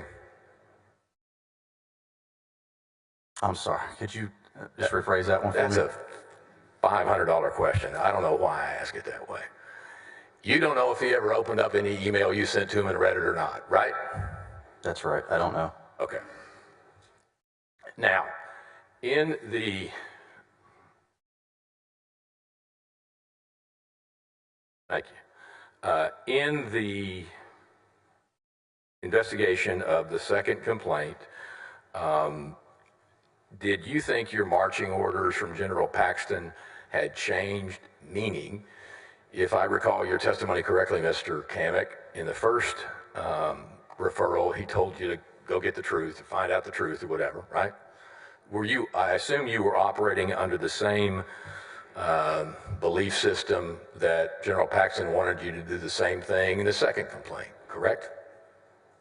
That was my belief and my understanding. And at any point, Mr. Kamek, that you were dealing with Ken Paxton, did he ever ask you to misrepresent anything? No. Did he ever ask you to, for lack of a better description, lie, cheat, or steal? To lie, cheat, or steal? Yes, sir. No, sir. And I'm including that in a broad sense, not in the literal sense. But also in the broad sense, not the literal sense. Mr. Kamek, never ask you to hide, secrete, destroy. Never ask you to hide any record, conceal anything you did, dispose of anything that you obtained. There was never any suggestion of that, I don't think. Was there? No, sir. Now, there was the time when the stuff hit the fan, right? Yes, sir. And that was October 1st? I believe it was October 1st, whatever day that I got a cease and desist letter from Mr. Penley. Okay. And again, whether it's the 1st or the 2nd, 30th, whatever, you get the cease and desist letter, and what was your reaction when you got that? What was your thought? I mean, I was shocked. I was confused and felt like a rug been pulled out from under me. And I heard shocked and confused, and then I didn't hear the last thing that you said. I just felt like the rug had been pulled out from under me. Okay. It just seemed like it came out of nowhere. And it really did come out of nowhere, if I'm understanding your story, right? It did come out of nowhere. I had never spoken with Mr. Penley over the course of those 3.5, 4 weeks. And after Mr. Penley sent you that letter, Mr. Mateer sent you another letter, right? That's correct. And this is and he's basically saying, this is unauthorized, you're performing illegal activity, you're whatever. This is the very same Jeff Mateer whose office you sat in interviewing for the job that you took, right? That's correct. If I'm recalling it correctly, Mr. Kamek, when you got the first letter from the Penley letter, you responded very professionally, very appropriately, very succinctly. He sends you this cease and desist letter, and what do you reply back? I think I told him that I would just stand down and something along those lines. Unlike some other people that you might have heard of, you didn't get volcanic on him. You didn't pick up the phone and slur a bunch of invectives or worse at him, right? No, that would have been unprofessional. And to be fair to you, Mr. Kamek, all you were trying to do was do a job, do it well, do it professionally, right? Yes, sir. Then it gets even worse because the press starts blowing up, right? Yes, sir. And speaking for you, you are a 5-year lawyer, and you have authors, writers, people in the press that you've never spoken to, that you've never communicated with, that you've never heard of, just saying horrible things about you, right? There were a lot of articles written, and I read a couple of them and then chose just to put that out of my scope of view, just move on with my life. That was probably a wise decision, but it went into really needless detail about disagreements that you had with your family, and it just blowing everything out of proportion, and it was a nightmare for you, simply put, was it not? It had nothing to do with anything that involved this. It was just a bunch of trash. I'm sorry. That's right. And it was, if you understand the timeline, or I guess if I understand the timeline, I'm asking you if you understand it the same way, Mr. Kamek, that by this point, the so-called whistleblowers had gone to the FBI, and that's when all this volcanic eruption occurred, right? I'm sorry, could you? Sure. When the negative press started coming out, it was after the time, at least insofar as what the articles were claiming, that several individuals that used to be with the Attorney General's office had gone and made a complaint with the FBI, or made the so-called whistleblower complaint. Is that consistent with your memory? I remember reading, I think, about that. And after this eruption, that is when you drive to Nate Paul's house, right? Yes, sir. And I mean, it's just a surreal time, fairly put, for you and for everybody else, right? Yes, sir. You go to his house, you had never been to his house before, you're hoping to resolve whatever issues are outstanding. Oh, by the way, you would like to get paid for your work, right? Right. And everybody's kind of standing around shell-shocked. When I say everybody, I mean you, Mr. Mr. Wynn, your friend or whatever, Mr. Paul, and Mr. Paxton, right? Yeah, that's who was at that meeting. And I mean, again, without engaging in a hyperbole, it's kind of like everybody's sitting around with PTSD, just like, what the hell was that, right? Right. You were asked to continue the good fight, keep working, and in your own mind you say, no, I'm done with that. No. Right? That's right, I was done. Okay. And then you have another occasion that you detailed for Mr. Hardin where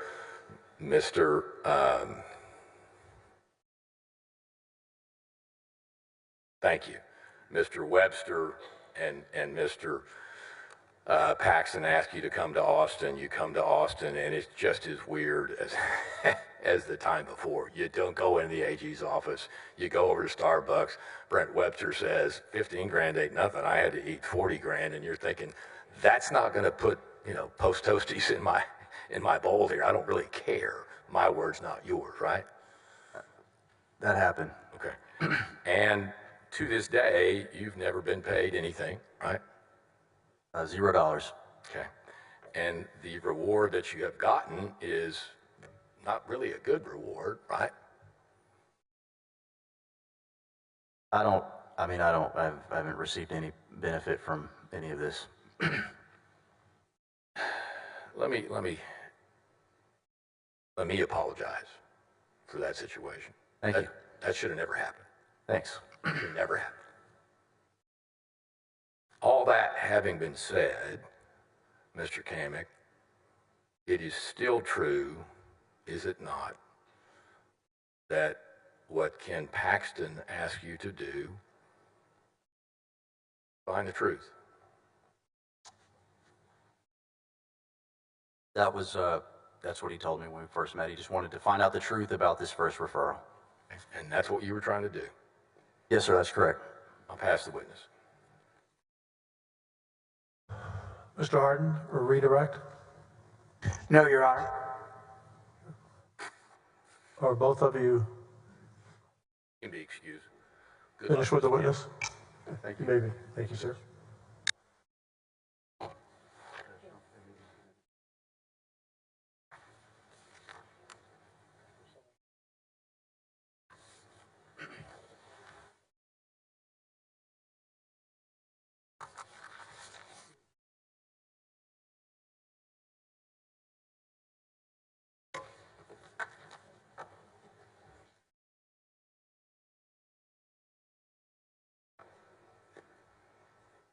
Call your next witness. Thank you, Mr. President. The House calls Joe Brown. Bailiff, please bring in Joe Brown.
Mr. Brown, if you'll raise your right hand. I do solemnly swear or affirm that the evidence I give upon this hearing by the Senate of Texas of impeachment charges against Warren Kenneth Paxton Jr. shall be the truth, the whole truth, and nothing but the truth, so help me God. Thank you. Please have a seat. And as they will instruct you, talk as closely to the mic as you can get. Thank you. May I proceed, Mr. President? Yes, you Thank may. you. Sir, please introduce yourself to the honorable members of the Senate. Joseph David Brown. I go by Joe. Mr. Brown, how are you currently employed? I have a private law practice in Sherman. Could you please summarize for us, albeit briefly, your history as an attorney, your jobs, positions you've held? I graduated from SMU Law School in 1995. I started with a civil law firm in Dallas, about 100 lawyers, Coles and Thompson. Did that work for about 5 years, returned to my hometown. Ran for district attorney in 2000 in Grayson County, was elected, spent 17 years as the district attorney in Grayson County, and then I was appointed as the Eastern District United States Attorney in 2018. Was that a presidential appointment, Senate confirmation? Nominated by the senators of Texas and presidentially appointed and Senate approved. And under which administration were you appointed? I was appointed by President Trump. May I ask you, sir, at some point were you contacted by or on behalf of Attorney General Ken Paxton? Yes, sir. Can you tell us the substance of that? I received a call in late August of 2020 from a friend in McKinney who was a mutual friend of the Attorney General. He told me that Attorney General Paxton would like to visit with me if I'd be willing to about a potential criminal special investigation. Did you meet with the with Mr. Paxton? Within the hour, I received a call from Attorney General Paxton. He introduced himself, we visited a little bit, and he asked me if I would come to Austin to visit about a matter that he had. He did not give much detail at that point. I knew it was criminal and it was a special investigation, but I didn't know the role really, and he said he would explain that to me if I came to Austin. Did you go to Austin? I came to Austin on August 27th of 2020. Did you meet personally with Mr. Paxton? I did, in his office, about 45 minutes, and I met about 15 minutes with Jeff Mateer. Can you give us a summary? I'll ask you, did he provide you some information concerning this potential complaint? Are you asking me to? Well, I'm asking you, did he give you information about the complaint? Attorney General Paxton told me about the complaint, yes. And if you could, in just a few words, tell me what the substance of the report was. Well, I didn't know what role I would be playing, whether I was going to be an independent prosecutor or under the authority of the Attorney General. So we talked about that, but he told me it involved a guy that had a warrant executed, and he believed the warrant could have been possibly executed unlawfully. So we continued to visit about that and flesh that out. On the information that he provided you, just off the top of your head, did you have any? Well, let me retract that. Did you ask of him whether or not he had individuals within his own office who might be able to investigate this matter? Yes, we talked about the fact. I remember him talking about that it involved potentially a phone line cut on some execution of a search warrant, and the warrant affidavit being changed. And I learned during that meeting that it was involving the FBI and the Securities Board and DPS, and the investigation would be involving that. So yes, we talked about that, and he said he could not get the people in his office to do anything about it. And I talked a little bit more about that, and he talked about the ranger, the retired ranger that worked for him, that wouldn't do anything about it. Let me stop you there. Did you ask him a question after he told you that his own people weren't getting work done on it? Yeah, I said, why don't you fire him? What was his response? It was complicated, and it just didn't work that way. Fair enough. Did he advise you whether or not there were any other people in the race, whether he had competition? He told me that there was another lawyer, young lawyer, that he was considering, but that he didn't have the credentials that I did. And so I assumed that if I wanted that he would choose me to do that. You said that he had identified, if I'm correct, the FBI, the State Securities Board, and DPS. Is that accurate? I remember those entities. Did those raise any concerns for you? Just that first question. Yeah, as we're talking. And let me stop you there, just so I don't get an objection. The answer to the question is yes, correct? Yes. Did you relay those concerns to Mr. Paxton, and if so, what did you say? Yes, I was aware of the fact that his indictment involved those 3 agencies, and I said I have some concern about the fact that it would be involving, that I would be under your authority and investigating the same agencies that were involved in your indictment. As we talked about it, I eventually, I'm having to process this during this meeting and learn all this, and the red flags are going off. So eventually I say, my preference is that I would write a report and be able to evaluate these conflicts before I would commit to any level of prosecution. And he said, we have people that can prosecute the case, that would be fine. From your recollection, did he appear affected by these concerns that you raised? Did he indicate that it was a problem? I'm sorry, conjecture and speculation as to whether or not he was affected. Your Honor, if I may. Yes, sir. From what you observed, sir, did you have any personal observations for how you believed he took that news? Same objection. Your Honor, if I may, we're talking about a lay witness opinion. This individual was in the room with him and spoke directly with Mr. Paxton and can testify as to what he observed. I will abstain. I think you can phrase it better, so try one more time. Sounds like a challenge, Your Honor, and I'm up for it, I hope. You told him these concerns that you raised, is that correct? What did you observe, if anything? He told me, when I said I'm concerned about these, he said, I understand, I'm not worried about that, I just want to find the truth. Fair enough. Did he tell you, did he indicate to you whether the individual involved was a donor? I did not learn he was a donor until I went to talk to Jeff Mateer. Did you learn from Mr. Paxton that he had any other relationship with this individual? No, I had no idea when I left the Attorney General that there was anything other than a guy that he was, that was wronged, and I was unclear on why it was going to a special prosecutor other than what he had told me. So let's fast forward. At some point, do you speak with Mr. Vassar about a potential contract?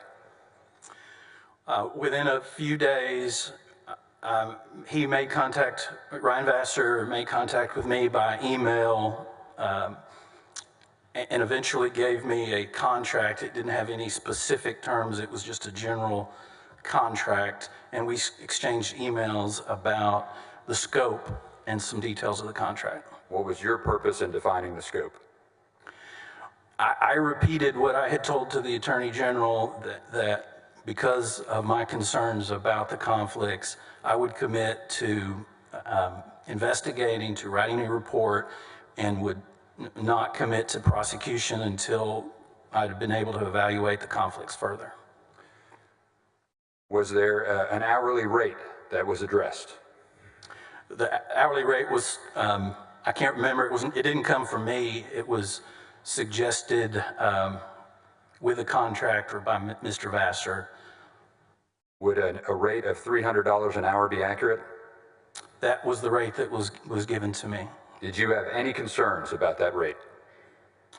I was in 2 months out from the U.S. Attorney's Office and just starting, and this was giving me an opportunity to stay involved in something relevant. I mean, the Attorney General was asking me to help with an investigation, so it intrigued me, so I wasn't worried about the money. You were prepared to do any sort of investigation if you cleared conflicts for $300 an hour, is that accurate? What was described to me, yes. I mean, I knew I could, if I needed to, get out of it, I could. Were you prepared to secure any insurance that was necessary as provided by the contract? The insurance thing didn't come up until, when I get the contract, it says you have to have malpractice insurance, and I was 2 months out of the U.S. Attorney's Office, so did not have it. But, that was not what kept me from doing it. Did you, as a matter of fact, indicate to anybody that you were willing to get insurance within 30 days? I would have gotten insurance if that was necessary. I thought it was something they could waive. And did you explain that to Mr. Vassar? Yes. Did you feel, in your opinion, that in any way stood in the way of you getting the job if you were to be chosen? Yep. I'm That sorry. would never. Excuse me, Mr. Brown.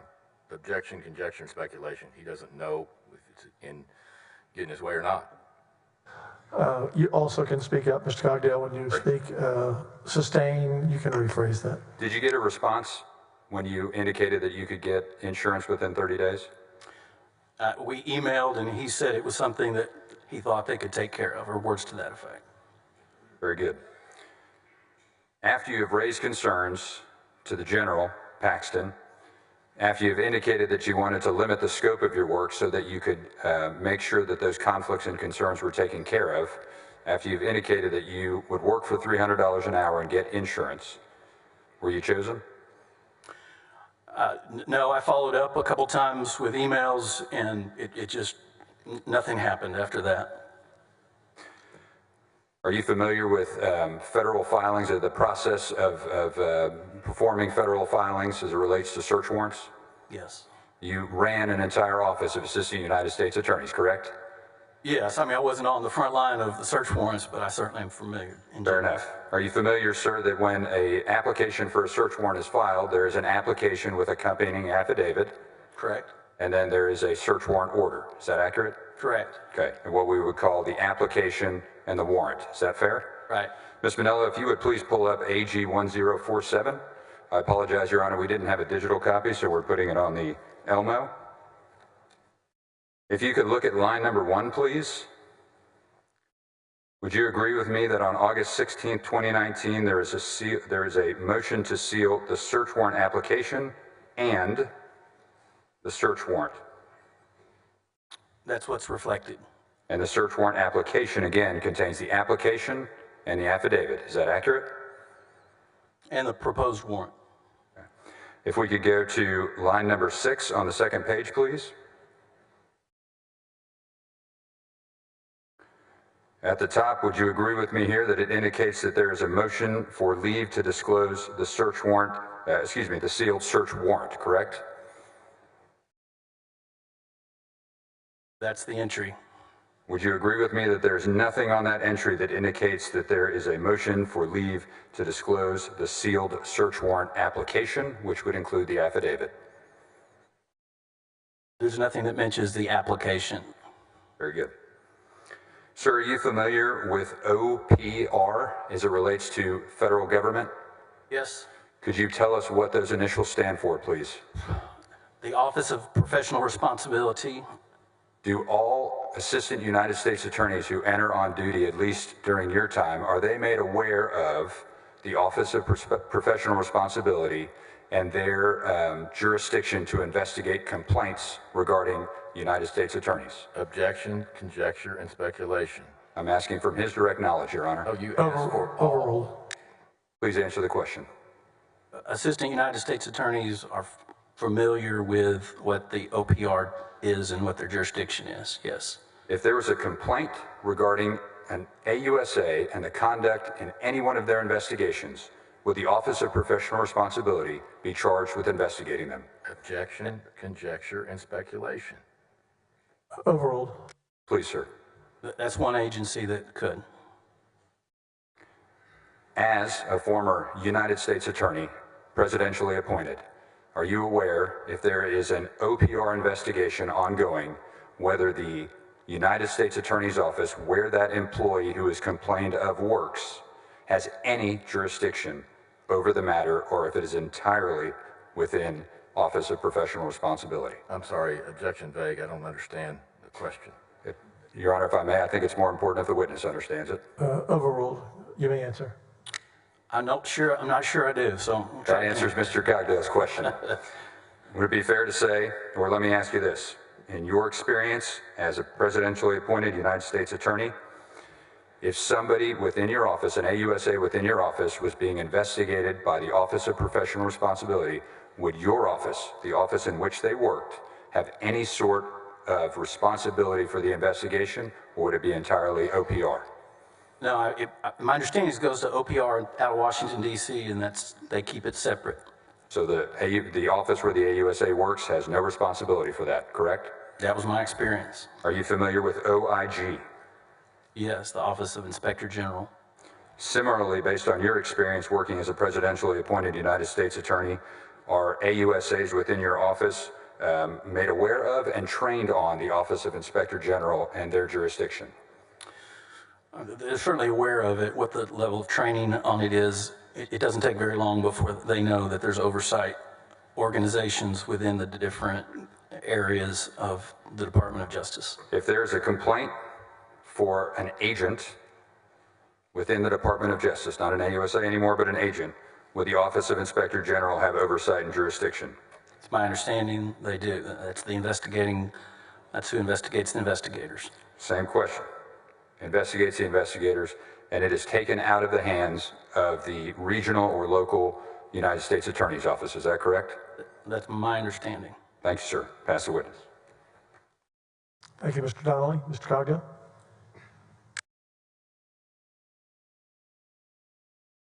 Hi, Mr. Brown.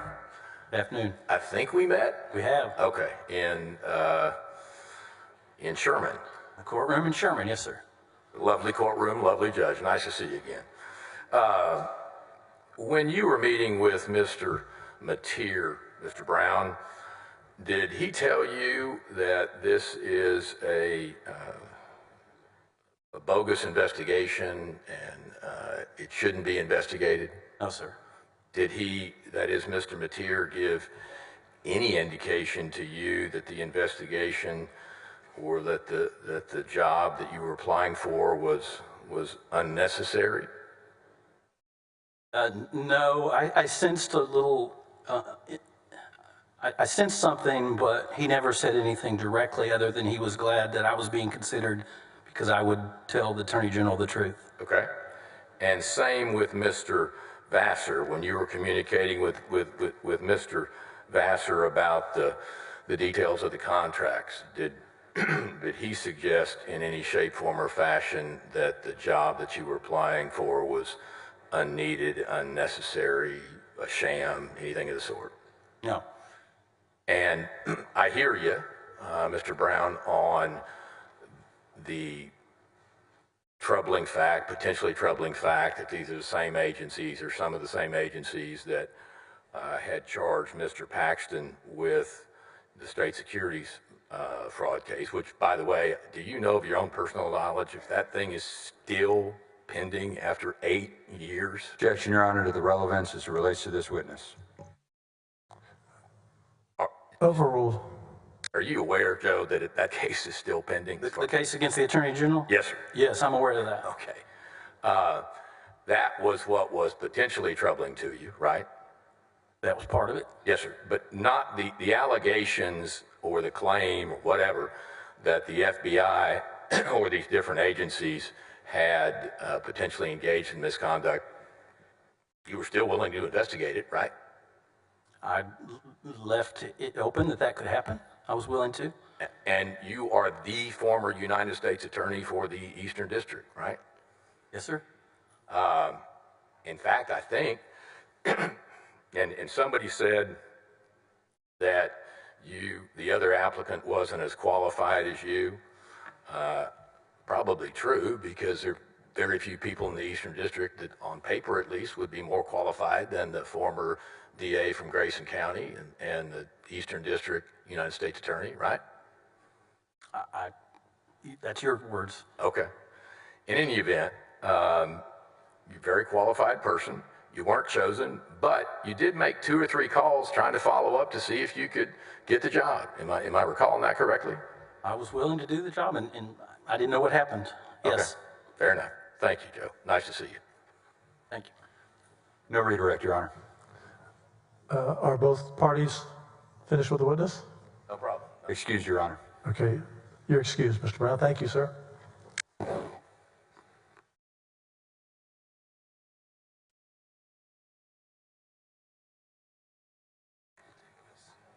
No,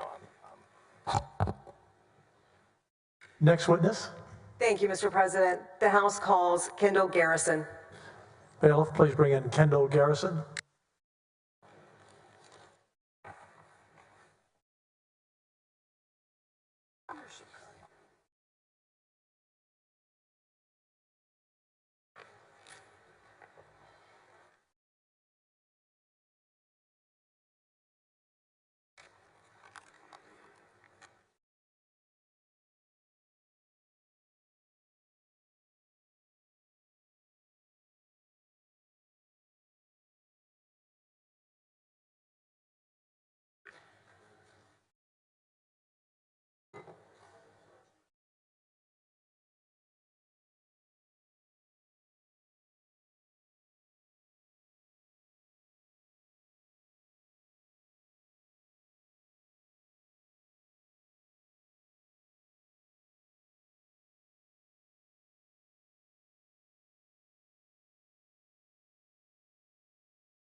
Mr. Garrison, if you'll raise your right hand.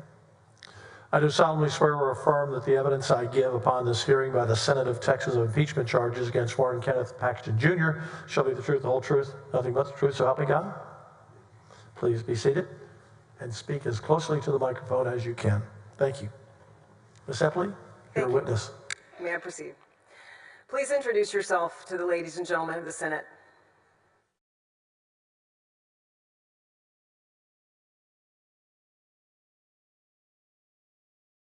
My name is Kendall Garrison. Mr. Garrison, could you speak up a little for me? It's a big room. My name is Kendall Garrison. Thank you. And where do you work? Amplify Credit Union. What is your role at Amplify Credit Union? I'm President and Chief Executive Officer. As you might have heard, I want to go through this a little quickly, so I'm going to jump right in. I'm going to turn your attention to 2020. During that time frame, were you familiar with Nate Paul or World Class Holdings? Yes. How so? Mr. Paul and World Class Holdings obtained loans from Amplify Credit Union. Okay. And what was the status of those loans in the summer of 2020? In the summer of 2020, we had issued a demand letter in as much as those loans were delinquent and were working their way toward foreclosure. Okay.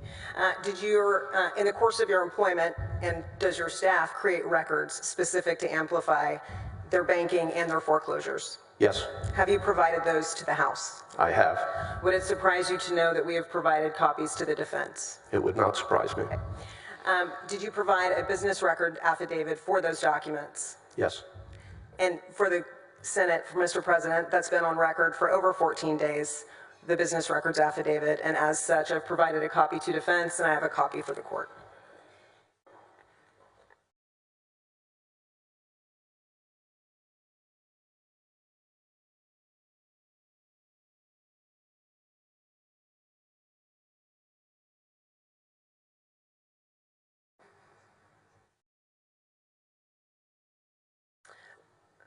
Mr. President, you'll notice I provided you an external document. I'll refer to that in a moment. In the meantime, the Exhibit 657 has been pre-admitted. Mr. Garrison, I would like to talk to you a little bit about those records. Do you remember 3 loans in particular related to Nate Paul in the summer of 2020? I do. And I'd like to move you forward to the end of July, early August of that year. What was the status at that point of those loans? Those 3 loans had been posted for foreclosure. And when you say posted for foreclosure, what does that mean? That means we had requested a substitute trustee, and we had filed a notice with the various counties on where those 3 properties were located that we intended to foreclose on those on the first Tuesday of August. Was Nate Paul aware of your intent to file and proceed with foreclosure? He was aware. Is documentation consistent with that provided in Exhibit 657? Yes. Now, after providing notice to Nate Paul, does he immediately file a bankruptcy? He does not. And just so that we're all aware, does the filing of a bankruptcy create a legal automatic stay foreclosing the ability to move forward with a foreclosure, for example? The filing of a bankruptcy does create a stay. Would we call that a nuclear option, though, for Mr. Paul? Objection, leading, argumentative. Sustained. Does Mr. Paul make an effort to prevent foreclosure and avoid bankruptcy? Objection calls for speculation as to Mr. Paul's intent. If he knows, Your Honor, which he does. I'll overrule. Answer the question. I'm sorry, can you repeat the question? Yes, sir. So at the end of July, early August of 2020, does Mr. Paul make any efforts to avoid foreclosure and also avoid bankruptcy? He had discussions with our staff, and his counsel had discussions with ours about options to avoid foreclosure. Yes, sir. Stacy, if you would for me, would you pull up Exhibit 657, specifically .190? Can you see that? Excuse me. Can you see that, Mr. Garrison? It's small, but I can see it. It's more legible now. Thank you. And what does this appear to be? Hang on a second. We don't have anything on our monitor. We'll hold one moment.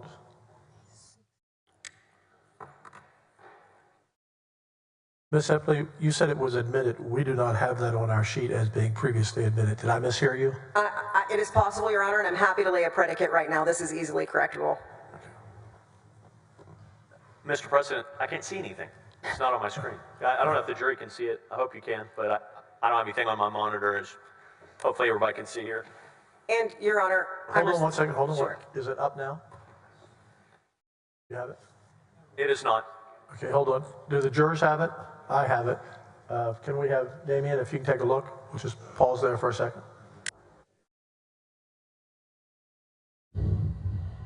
Your Honor, can I ask that this not count towards my time? Yes, ma'am, it won't count towards your time. Thank you.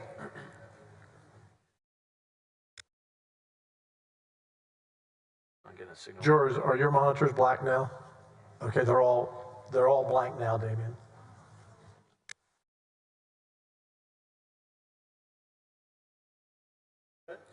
It's up now, Mr. President. Are we all go?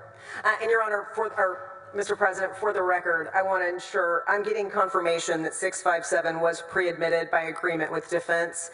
If, however, you would like me to lay a predicate, I can do that quickly. That's not necessary. No objection. Okay, we just didn't have it on our list. But thank you, Your Honor. Go ahead, and I will be sure you get a minute back. So there Thank you. Okay. Thank you. Now, Mr. Garrison, I'm going to draw your attention back to Exhibit 657 at page 190. Does this appear to be an email from Nate Paul? It does. And what's the date? The date is August the 3rd of 2020, Monday, August 3rd. Now, the senators and people viewing at home can read, so I want to move you directly to the link embedded in that email. Do you know what that is? I do. And what is it? This was a link to an Attorney General's opinion that we referred to internally as the midnight opinion. Yes, sir, we refer to it the same, and I think the senators are familiar with the foreclosure letter or the midnight letter. Let me ask you, what was the impact of receiving that at Amplify Bank?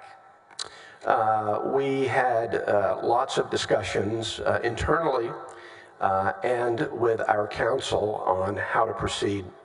This was highly unusual, and I am in my 44th year of banking, and this is the first time I've seen something of this nature.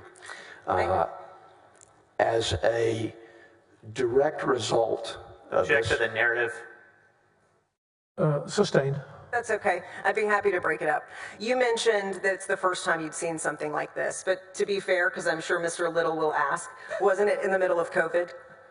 It was. So that's kind of unprecedented time anyway, correct? In many ways. So other than COVID, what was surprising about this? It was surprising to see a ruling issued on a Sunday night or Sunday morning, I believe, maybe it was Monday morning, that essentially prohibited foreclosures in the state of Texas. What's the impact of that for Amplify and for your resources and assets?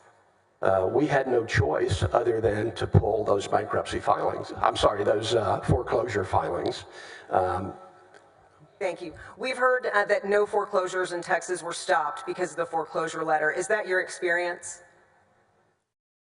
Objection. Objection. Leading.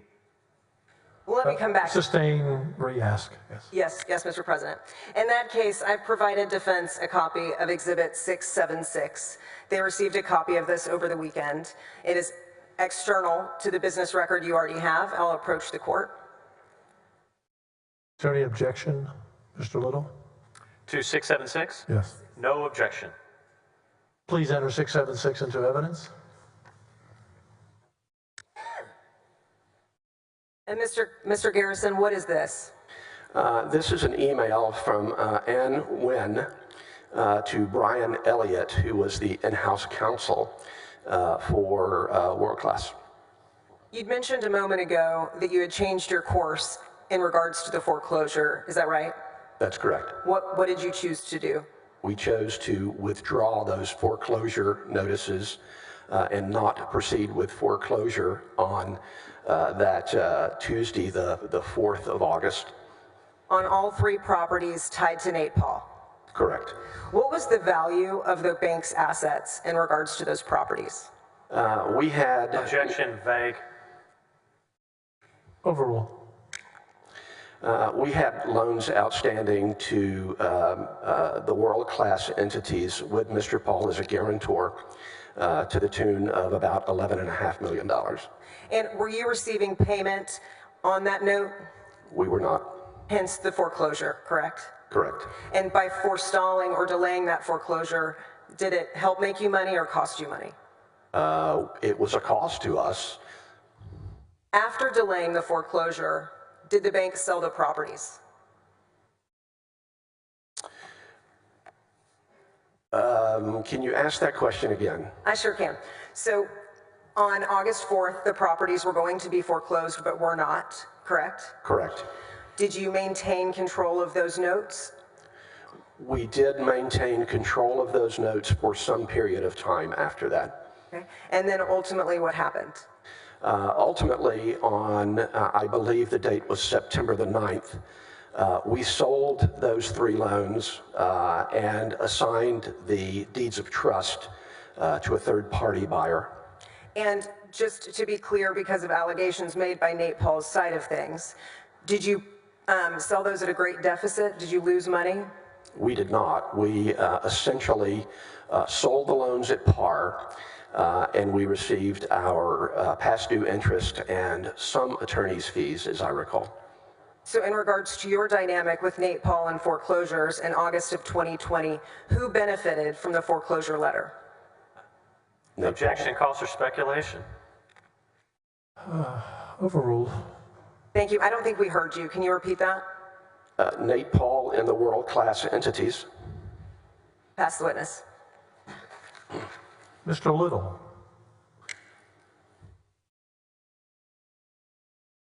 Mr. President, thank you. Counselor, can we have just a moment? Please. Ms. Epley, could you come up, Mr. Little? Happy to.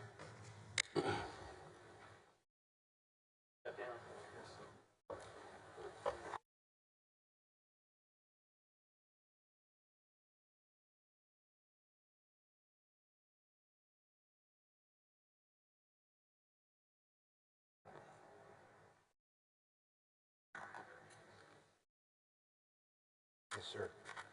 Yes, sir.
George, if you can take your seats again, we are ready to resume.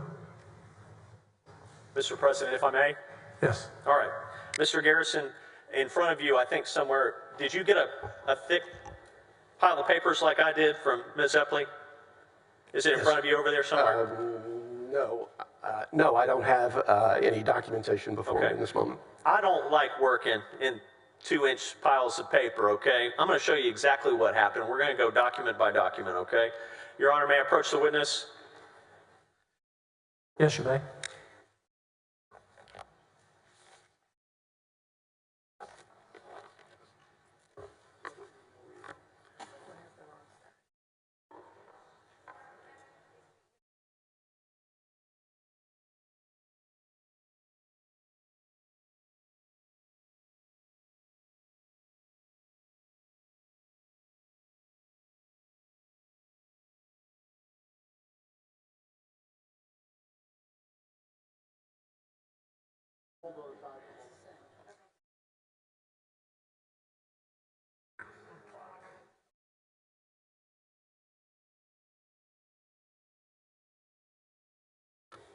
You can start the clock again. It was a brief pause. Mr. Little. Thank you for helping to clarify, Ms. Epley. Now, Mr. Garrison, interesting times during COVID as a banker. Yeah? Without a doubt. I'm sure your customers took out PPP loans. Yes? They did. And you were probably working that all from March forward. Yes? We were. With major clients of the bank, I'm sure. True? Yes. You had loans in workout from customers who couldn't transact as much business probably as they wanted to. True? No. You didn't have any loans in workout during COVID? 3. 3? 3 total for the bank? Yes, sir. All right, we're going to go one by one through them here in just a minute. Okay. You familiar with the CARES Act that prompted the PPP loans? Objection, Mr. President. Relevance. It's about to get real relevant. I'm willing to let that question end, overruled. Okay. You familiar with the CARES Act? I am familiar in as much as I know it exists. I did not read it in its entirety. There was an eviction moratorium, wasn't there? Objection, providing facts not in evidence. He said he's not familiar with it. Sustained. Let me try again. Did you know there was an eviction moratorium under the CARES Act? Yes. Did you know there was a foreclosure moratorium under the CARES Act? Yes. Did you know that it went until July 30th of 2020? I did not. As the president or CEO of your bank, was you president or CEO or both? Both. As the president and CEO of the bank of Amplify Credit Union, why don't you tell ladies and gentlemen of the jury when the foreclosure moratorium ended under the CARES Act? Objection, relevance. Overruled. If you would. I don't know. You don't know? Okay. No. Amplify wasn't Nate Paul Sr. lender or anything, was it? You had 3 Objection, loans. speculation. Sustained. Was Amplify Nate Paul Sr. lender? Objection, speculation. If you know. He asked the question, overruled. You can answer. We were with respect to these 3 properties. 3 special purpose entities that Mr. Paul set up, true? Yes. Okay.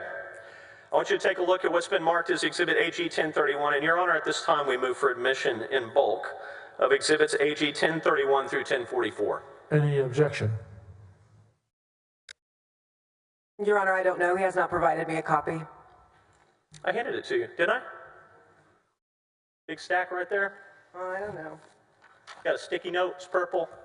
That's the ticket. I Ms. stand Epley. corrected.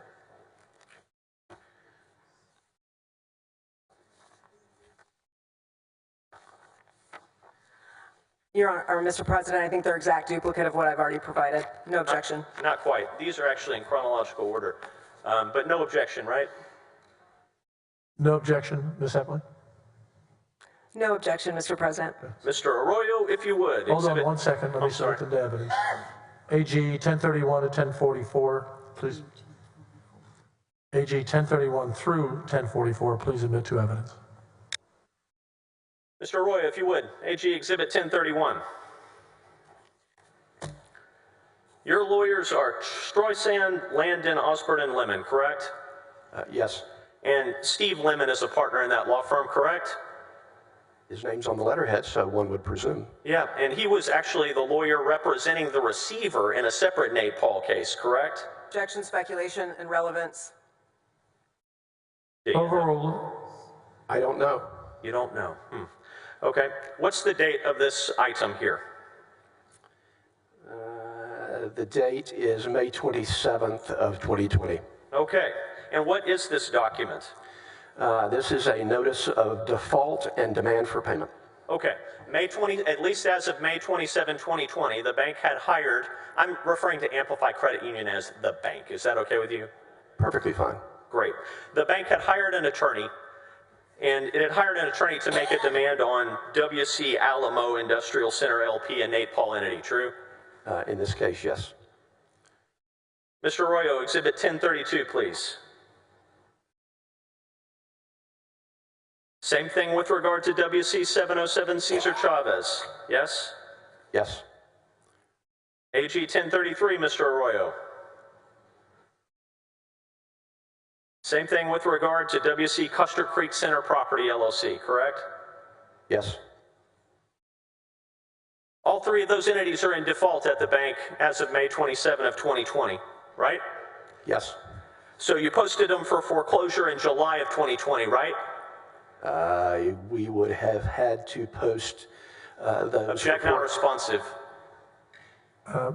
Sustained. Answer the question. So you posted them for foreclosure in July 2020, right? Yes. No, you never did you? Then I object to relevance, Your Honor. Did your bank post? Well, overruled. Did your bank post these 3 properties for foreclosure in July of 2020? Objection, relevance. Overruled. Can you ask the question again? Let me try for the 4th time. Did your bank post these 3 properties for foreclosure in July of 2020? Yes or no? I don't know when we posted them for foreclosure, but they were posted for foreclosure. That wasn't my question. And I believe the answer to my question is you don't know, right? Then if that's my only choice, then I don't know when we posted them for foreclosure. They weren't posted for foreclosure in July of 2020 because there was a foreclosure moratorium under the CARES Act, true? If I am not aware of that, how long that moratorium was actually in place, but if you want to foreclose on a property, you have to file a foreclosure, I believe, 21 days before the scheduled foreclosure date. That's right. So filing is not a foreclosure.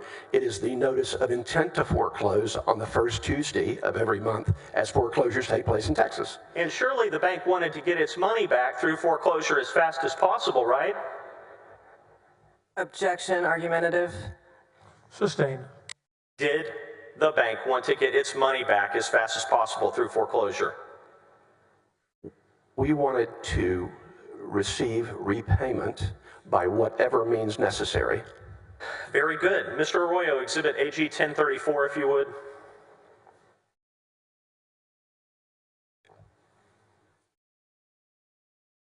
Now this is an affidavit of posting of a property for foreclosure, right? It appears to be, yes. And the date of this is July 10 of 2020, yes? Yes. And the entity that's being foreclosed upon is W.C. Custer Creek Center Property, LLC, yes? Yes. And that's in Plano, Texas, my neck of the woods, Collin County, Texas, right? Yes. So you posted this one on July 10th for August foreclosure, yes?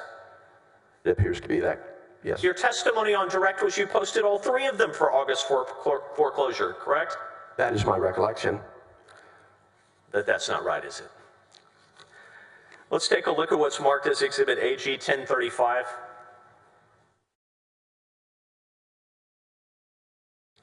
This is an email from Nate Paul to some people at the bank, yes? It is. And Nate Paul says, I'm writing to confirm you're aware of the attached announcement. Ms. Epley went through that with you, correct?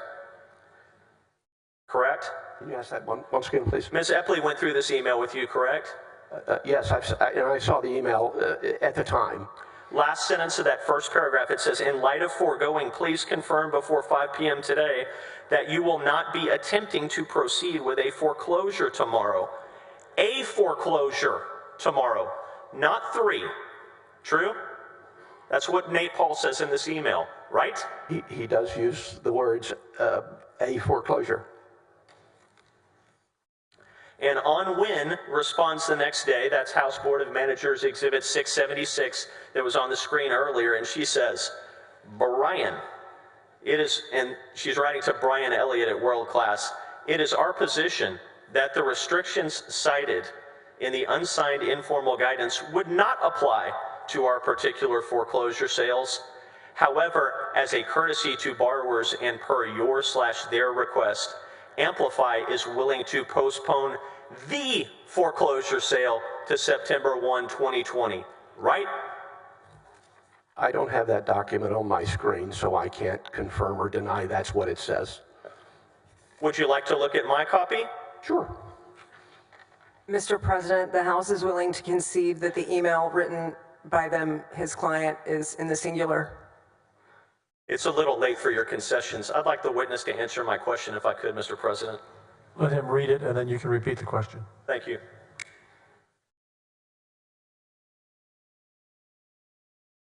She does use the word the. Mr. Arroyo, Exhibit AG 1036, please.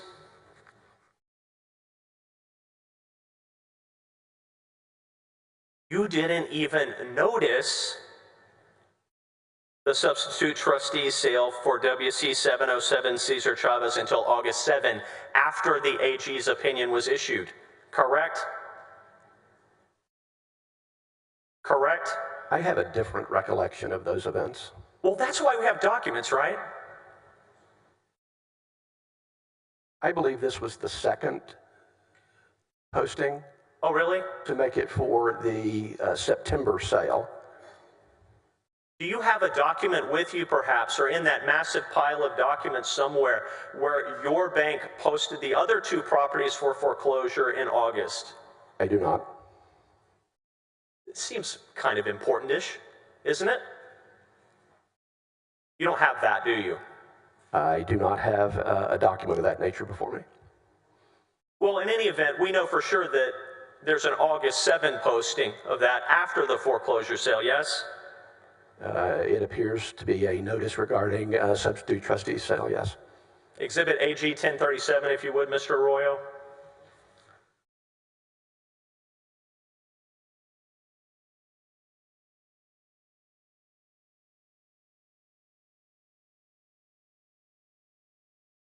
WC Alamo Industrial Center also posted on August 7 of 2020 after the opinion was issued. True? Yes. Exhibit AG 1038, if you would.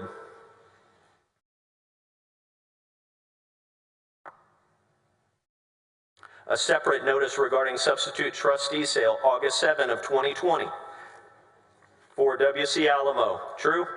Yes. After the opinion, yes? Yes. And just to be clear for the ladies and gentlemen of the jury, and for the media who's gathering information on this, you told the media you had all three properties posted for foreclosure in August of 2020. And we read about it in the newspaper, true? Yes. In fact, not in evidence. But you don't have... Objection. What is your objection? Facts not in evidence, relevance, and counsel's testifying. He just said yes. Sustain the objection.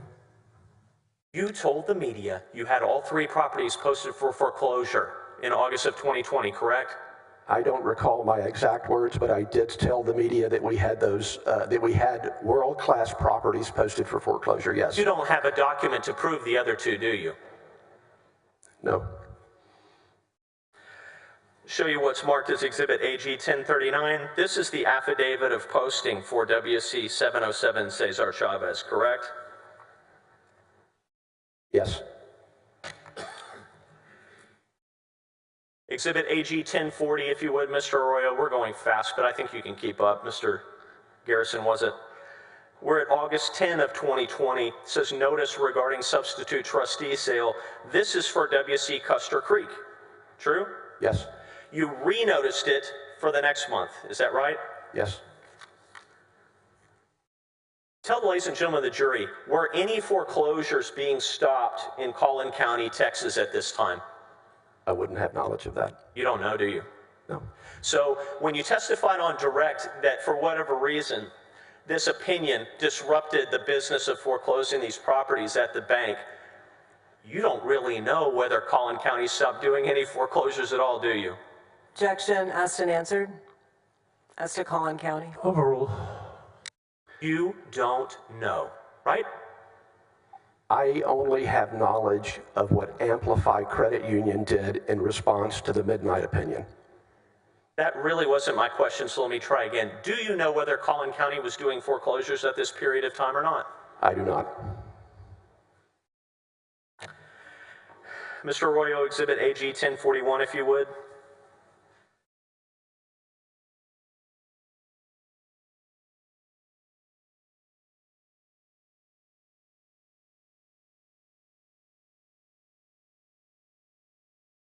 And this is your affidavit of posting of WC Custer Creek Center property for foreclosure on August 10 of 2020, correct? Yes. Now, you sold all three notes, right? We did. So you didn't have to foreclose any of the three properties, correct? Ultimately, we did not have to foreclose on any of the 3 properties. And you didn't have to foreclose any of them because your bank lost $0. You sold all 3 notes and your bank lost $0 as a result of whatever this informal legal guidance was, correct? That is correct. We ultimately sold those notes. And you didn't lose a single dollar. Just tell the jury. No, we did not. Why? Well, let's put our heads together. How did all 3 notes get sold at the same time? Doesn't that seem coincidental? It was not a coincidence at all. It wasn't a coincidence because Brian Hardiman is a man who his name may or may not have come up in this trial at some point. He put together 3 special purpose entities and he had his agents come and buy these notes from your bank. Yes? I have no idea. I know that the notes were purchased. I do not know who formed the special purpose entities. I only know who I interacted with. Isn't it true that all 3 of these notes were sold to special purpose entities of Brian Hardiman? I don't know. Isn't it true this is the same Brian Hardiman who's the subject of the bid rigging investigation in Travis County District Attorney's Office referral number 2, and the same man who sent Ken Paxton a picture of a dead deer? Objection, Your Honor. I'm sorry, Mr. President, no, absolutely not. Facts not in evidence, and absolutely staining someone who's not here without any basis. Wasn't quite finished, but Mr. President. Sustained. Very well. Do you know who Brian Hardiman is? I do not. Who did you interact with on the sale of these 3 notes? Justin Bain. Justin Bain. Okay, so I guess what we would need to do if we wanted to see if there was any connection between Justin Bain and Brian Hardiman, we could just probably Google Justin Objection, Bain and Your Brian Honor, Hardiman, if I right? could, Mr. President. Sustained. Thank you. If you would, Mr. Arroyo, exhibit AG 1042, please.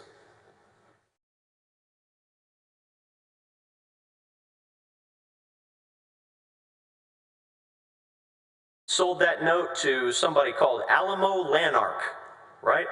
Yes. Justin Bain entity, B-A-Y-N-E, true? Yes. Didn't lose a dime, yes? I'm sorry, say again? The bank didn't lose a dime, right? Right. Exhibit AG 1043, if you would, Mr. Arroyo.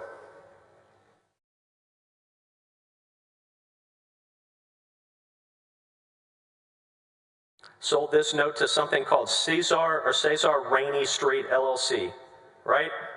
Yes. Bank didn't lose a dime, right? Right. Justin Bain entity, B-A-Y-N-E, right? Yes.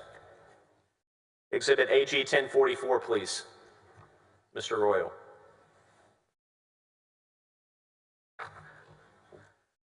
Sold this note to something called Spring Custer LLC, and the bank didn't lose a dime, right? Yes. Justin Bain entity, B-A-Y-N-E, right? Yes.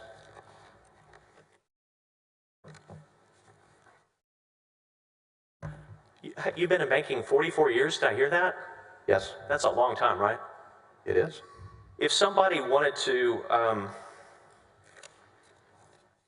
I don't know, foreclose on a piece of property themselves and wipe out the existing owner's equity, this is probably a good place to start, isn't it? Objection, Your Honor. The default has to occur first. He's implying things that aren't relevant. Sustained. No further questions. Redirect, Ms. Epley? No, Mr. President. Do both of you excuse the witness? Mr. Little, excuse the witness? He is, Mr. President. Okay. You're excused. Thank you, sir. Thank you. And I believe this was the last noticed witness of the day, if I'm not mistaken. I am That's mistaken. inaccurate. I am mistaken. Ms. Epley, who are you calling? Or Mr. Guerin? I'm not sure who's calling the witness. Yes, Your Honor. The House Board of Managers calls Darren McCarty. Bailiff will bring in Darren McCarty.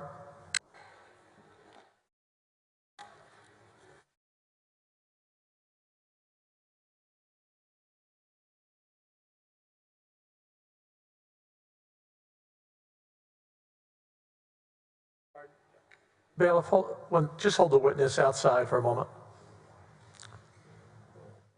Mr. Busby, Mr. DeGuerin, I understand that both sides have agreed to exhibits. I guess that was earlier today, this morning.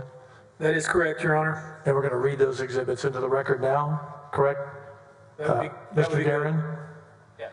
Both of you have agreed, okay? You may read these Yes, Judge. exhibit numbers. I'm going to start. Turn on the microphone. It's right behind the laptop there. There you go.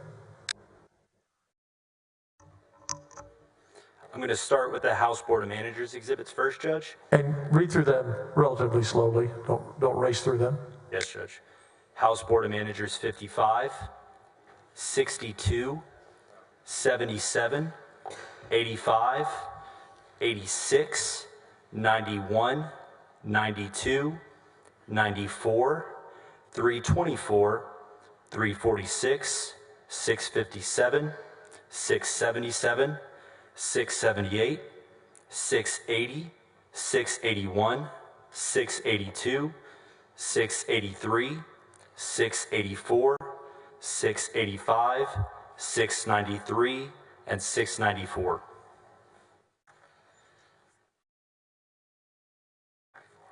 And Judge Attorney General exhibit numbers 17, 33, 42, 47, 48, 84, 85, 141, 151, 155, 161, 165, 219, 223, 305, 307, 332 through 354, 371, 398 through 422, 428, and 429.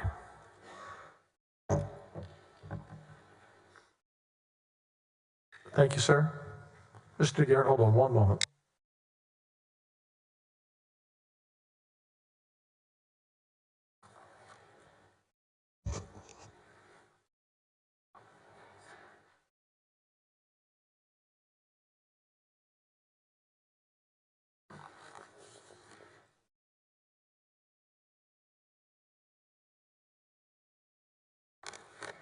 You may bring in the witness now.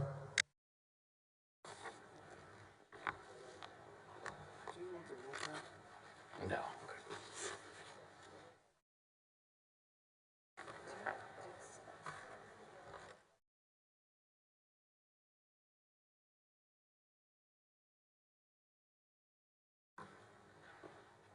Please step over there, Mr. McCarty. Raise your right hand.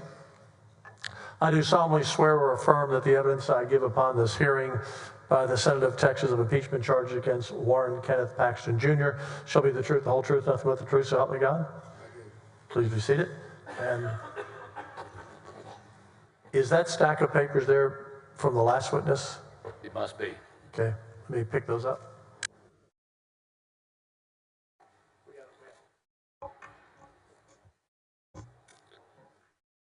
And as closely as you can speak on the microphone, you might want to raise that. You're a little taller, just a little bit. There you go.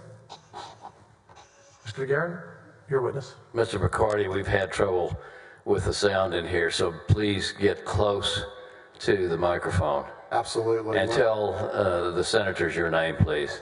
My name is Darren McCarty. And what is your occupation? I'm a lawyer. Give us the benefit of a brief statement of your training and experience. After law school, I clerked for Karen Williams on the United States Federal Court of Appeals, the Fourth Circuit. After that, I went to work for Gibson, Dunn & Crutcher in Dallas. I did do a couple of stints at smaller firms and sort of finished my original stint in private practice at Alston & Bird's Dallas office. Actually helped found that office. And then after that, I came to the Attorney General's office. What year did you come to the, month and year did you come to the Attorney General's office? I believe it was maybe late April, early May of 17. And how did you get that job? Jeff Mateer who was the first assistant at the time, was somebody that I had known, I had met, actually working as an intern for Congressman Dick Armey in DC when we were both quite young. I think I was 17 or 18 years old, and I think Jeff was a couple of years older than that. We lost touch over time, but got reacquainted because we were both doing pro bono work on religious freedom cases. You know, sort of kept up our friendship, et cetera. And when he took the job here, he initially approached me. I initially declined because it just had a lot of things going on at the time. I couldn't move to Austin. But then eventually, maybe 6-8 months later, recontacted him, or he recontacted me, something like that. And when did you first meet Ken Paxton? When I was interviewing. And did General Paxton interview you himself? He did. Okay. It may not matter, but are you a Rhino, a Republican in name only? Well, no, I wouldn't say that. I think I started out when I was in 8th grade on my own volition, hanging door hangers for Ronald Reagan, and was a youth delegate of the Republican National Convention. I took a semester off of college to help staff a congressional campaign. It was actually the last campaign of a Republican against Jim Wright before he stepped down from his congressional office. And then, you know, I continued working sort of in politics while I was at the University of Texas. I think I was the press secretary for the University Republicans, and you know, it's what I've been for a long time. Okay, could we have the organizational chart up, please? I want to put on the screen in front of you and in front of the senators the organizational chart of the Office of the Attorney General.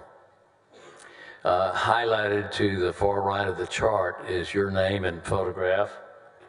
What was your role in the year of 2020 in the Attorney General's office? I was a Deputy Attorney General for Civil Litigation. In that role, I oversaw all of the civil litigation for the office. I think it was 12 divisions, roughly 325 attorneys, and I think total personnel somewhere north of 600. Among those duties, among those responsibilities, was the charitable trust division within your purview? Yes, it was the Financial Litigation and Charitable Trust Division. And briefly, what is the Attorney General's role statutorily with regard to charitable trusts, charitable foundations? Very briefly, the Attorney General sort of has broad powers to protect the public interest in charity.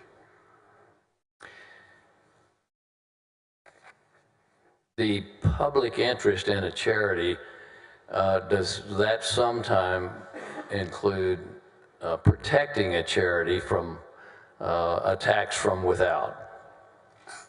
Absolutely. And does it sometimes include protecting a charity from itself or from mismanagement? Yeah, from breaches of fiduciary duties, some sort of mismanagement, yes. Is there a requirement under Texas law that when a lawsuit involving a charity occurs that the Attorney General is to get notice of that lawsuit? Yes. What does the Attorney General do then?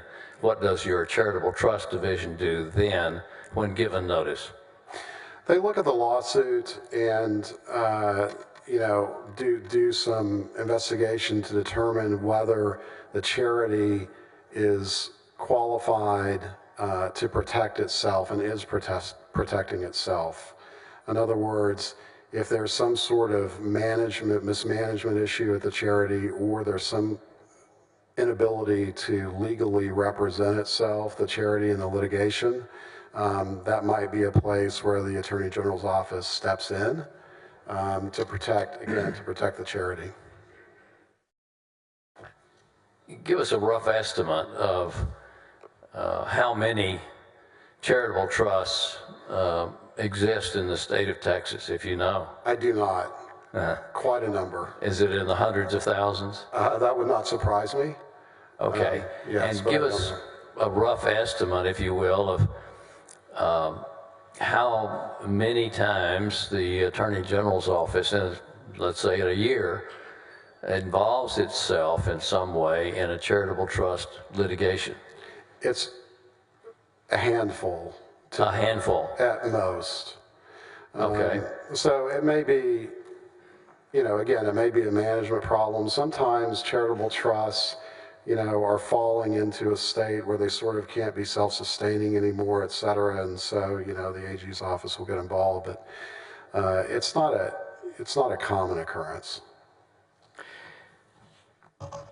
How, what procedure does the Attorney General's office go through to determine whether to involve itself in litigation involving a charitable trust? Well, first, the Financial Litigation and Charitable Trust Division, as it was organized then, they have a group, obviously, within that looks at charitable trusts. So they analyze the situation. They make, the staff attorney will make a recommendation, I think initially to the head of the charitable trust group within the division, as to whether to intervene or not. And then that's sort of, if it's non-intervention, typically it sort of stops at the division level. It won't necessarily come up to me unless they think it's a close call and they would need someone in my role's advice. If that's not the case and they believe that they should intervene in the case, then there would be an executive approval memorandum, and that would be signed off on. That would be signed off by the division chief. It would be signed off by me. I believe it would have been signed off by the Deputy First Assistant Attorney General and also by the First Assistant. I want to ask you some questions about the Mitty Foundation and some litigation involving the Mitty Foundation and Nate Paul are World Class Holdings. You're familiar now with that litigation, aren't you? Of course, yes. We do not have an agreement on Exhibit 54, but I'm going to hand you Exhibit 54 and ask that it be introduced once he identifies it, Your Honor.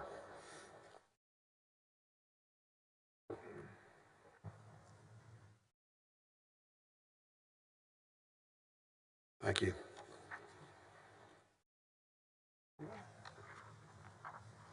Any objections from the? No, Your Honor. We'll allow this. We'll admit Exhibit 054 into evidence. Will you pull that up, please? I want to direct your attention to the first paragraph of this memo. First, what is the memo?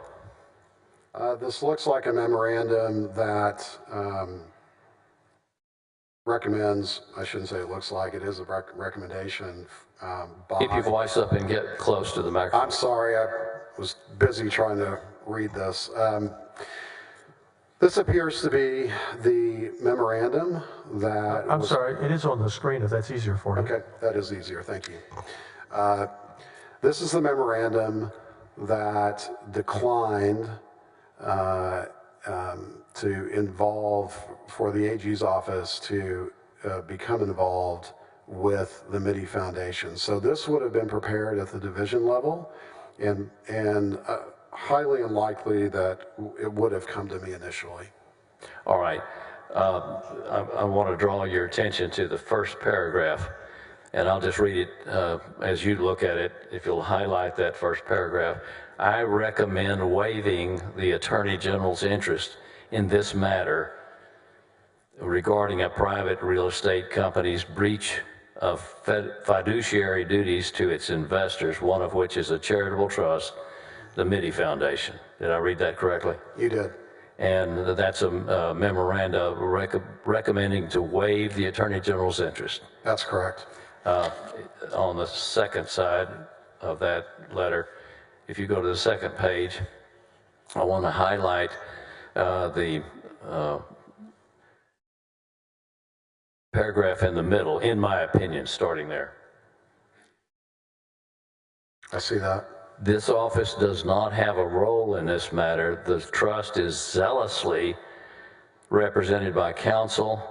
Counsel stated that once the receiver sells the First and Trinity LP and WC Third and Congress LP, the trust will likely make a massive return on its investment. Did I read that correctly?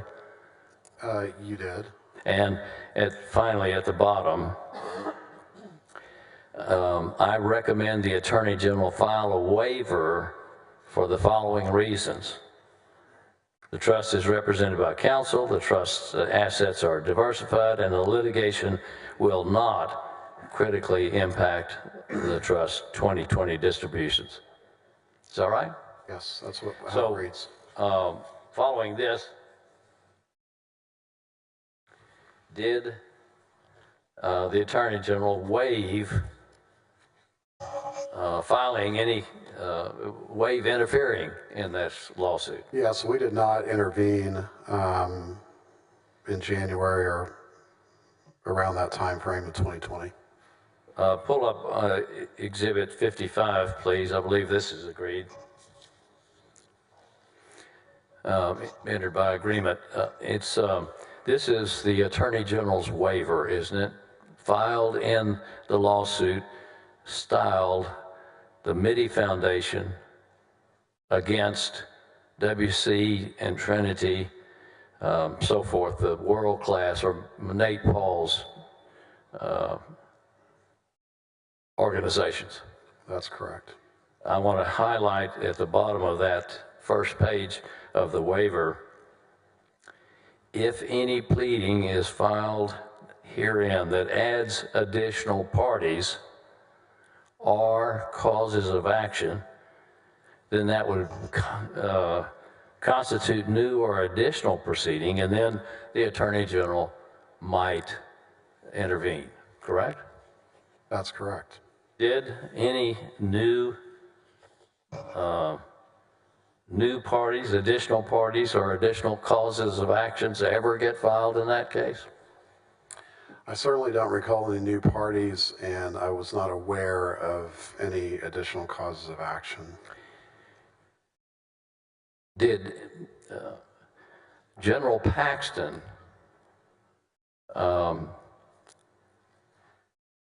order that an intervention be made? Well, yes. Let me ask you this way. Did you have a conversation with General Paxton in which he expressed his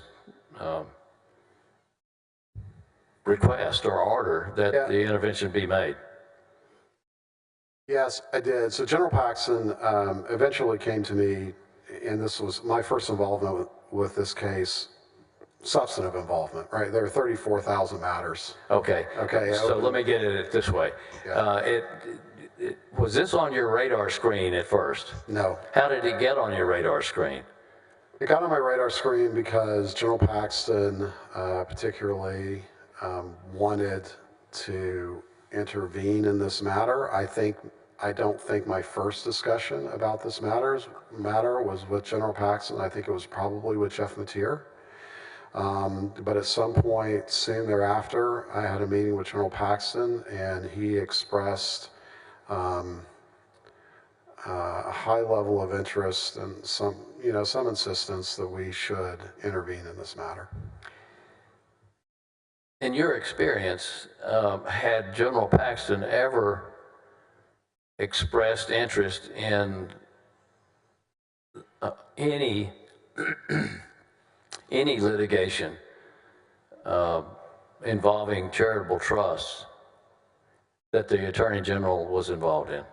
Objection, Your Honor, that's speculation. Sustained. Had there been any other litigation involving charitable trusts that you'd had any conversations with General Paxton about? I did not. I'm sorry, I didn't hear you. There were not, no. I had no other conversations about any other charitable So what was your thought about General Paxton getting involved in this litigation? I did think it was unusual, at the time. I'm sorry? I did believe that was unusual at the time. And that's probably all I thought about it at the time. We had so much going on in my divisions at that time with COVID and the Google lawsuit, et cetera. I did not spend a great deal of time thinking about it other than sort of a mental note that that was out of the ordinary.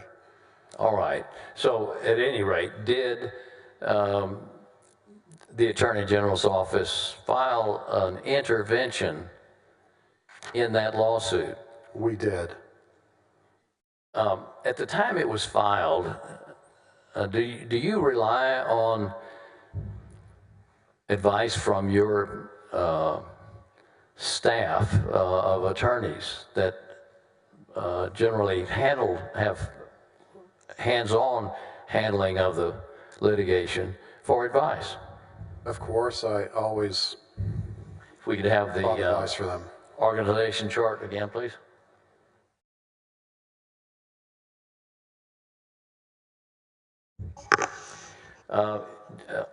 Down the list of people under you, there is a Joshua Godby. Who is he? Your Honor, I'm sorry, Mr. DeGuerin. Our screen shows the previous document. I'm not sure why that is. I think you've got a glitch over there. Clearly. We have the correct. I can tell the court reporter does, but for some reason our table has something completely different. And I'm not trying to take away your time. I'm not trying to take the man's time. We'll pause the clock for a moment. Literally just our table. It's just our table that keeps doing this. I'm not suggesting a conspiracy, Your Honor. I'm just saying it's happening. Are the rest of the tables of your attorneys have the right screen? Damien will come to the rescue. Okay. It looks like the senators have the right one. I'd request an extra 15 minutes for this delay. I bet you can negotiate him down to 1.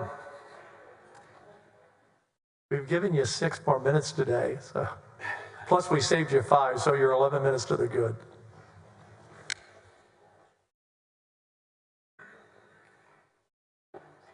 Mine's still just frozen up. Mr. DeGuerin? Mr. DeGuerin?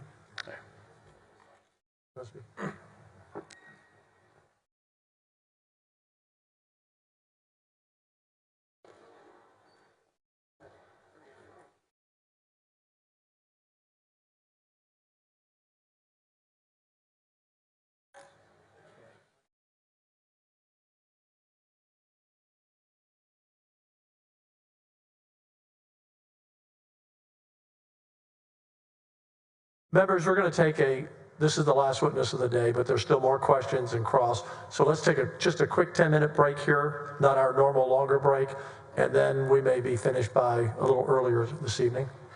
So 10 minutes, come back at 20 minutes before the hour of 6.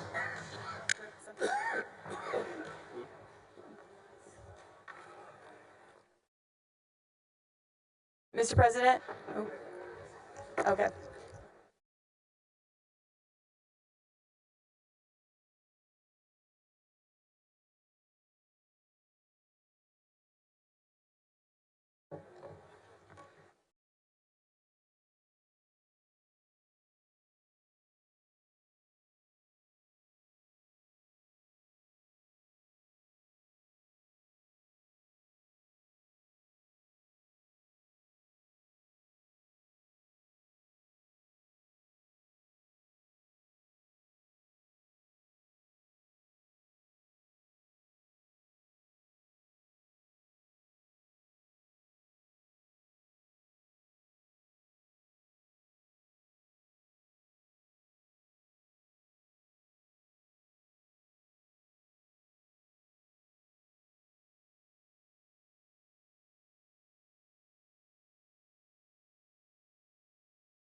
Perfect setup. It's the perfect green. Yeah.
Mr. DeGuerin, before you start, I think we had one correction on the exhibit list I was told about. There was one mistake.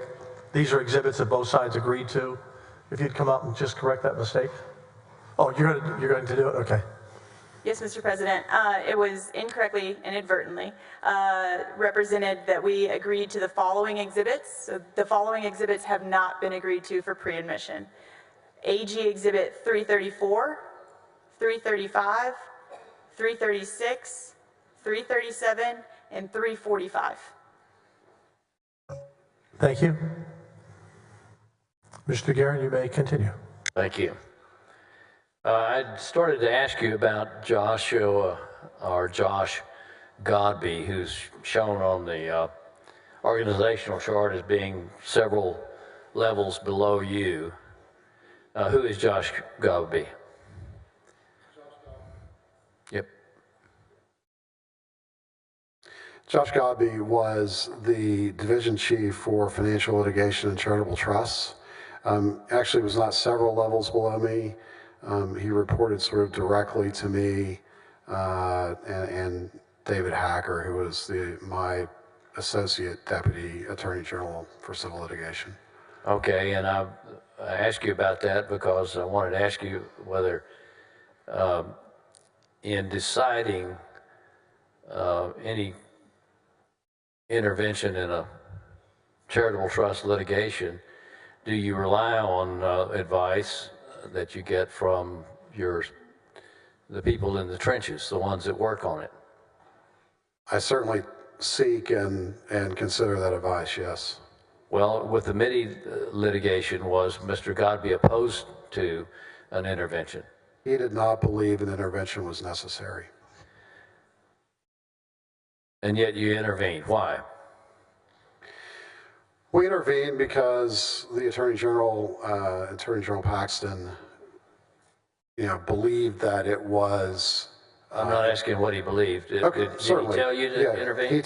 Yes, General Paxton told me that we should intervene in litigation because the MIDI Foundation was wasting a lot of money on unnecessary litigation, and that the MIDI Foundation had management problems in the past, although those are pretty far in the past, I think, at that point, and that it didn't make sense for this lawsuit to continue and go forward, and that we needed to try to intervene and see what we could do to bring it to a conclusion. Well, what was one of the reasons that the MIDI Foundation was wasting money on attorney's fees?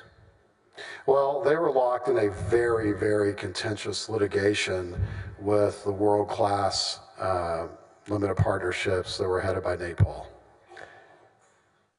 Is it true that in the type of lawsuit that the MIDI Foundation originally brought, if they were successful, the MIDI Foundation would recover their attorney's fees? I don't know, actually.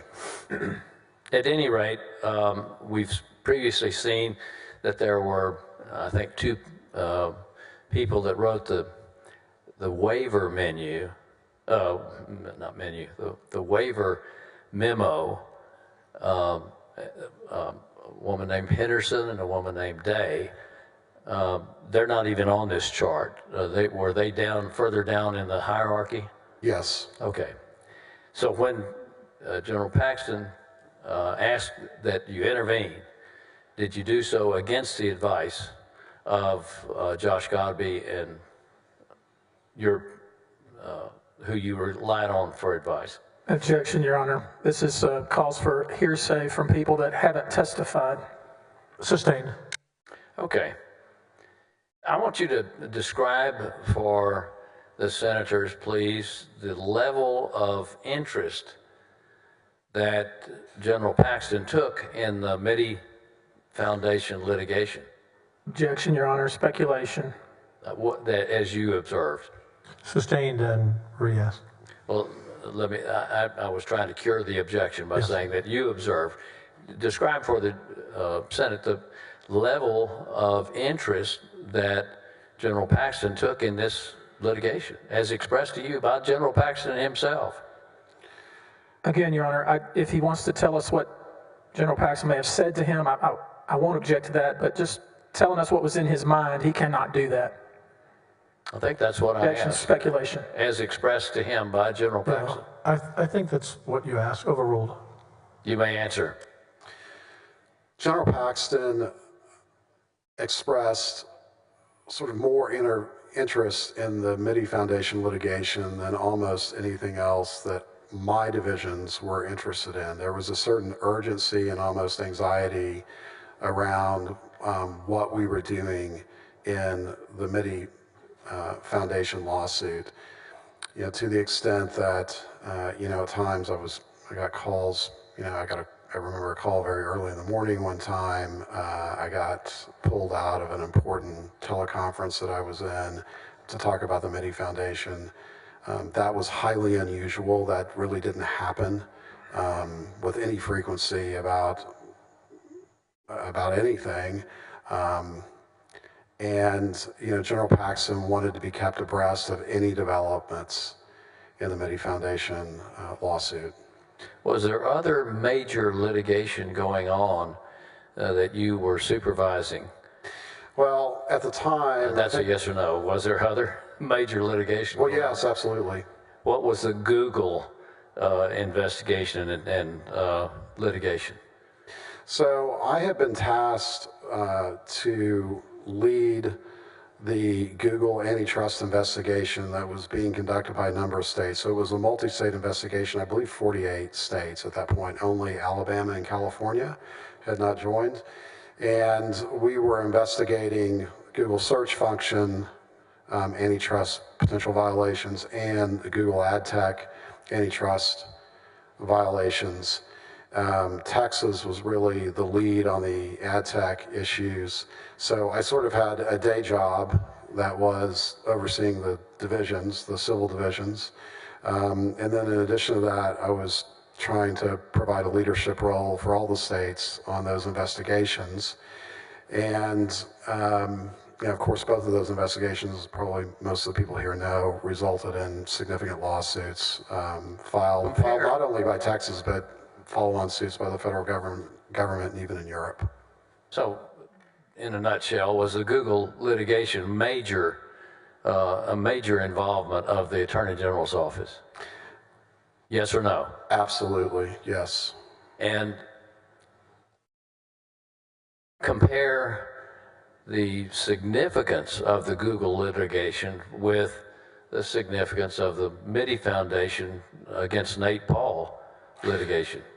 Well, the Google litigation, of course, has had the potential to impact virtually every Texas and U.S. citizen, and frankly, citizens across the world. The Mitty Foundation litigation, as I understood it, was, you know, a dispute that Texas, in my view, did not have any significant interest in. And, you know, I believe that the Mitty Foundation was being, especially when I got involved with it, I believe that the foundation was being zealously represented. Okay. And that's one of the criteria for intervening or not intervening. If everything's going smoothly with the foundation, they're zealously represented, correct? Yes. All right. So, I think you mentioned being interrupted as an example of General Paxton's interest in the Mitty litigation as opposed to anything else. Was there an occasion when you were interrupted during an important Google conference? Yes. Or no? Yes. Okay, what was that occasion?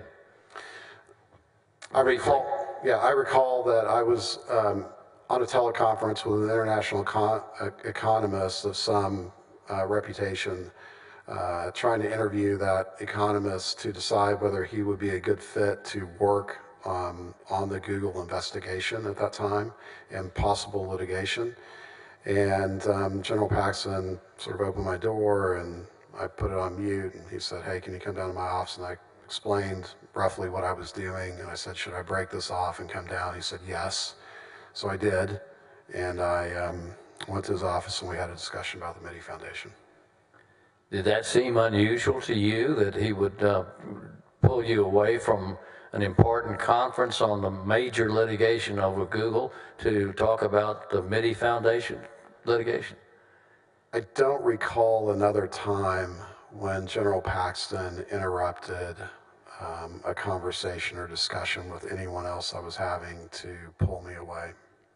Let's talk about some of the things that you were requested to do. Did there come a time when you received, and you were on the email chain, of complaints from Nate Paul about how the Attorney General's office was handling the Mitty Foundation litigation? Yes, after I had Okay, become, that's the answer to that. Yes. Then I'll ask you about it. I'm a lawyer, I'm a bad witness, I'll try to be better. I'm sorry. Lawyers are some of the worst witnesses, yes, I agree. So what happened with the emails that the office and you were copied, and particularly Josh Godby was getting from Nate Paul? Yeah, so we got a few communications, I don't remember how many, from Nate Paul, and I think one was either from Nate Paul or from Michael Wynn copying Nate Paul or something like that, vigorously complaining in really sort of a demeaning fashion about our work in the Mitty Foundation lawsuit, and demanding that we do more in the lawsuit, sort of taking a tone of directing us. Let me stop you there. Mm-hmm. So you said it was the emails were taking the tone of Nate Paul directing you, the Attorney General's office? Your Honor, object. We have the emails and we can look at them, but this is misrepresenting what the emails say, and I object to it. Well, let's look at the emails. I agree. House Managers 86, it's the end by agreement, if you could pull that up. Let's start.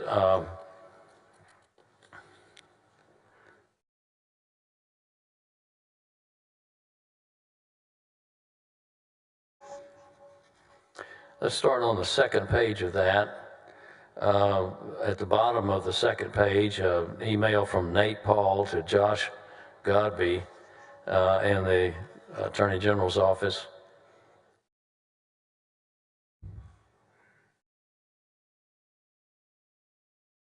I'll just read that first line. Josh, I am following up to my previous emails for the fourth time. Your decision to not even respond to my emails has only amplified my concerns about your bias toward helping the Mitty Foundation. You see that? I do see that. First, is it proper for a litigant who's represented by counsel to contact the lawyer for one of the other litigants? Is it or not? It's certainly not something that's, certainly it's something that's generally not done. That is correct. All right. A little bit above that, a little bit later, July the 2nd, Josh, I need to hear from you. You are delaying this and it is unacceptable. Is that the kind of tone that you're used to receiving from a litigant? Absolutely not. The first page of that exhibit, Sunday, July the 5th, from Nate Paul, Josh Godby. Josh, you have exhibited highly unprofessional behavior. You see that? I do. And above that, Josh, I just wanted to make sure your office is aware that you never responded to any of the emails below. First, what's your testimony about whether it would be proper for Joshua Godby to respond to Nate Paul's emails?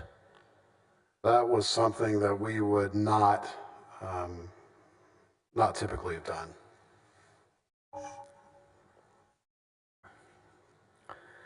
So what was your thought about what was going on here and how Nate Paul was treating the office of Attorney General? Well, I thought his tone was demeaning and demanding and wholly inappropriate, because thinking about this, the way this is structured and the way our involvement with charitable trusts is structured, is we are making the decisions about what is in the public interest of the charity, not somebody who's working against the charity in a lawsuit. Now, while this is going on, what's your contact with General Paxton about what you're doing in the Mitty Foundation lawsuit? I was having fairly regular conversations with General Paxton about... What was he asking? He was asking, you know, about ideas for how we could really get to a point where we could terminate the litigation. You know, I think he was looking for a creative way to do that. You know, and I don't mean creative in a sense of outside, you know, legal means, but a creative way for us to, our involvement to accelerate the termination of the lawsuit. Well, let's talk about that for a second. Yeah. To accelerate termination of the lawsuit, in essence, was the lawsuit, the Mitty Foundation suing Nate Paul because they're claiming that he was cheating them. Yes. And so... In so many words, yes. Well, I was trying to shorten the description of it a little bit.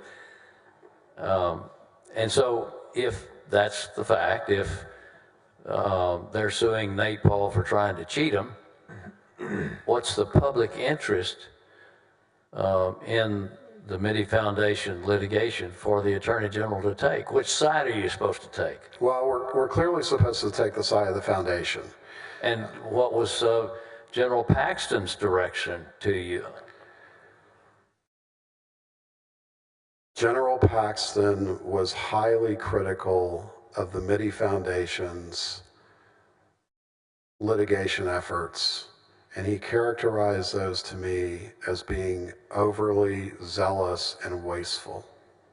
Okay. Did you become aware during this time that there had been a settlement of the lawsuit previously by mediation between Nate Paul's interests and the Mitty Foundation?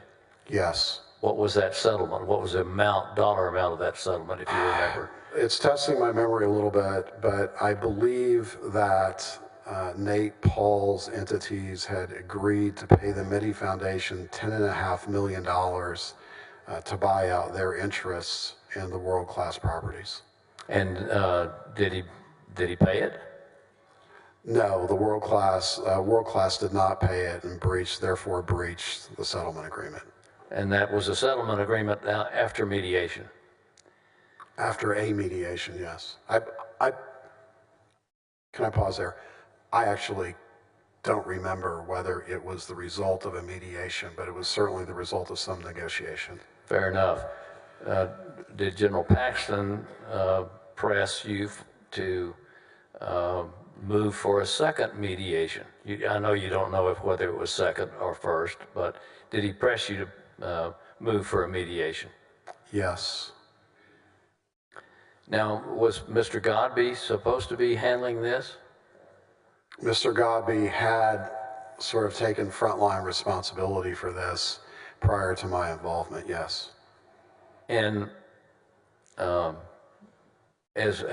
these emails where Nate Paul was criticizing Josh Godby and his handling of it, what did General Paxton tell you to do? Well, on more than one occasion, he asked me to be directly involved. Is that unusual?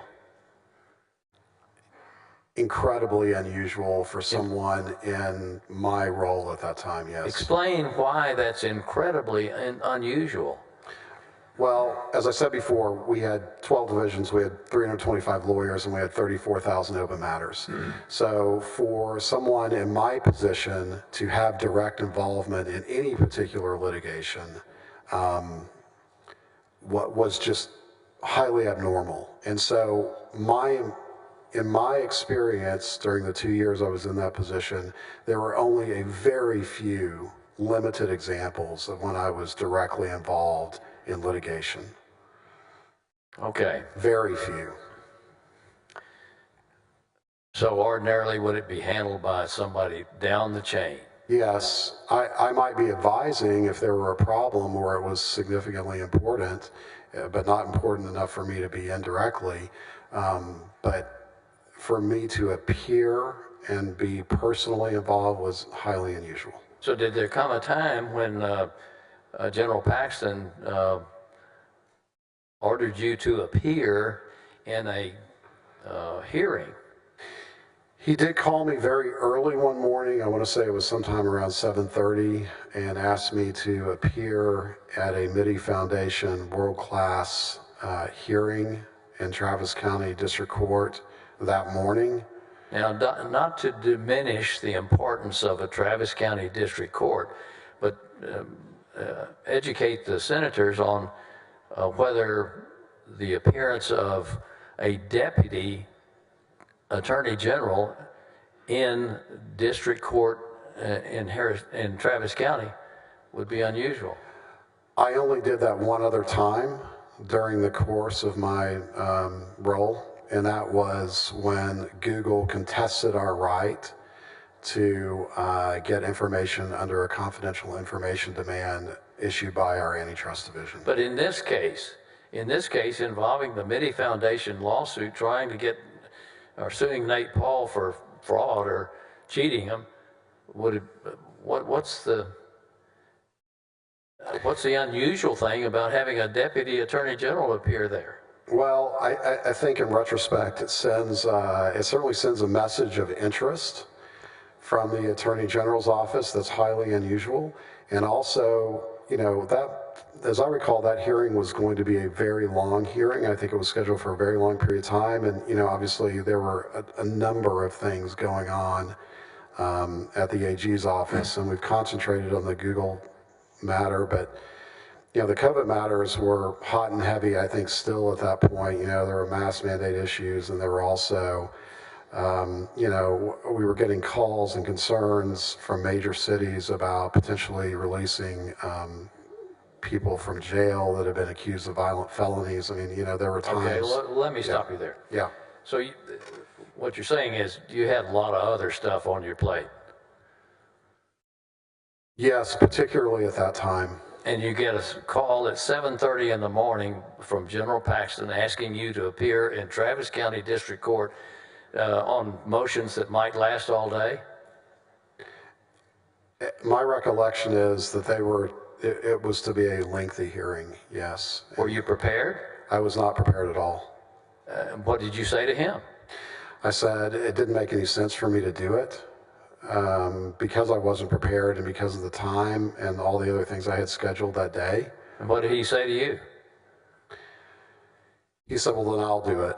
He'll do it? General Paxton will himself go to district court in Travis County to argue a motion? Yes, that's what he told me. What did you think about that? Well, I talked him out of it. What? I talked him out of it. Again, yes, what I thought about it was that it was a terrible thing for him to do. And why? Because he was the Attorney General of Texas. He never appeared in court, not once, not a single time. And, you know, as a representative, right, as a lawyer, I should say, let's put it that way. And for him to make an appearance in that type of hearing sends a very odd message. And it didn't seem appropriate for our office to have that sort of level of involvement in a case like this at all. Okay, I don't want to get too far in the weeds of all the stuff that happened in the Mitty Foundation litigation, but was there an occasion where General Paxton told you to go to a mediation a virtual mediation, but told you to go to a mediation? Yes. And what did General Paxton tell you to do as far as trying to get the Mitty Foundation to accept less than they'd accepted before? Well, General Paxton asked me to attend the mediation on behalf of the state and work to get a settlement in the case for, to essentially terminate the litigation. What do you mean by terminate the litigation? Well, via settlement. Terminate the litigation via settlement. And so we worked hard. We actually filed a motion to stay the proceedings in favor of mediation. Let me ask you that. As I said, I don't want to get in the weeds of what happened. The motion to stay the proceedings of mediation, pressure during the mediation. In retrospect, and knowing what you know now, was that in the public interest of the Mitty Foundation for the Attorney General, Paxton, to take that position? Yes or no? Knowing what I know now, no. Why not? Because our involvement in the Mitty Foundation litigation added complications for the Mitty Foundation. And we stayed, and briefly, and I was pretty adamant that we needed to do it quickly if we were going to stay the proceedings. But, it stayed the proceedings for a period of time. I think that the Mitty Foundation saw it as fairly heavy-handed. And it just, Let me ask knowing you now what I know, I don't think that we were helping the Mitty Foundation in any way. Say that again. You were not helping? We were not helping. Wasn't that what the Attorney General's office is supposed to do?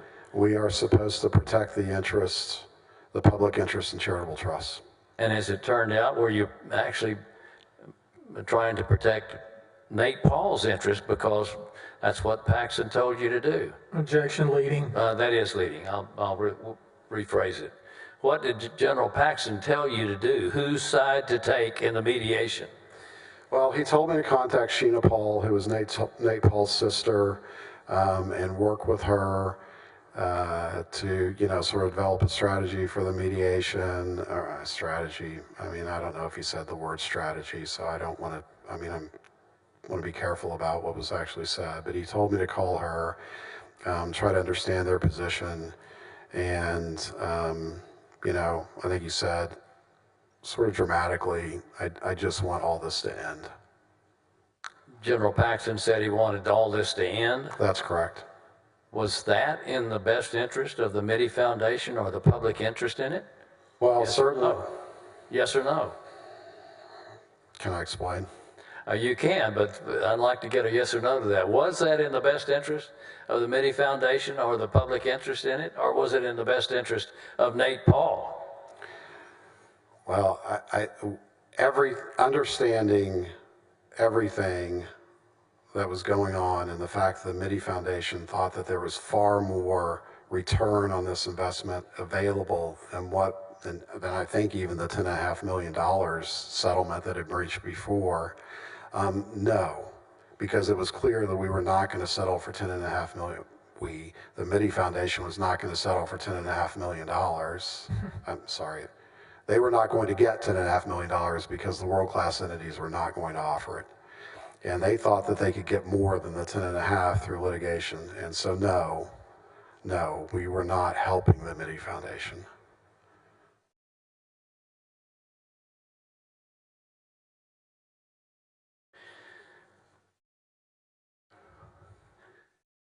Did the mediation fail? It did. And so after that, and getting forward now to the end of September, what did you learn about the Attorney General's office involvement in other matters that involve Nate Paul? Objection. This answer calls for information based on hearsay. Sustained. On September the 29th, did you get a call? Well, on September 29th, I was called to a meeting. Where? In Jeff Mateer's office. Without going into what was said, one of the previous witnesses today was a young lawyer named Brandon Kamek. Did you learn anything about him, yes or no, that day? I'm not asking you what you learned. Yes. And did you learn or see subpoenas, the grand jury subpoenas, that had been issued to players in the Mitty Foundation case? I saw a criminal grand jury subpoena that had been issued to a bank. What was your reaction to that? I was stunned. What do you mean? Explain it. I saw a criminal grand jury subpoena directed to a bank that was clearly seeking information that would have aided world-class Nate Paul's efforts against the Mitty Foundation. Why is that bad? Well, it's one thing is it's lawyer ethics 101, so that was the first thing that came to my mind. We are weaponizing the criminal process to aid a civil litigant, and that is a big no-no.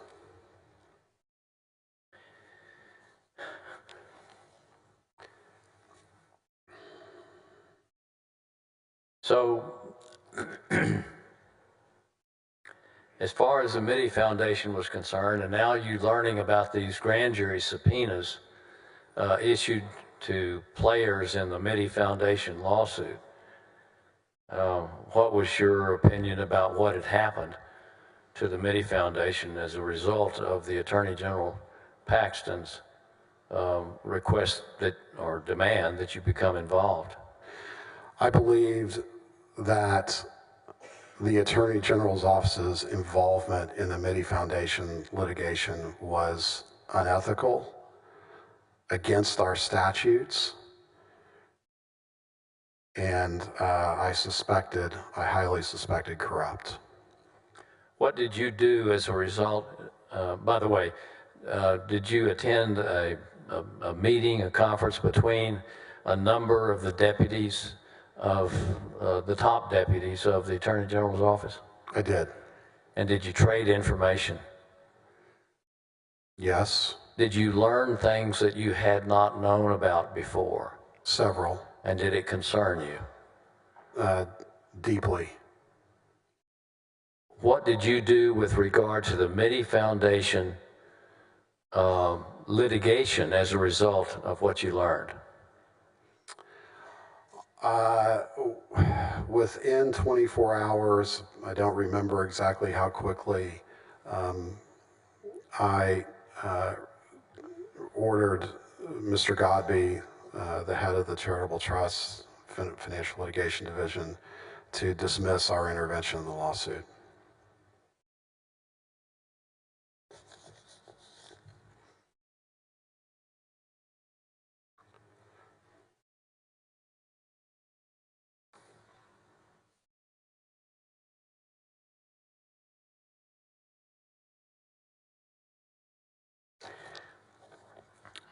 House Managers Exhibit 92 is in evidence by agreement. This is an email from you dated September the 30th, 2020. It's to Josh Godby, Rachel Obaldo. I don't believe we've heard her name before. With copies to Mateer and to Bangert. What did you order done?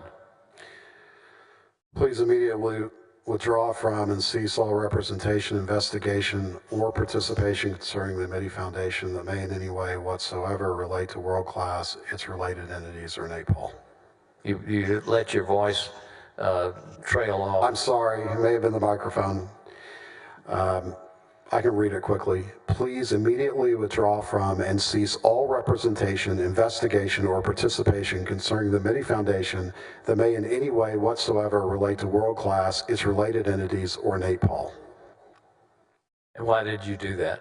I did it because I believed at that point that the AG's office intervention into the Mitty Foundation was unfounded, and as I said, I believed unethical, and I believed it was actually attacking a charitable trust as opposed to defending the public interest in a charitable trust. I believed I had an ethical duty under our rules because we had now used the criminal justice system essentially against the Mitty Foundation.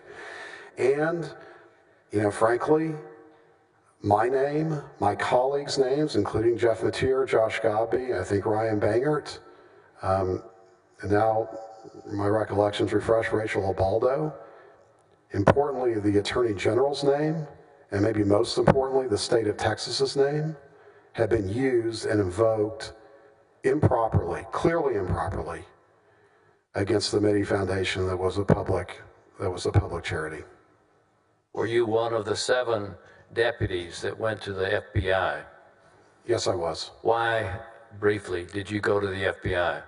First, did you want to? Absolutely not.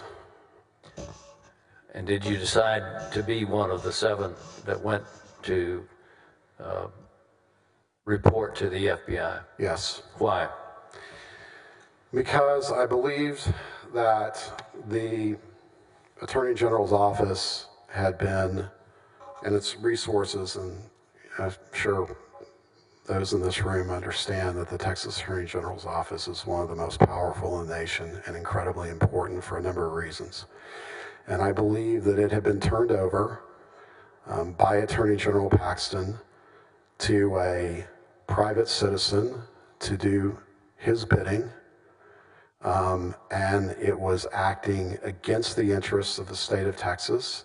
And in my own experience with the Mitty Foundation, I believe acting against another citizen, a charitable trust and all of its beneficiaries in the state of Texas, and that the criminal process that had been initiated that I just learned of was potentially immediately endangering the public, the Mitty Foundation, and potentially others. Did you and the others ask General Paxton to meet with you after that? Jeff Mateer, I recall, sent General Paxton a text asking him to meet with us. And did he meet with you? He did not. I want to talk very briefly about any retaliation against you for being one of the persons that went to the FBI. Were you retaliated against? Well, yes, frankly, and I want to make this clear, I don't believe I suffered the level of retaliation that some of my colleagues did. However, you know, I remember the first thing that I was sort of stunning to me was that I saw a press release released by our office, not by General Paxton or his campaign, but by our comms office, a press release that said officials in his office were being criminally investigated for impeding, I guess, you know, impeding an investigation or something of that nature, which was sort of shocking and I suppose supposed to be intimidating. Was that true or not? I am not aware of I was never made aware of any sort of criminal investigation of any of my colleagues, no. Were you called a rogue employee? Absolutely. Do you believe you were a rogue employee? No, I believe that I was doing what I had to do, as unpleasant as it was, and it was quite unpleasant. I'll pass the witness, Your Honor. Mr. Busby?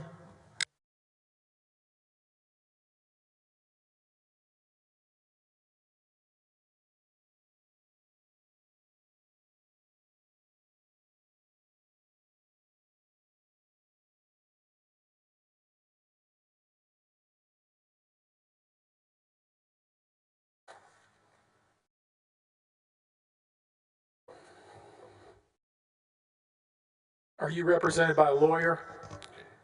Yes, sir. Is it Johnny Sutton? I mean, you guess. It's Johnny Sutton? Yes. And how much have you paid him so far? I have not paid Mr. Sutton anything. So just like all the other ones of you, Johnny Sutton's been working on your behalf, spending his days here with all you guys for free? I don't know. You don't even know what you owe him? Do you? No, I don't know what I owe Mr. Sutton. What's his hourly rate? Do you even know that? No, we have never entered into a fee agreement. So what? So just so we're clear, you don't know what you owe him, you don't know what the agreement is, and you don't even know what his hourly rate is that right? I'm not sure I owe him anything, but I don't know. You say under oath you don't owe him anything? I don't know that I do, no.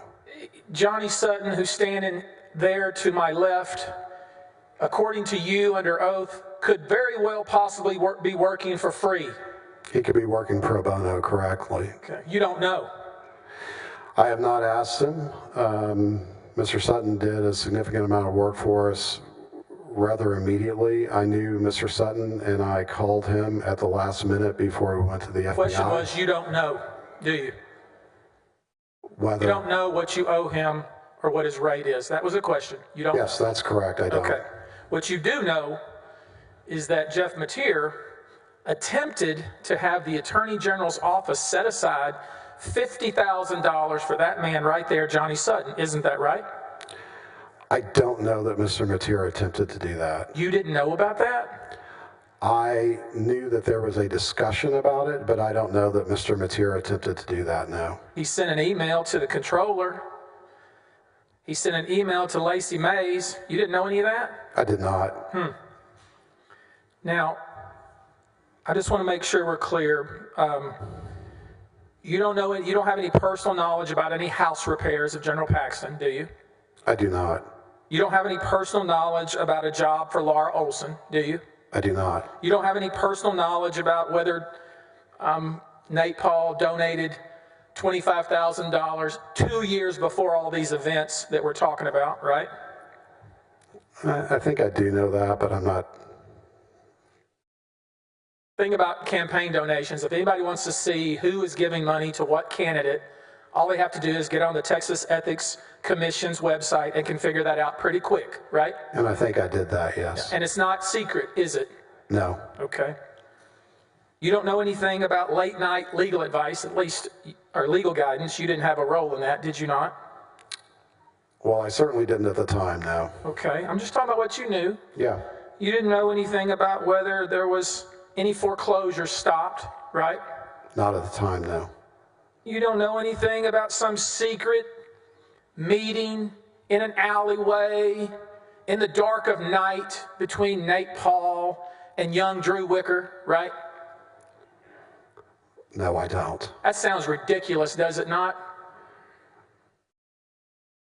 Not necessarily. Did you know this guy Maxwell, this Texas Ranger, this guy that's in the Ranger Hall of Fame, you know who I'm talking about? Absolutely. Did you know that he told these people when he was interviewed that there had been a secret meeting in an alleyway in the dark of night where a folder was handed over from Drew Wicker to Nate Paul? Did you know he had said that? No, Objection.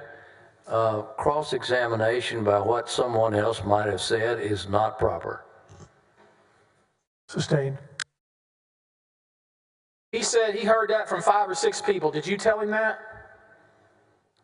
I did not tell him that, no. And you didn't have any role whatsoever in the retention of outside counsel at the AG's office, did you? I'm talking about specifically Mr. Kamek. Oh, that retention of outside counsel? No. Okay. So that just kind of forecloses. Sounds like what you were involved in was the Mitty Foundation intervention as it relates to this proceeding. True?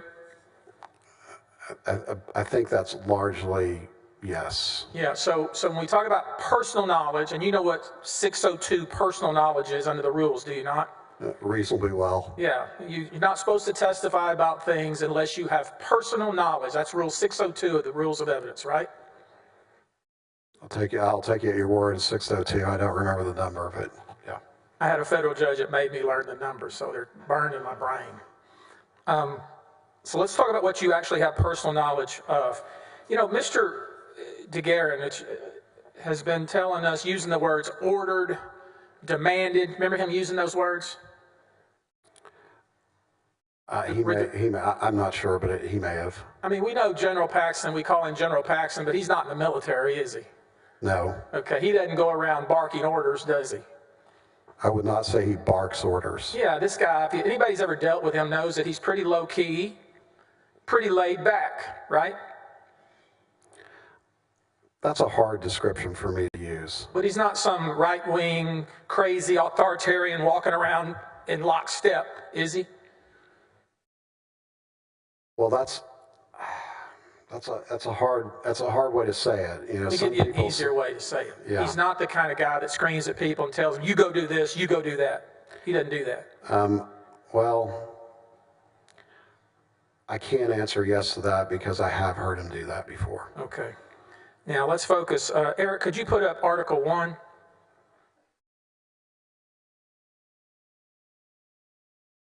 Since you're here to talk about the Mitty Foundation intervention, it's titled Protection of Charitable Organizations, right?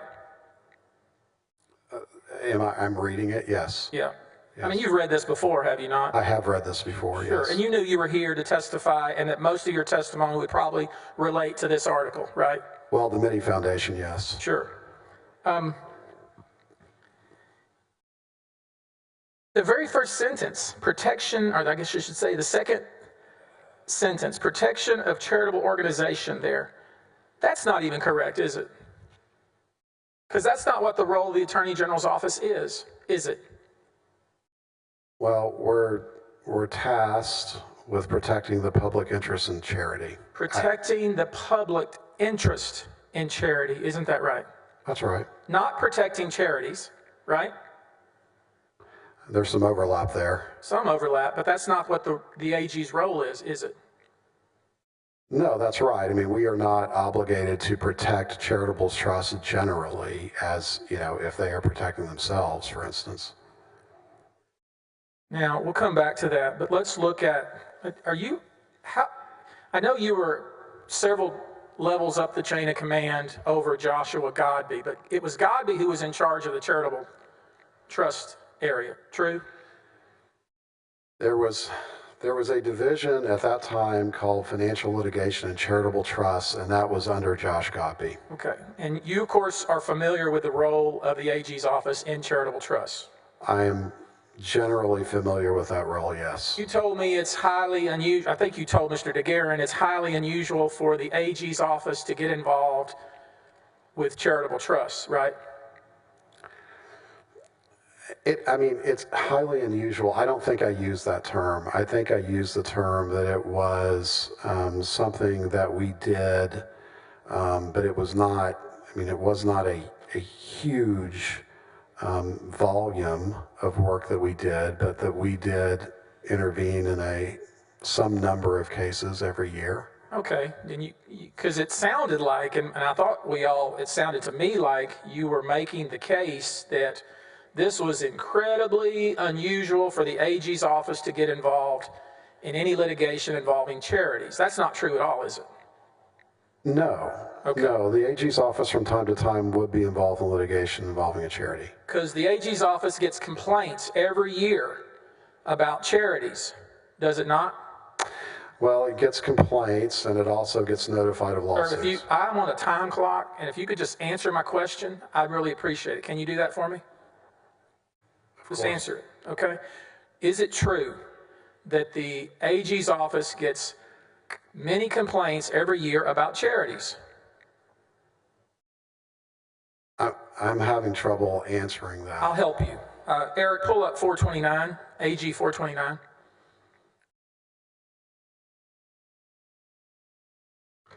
Somebody prepared a PowerPoint about the AG's role with regard to charities. Do you see the first page? Yeah, I was involved in preparing this. Right. It says, protect the public interest in charity. See that? I do. Now, turn the next page, Eric. One of the questions Mr. DeGuerin asked you was how many charities or foundations there were in Texas. Remember that? Yes. Now we know what the numbers are, don't we? First bullet point. Yes. It's right there in black and white. As of December 2019, Yes. over 102,000 charities and about 7,500 private foundations, right? That's what it says, yes. Okay. It even provides the gross assets. See that? Yes. Next page, Eric. Eric, is this straight? There we go. And if we wondered, if the jurors wondered how active the AG's office was, in fact, how active it was with regard to charities, it's right there in black and white, right? These are the number of complaints received in fiscal year 18, 19, and 2020, right? Yes. So now we know. As I see it here, yes. Yeah, now we know, right? Mm-hmm. Right? Well, now we know how many, yes. Okay. So let's go. And you know, of course, that the Mitty Foundation had a sordid history. True? I know that they had, we had been involved with an investigation of some nature of the Mitty Foundation, I believe, in the late 00s. Yeah, I mean, let's all be clear. Not only had the AG's office been involved with the Mitty Foundation, the AG's office had, in fact, sued the Mitty Foundation. Isn't that right? I'll take your word for it, but I don't. You don't need to take my word. Exhibit 223, Eric.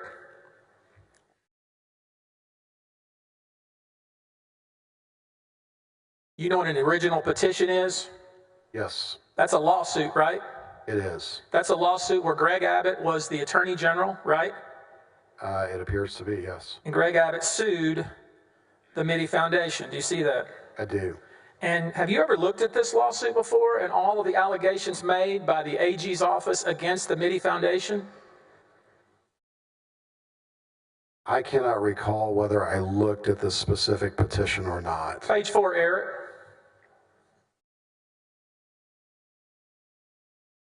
In case any of our jurors wanted to see the long and sordid history of the Mitty Foundation, it's right there in black and white, prepared by the Office of the Attorney General. See that?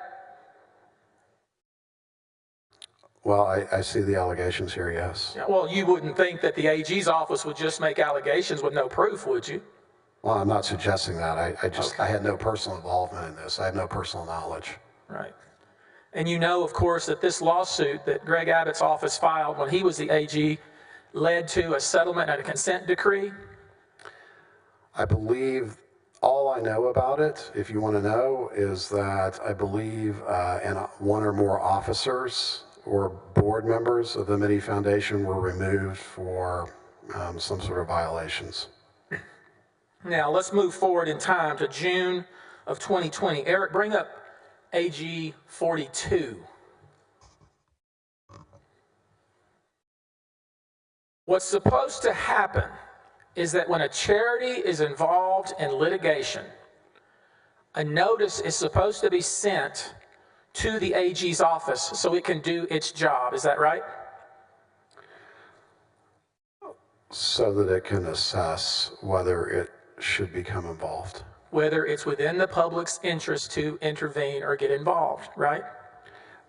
I don't know if there is a more specific analysis, but that would certainly be a consideration, yes. One thing you know is that on at least 2 occasions, the Mitty Foundation failed to send timely notice to the Office of Attorney General. You know that, don't you? I don't. You don't even know that? No, I don't. Okay. What we have here, AG Exhibit 42, is a notice letter sent from some of Nate Paul's entities regarding some what they claim to be changes in the litigation. You see that? Is it possible to blow it up just a little bit? Eric, bring up the body of the letter. Thank you. Thank you. Okay, I'm sorry, if you could re-ask. The point is, notice was sent by Nate Paul's organizations informing the AG's office of the litigation, and also that at least from their point of view, there'd been some sort of change in the circumstance. Okay, I didn't see the letter, but I assume this letter is from Nate Paul's organization. Yes, sir. Okay. Okay. I see that. All right. And you know, of course, that the AG's office was provided with a very lengthy memo laying out not only the past problems with Mitty Foundation, but also current problems with the Mitty Foundation. True? I did see that memo, yes. This was a very lengthy and detailed memo, was it not? It was a lengthy and detailed memo. And if our jurors want to see what the justification was for the AG deciding to intervene into this Mitty Foundation litigation, they could look at AG 33. Would you put it on the screen?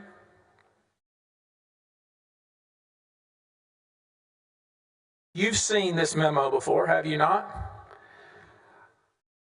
Did you want me to answer? Was there a question before this, or do you? No, this is the question. You've seen this memo before, have you not? I have seen this memo before, yes. This memo is, I mean, it goes on and on, page after page, does it not? I don't know how many pages. It looks like there's 6 pages. Well, it's got a lot of attachments too. Look over here. Sir. Gotcha. Okay. Right. All right. And this is something that you looked at before you signed off on intervention in the Mitty Foundation case, right? Likely. Okay. And let's get to that. Eric, bring up AG Exhibit 151.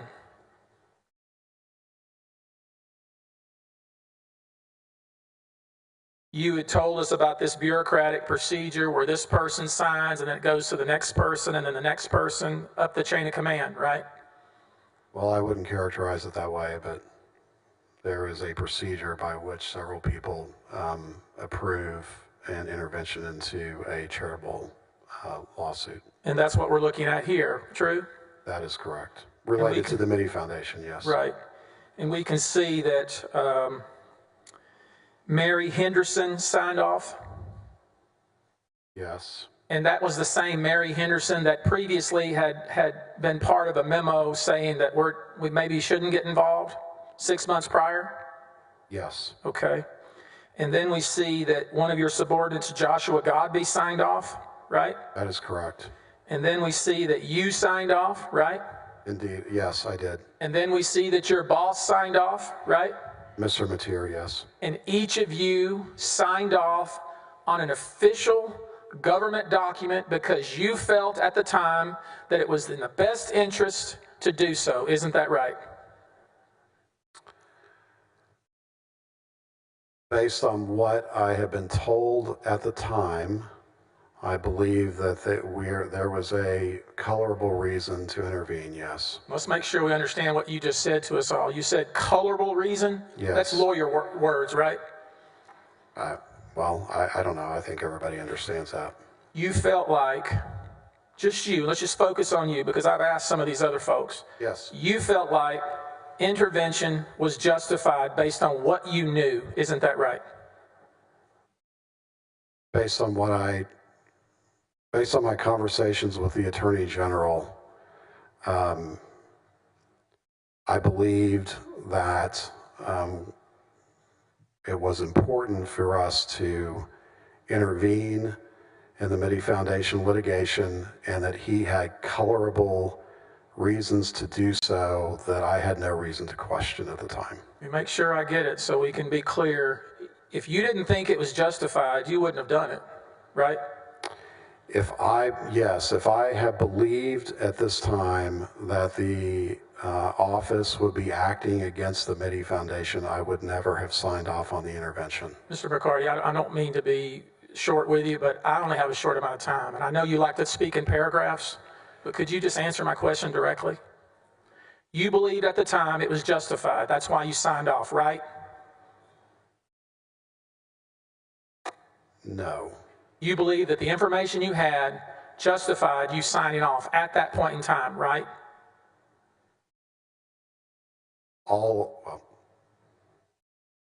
I would not have made that decision on my own. Okay. And we see that there's 1, 2, 3, 4 different people that made that decision, don't we? There were 4 people who signed off on this memo. How long did it take you to decide to sign off? Can you tell us? It's hard for me to say how long it took for me to sign off. In other words, from the time I first learned of this until I ultimately signed off, I don't remember how long. Let's look. Exhibit 305, Eric.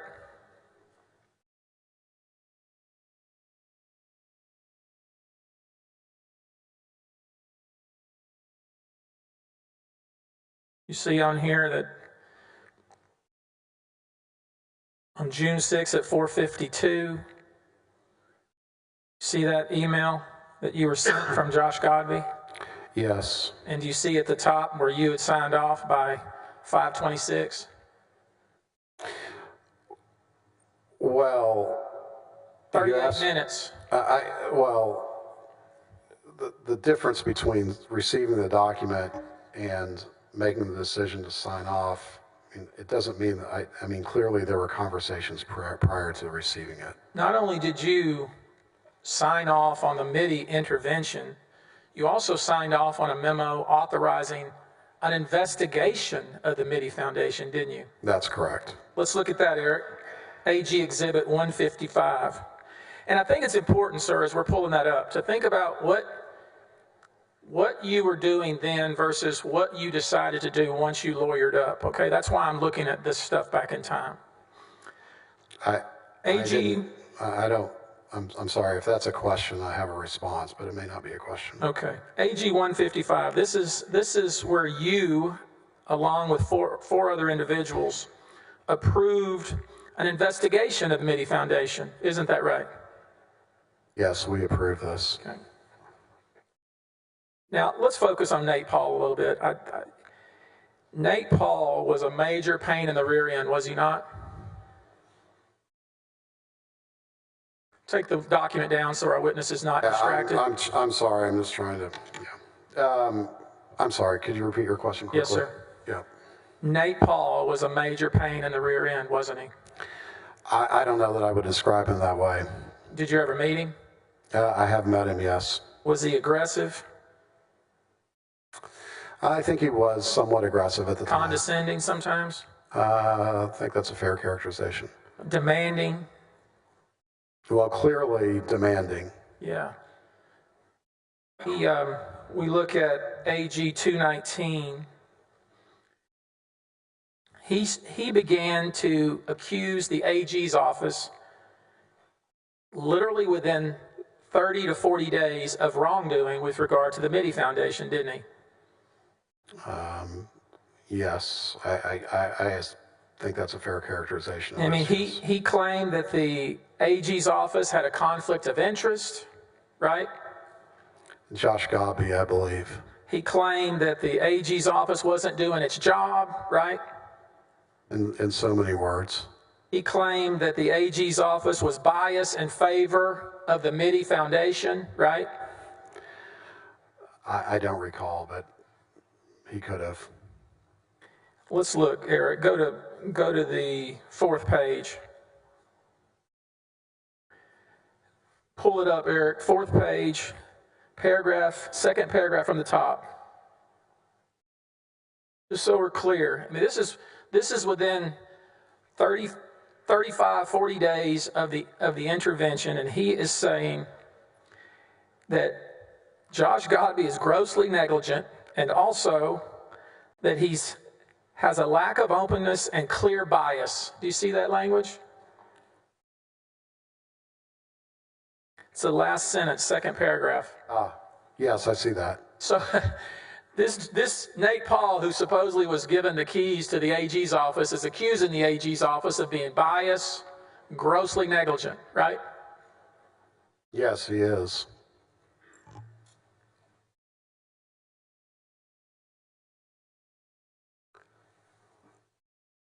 He also was raising this issue that there was somebody who was married to the receiver in the MIDI Foundation who worked at the AG's office, right? There was some sort of familiar relationship that he was upset about. I don't remember the specifics. He was very upset that no one had ever told him that an individual who worked in the AG's office was married to the receiver in the case, right? Did I get that right? That sounds familiar. I don't remember the details, but that sounds familiar. Did anybody ever disclose that to him? That, you know what, just FYI, we're intervening, we're not taking sides, but we do have somebody who's working in our office for one of the parties in the case, or married to somebody working for one of the parties in the case. The receiver? Yes, sir. Well, that wouldn't have been one of the parties, but to your question about whether Nate Paul was informed of that relationship, I'm not aware that he was. By the AG's office? Yeah, well, I'm not aware that he was. And he sent email after email after email to Josh Godby that you saw, where he made allegation after allegation after allegation against the AG's office. Isn't that right? He made allegations and he made demands, and he, sort of demeaned our professionalism. He was just aggressive and mean-spirited and accusing you guys of all kinds of things, wasn't he? He was certainly aggressive. I don't know about mean-spirited, but he certainly made accusations too. I mean, when somebody calls you grossly negligent and clearly biased, that's not very nice, is it? Well, I'm a lawyer, so I'm used to that. That happens to you a lot? Well, not to me personally. Okay. Let's look, just so we can close this loop. Eric, 165, please.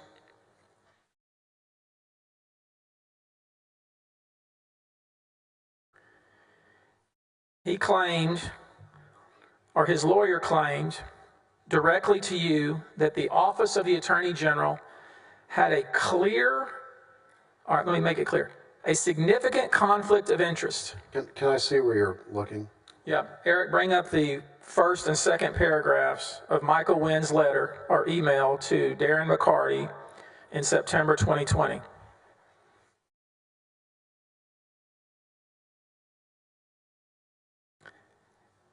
He's accusing the AG's office of a conflict of interest, isn't he? He is. He is, yes. Yeah, I mean, yes. He's not saying, accusing us, he's stating it. Yes. He's saying that the OAG's office employs an individual who's married to the receiver, right? I see that. Yeah. And he's raising all kinds of cane about that too, isn't he? Well, he's certainly stating it, yes. Did you know he ultimately threatened a lawsuit against the office for this very reason? I remember that we received a communication, I believe, after I had reported to the FBI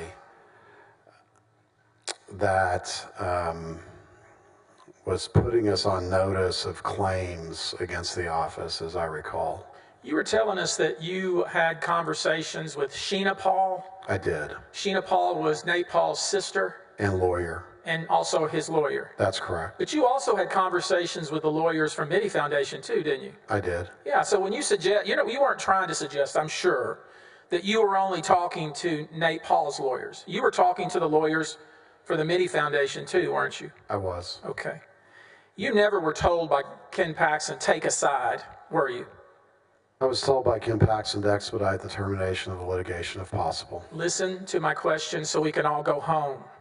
You were never told by Ken Paxton, pick a side or pick Nate Paul's side, were you? He never used those words with me.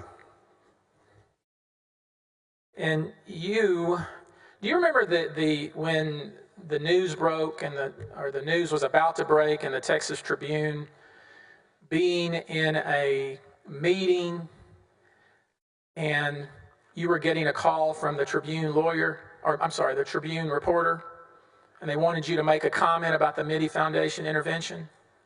I believe that I received an email. Yeah, you received an email, and the allegation against you was that you had threatened the Mitty Foundation?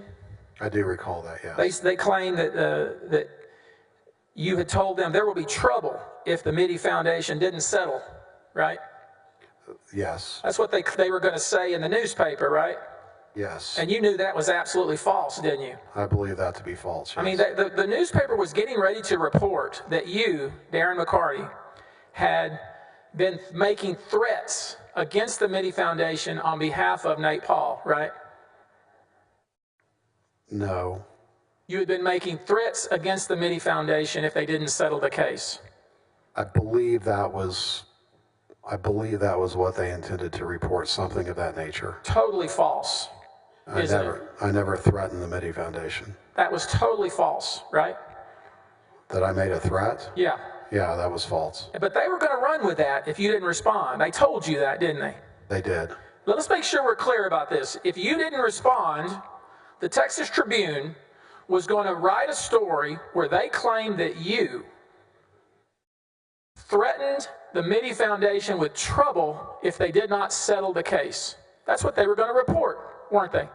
Well, that's what they were telling me at the time, as I recall. I know there's an email that has the words in black and white, but it was something of that nature. And they kept after you for you to comment, didn't they? Well, I don't think they kept after me. I think they just sent it once. Yeah, but that's upset you pretty good, didn't it? Yes, it bothered me. Yeah, you were animated about that, weren't you? I was bothered without question. And you wanted to make it clear that you never said that. Never said that, right? That I never threatened the Mitty Foundation. Because you never did you? I did not threaten the Mitty Foundation. Let me ask you finally, were you, let's look at AG 1020, the last bullet point. Just want to know, we've been trying to figure out who was all involved in this. Bring that up, that last bullet point. AG 1020, were you part of the group after y'all went to the FBI that were also planning on cooking up bar complaints against your boss, Ken Paxton? Were you part of that group?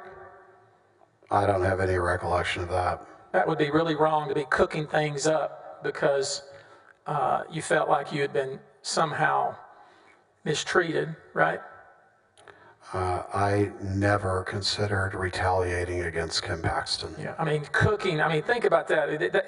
Cooking something up, that sounds like we're just going to make this foolishness up so we can try to protect ourselves, right?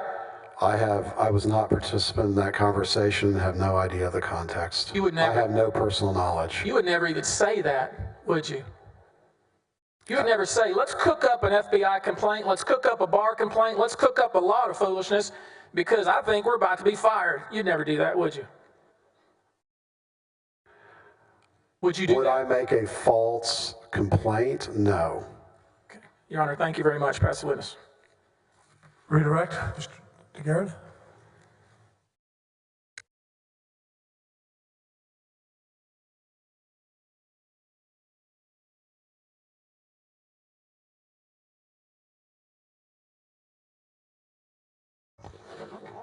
Very briefly,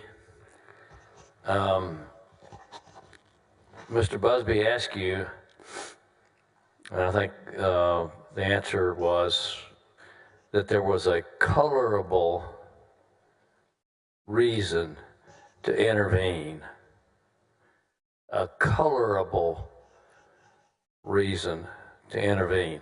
What is the real reason you approved the intervention? Because Attorney General Paxton, who was the elected official, thought it was very important to intervene, and his reasons for that intervention were, one, that the Mitty Foundation had past problems that the office had been involved with and sort of, I guess, colored the Mitty Foundation's trustworthiness or something like that. And secondly, that the Mitty Foundation was wasting money in a lawsuit that it shouldn't waste. And that's what Ken Paxton told you, right? That is correct. But you found out that wasn't true, didn't you? Yes, I found no evidence that the Mitty Foundation was being improperly managed or run, and I saw no reason to believe that the Mitty Foundation was somehow improvidently pursuing this lawsuit. So in the end, do you believe Ken Paxton was telling you to act in the best interest of the Mitty Foundation or the public interest in the Mitty Foundation? Yes or no? No. What? No, I do not. Would you bring up Article 1, please?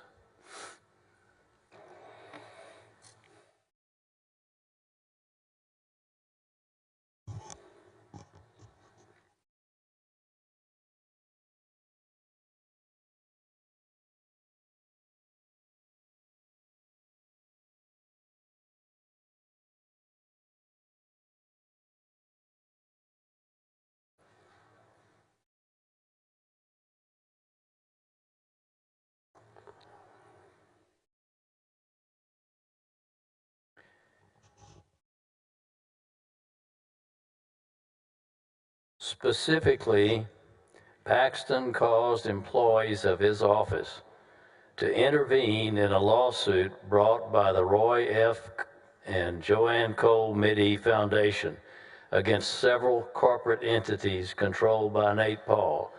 Paxton harmed the Mitty Foundation in an effort to benefit Paul. Is that true? I believe that to be true, yes. What? I believe that to be true, yes. No further questions. Recross?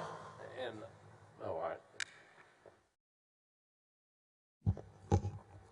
Tell us how the Mitty Foundation was harmed. I believe the Mitty Foundation was harmed in these ways. I believe, number one, the Mitty Foundation was threatened with an investigation by our office. I believe the Mitty Foundation... Wait a minute, let's take them one by one. Sure. They were threatened. How does that harm them? It doesn't harm them. You're the one that signed off on the investigation, didn't you? I object to Mr. Busby cutting off the witness when he was responding to the question. I'd like to take them one by one, Your Honor. I don't care whether he'd like to take it one by one. He was responding to the question. I'll sustain. You can take it one by one, sir. They were threatened with an investigation. We intervened in a lawsuit that complicated the Mitty Foundation's litigation. I have no doubt incurred fees. It delayed the Mitty Foundation's lawsuit by some amount of time, and potentially pressured them improperly related to their litigation with the Mitty Foundation. And ultimately, and most importantly for me, I guess sort of the straw that broke the camel's back was that our office, under the color of, well, I shouldn't say the color of our office, under the authority of our office, we had used the criminal justice system to prejudice the Mitty Foundation's interest in the lawsuit. Wait a minute, sir. We're talking about Article 1. We're not talking about CAMIC. We're not talking about a subpoena to a bank. I'm just trying to figure out in Article 1, okay, how did an intervention, you think they may have spent more on fees, that's what you say, maybe, right? Well, I believe that it undoubtedly did. They had to respond to our motions, and we were involved in the foundation lawsuit, and that was a complicating factor. Maybe. You don't know that. Let's be clear, sir. We're in a court. You don't know that, do you? Well, I think I do know that. Okay. Well, tell me what their fees were with or without the intervention. I didn't give a number, and I don't have a number. Okay, so you can't provide any testimony, any evidence whatsoever of how the fees were more because of a 3-month intervention. Is that right? I just said they were more. I didn't say how much more. Yeah, they could have been less for all you know. I can't agree with that. You don't know is the point. I think I do know. And so, what was the other thing you said? They were threatened with an investigation? They were threatened with an investigation. They weren't threatened, sir. You signed off on a memo authorizing an investigation, remember? I do. I object to Mr. Busby arguing with the witness, Your Honor. Overruled. You personally signed off on a memo authorizing an investigation, didn't you? Well, Objection, yes. non-responsive. Okay. Sustained. You personally.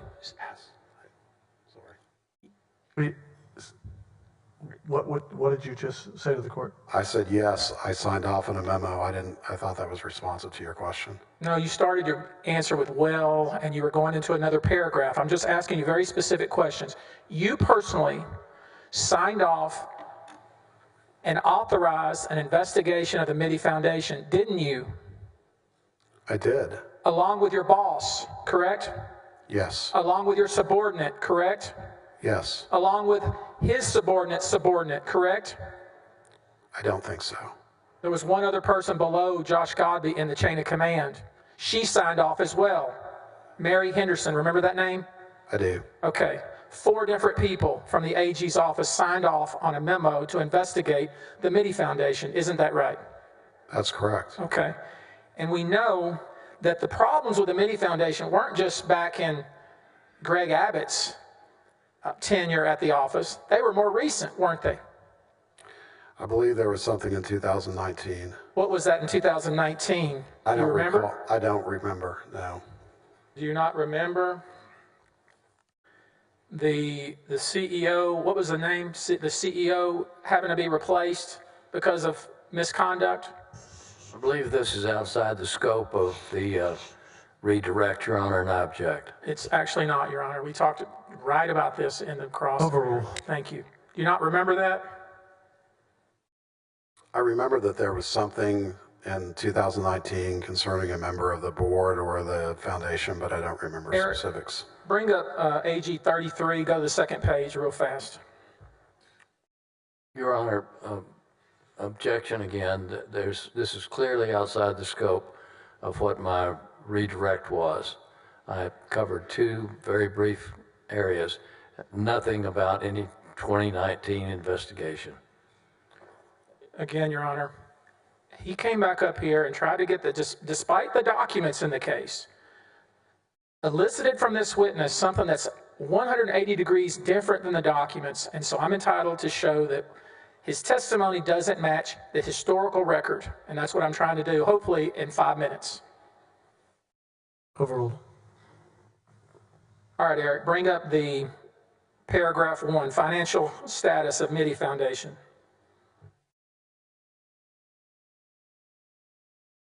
What we see here is the justification after Greg Abbott had already had intervention with the AG's office.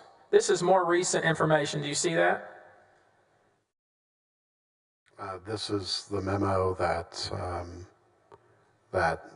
Nate Paul's organization sent to us. Is that what this is?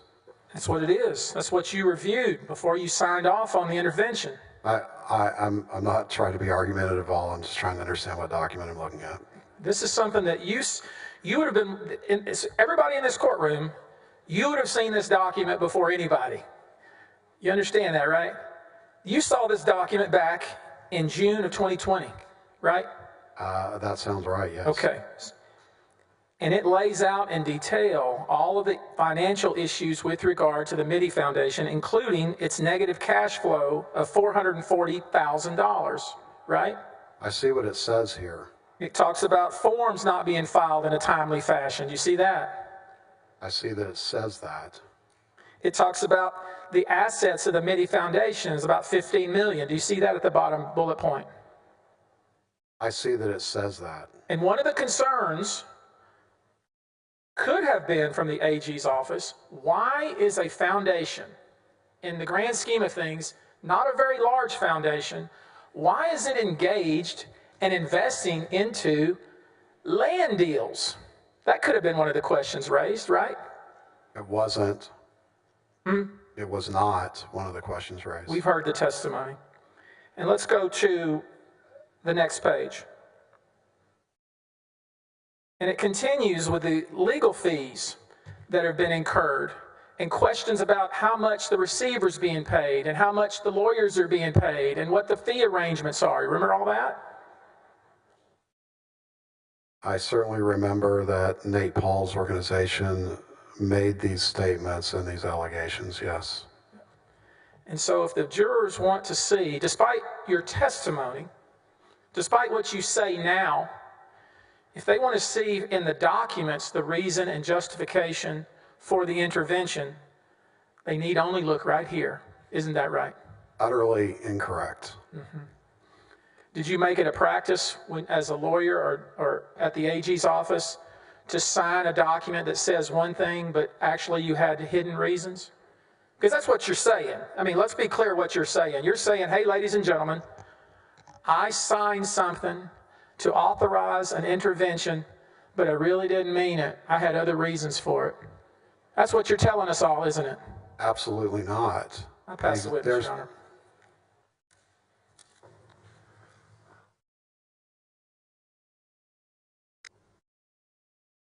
No further questions. We have a housekeeping matter that we'd like to approach about. Okay. Can we excuse the witness? Yes. You may be excused. Both parties come up. You said you had a housekeeping matter?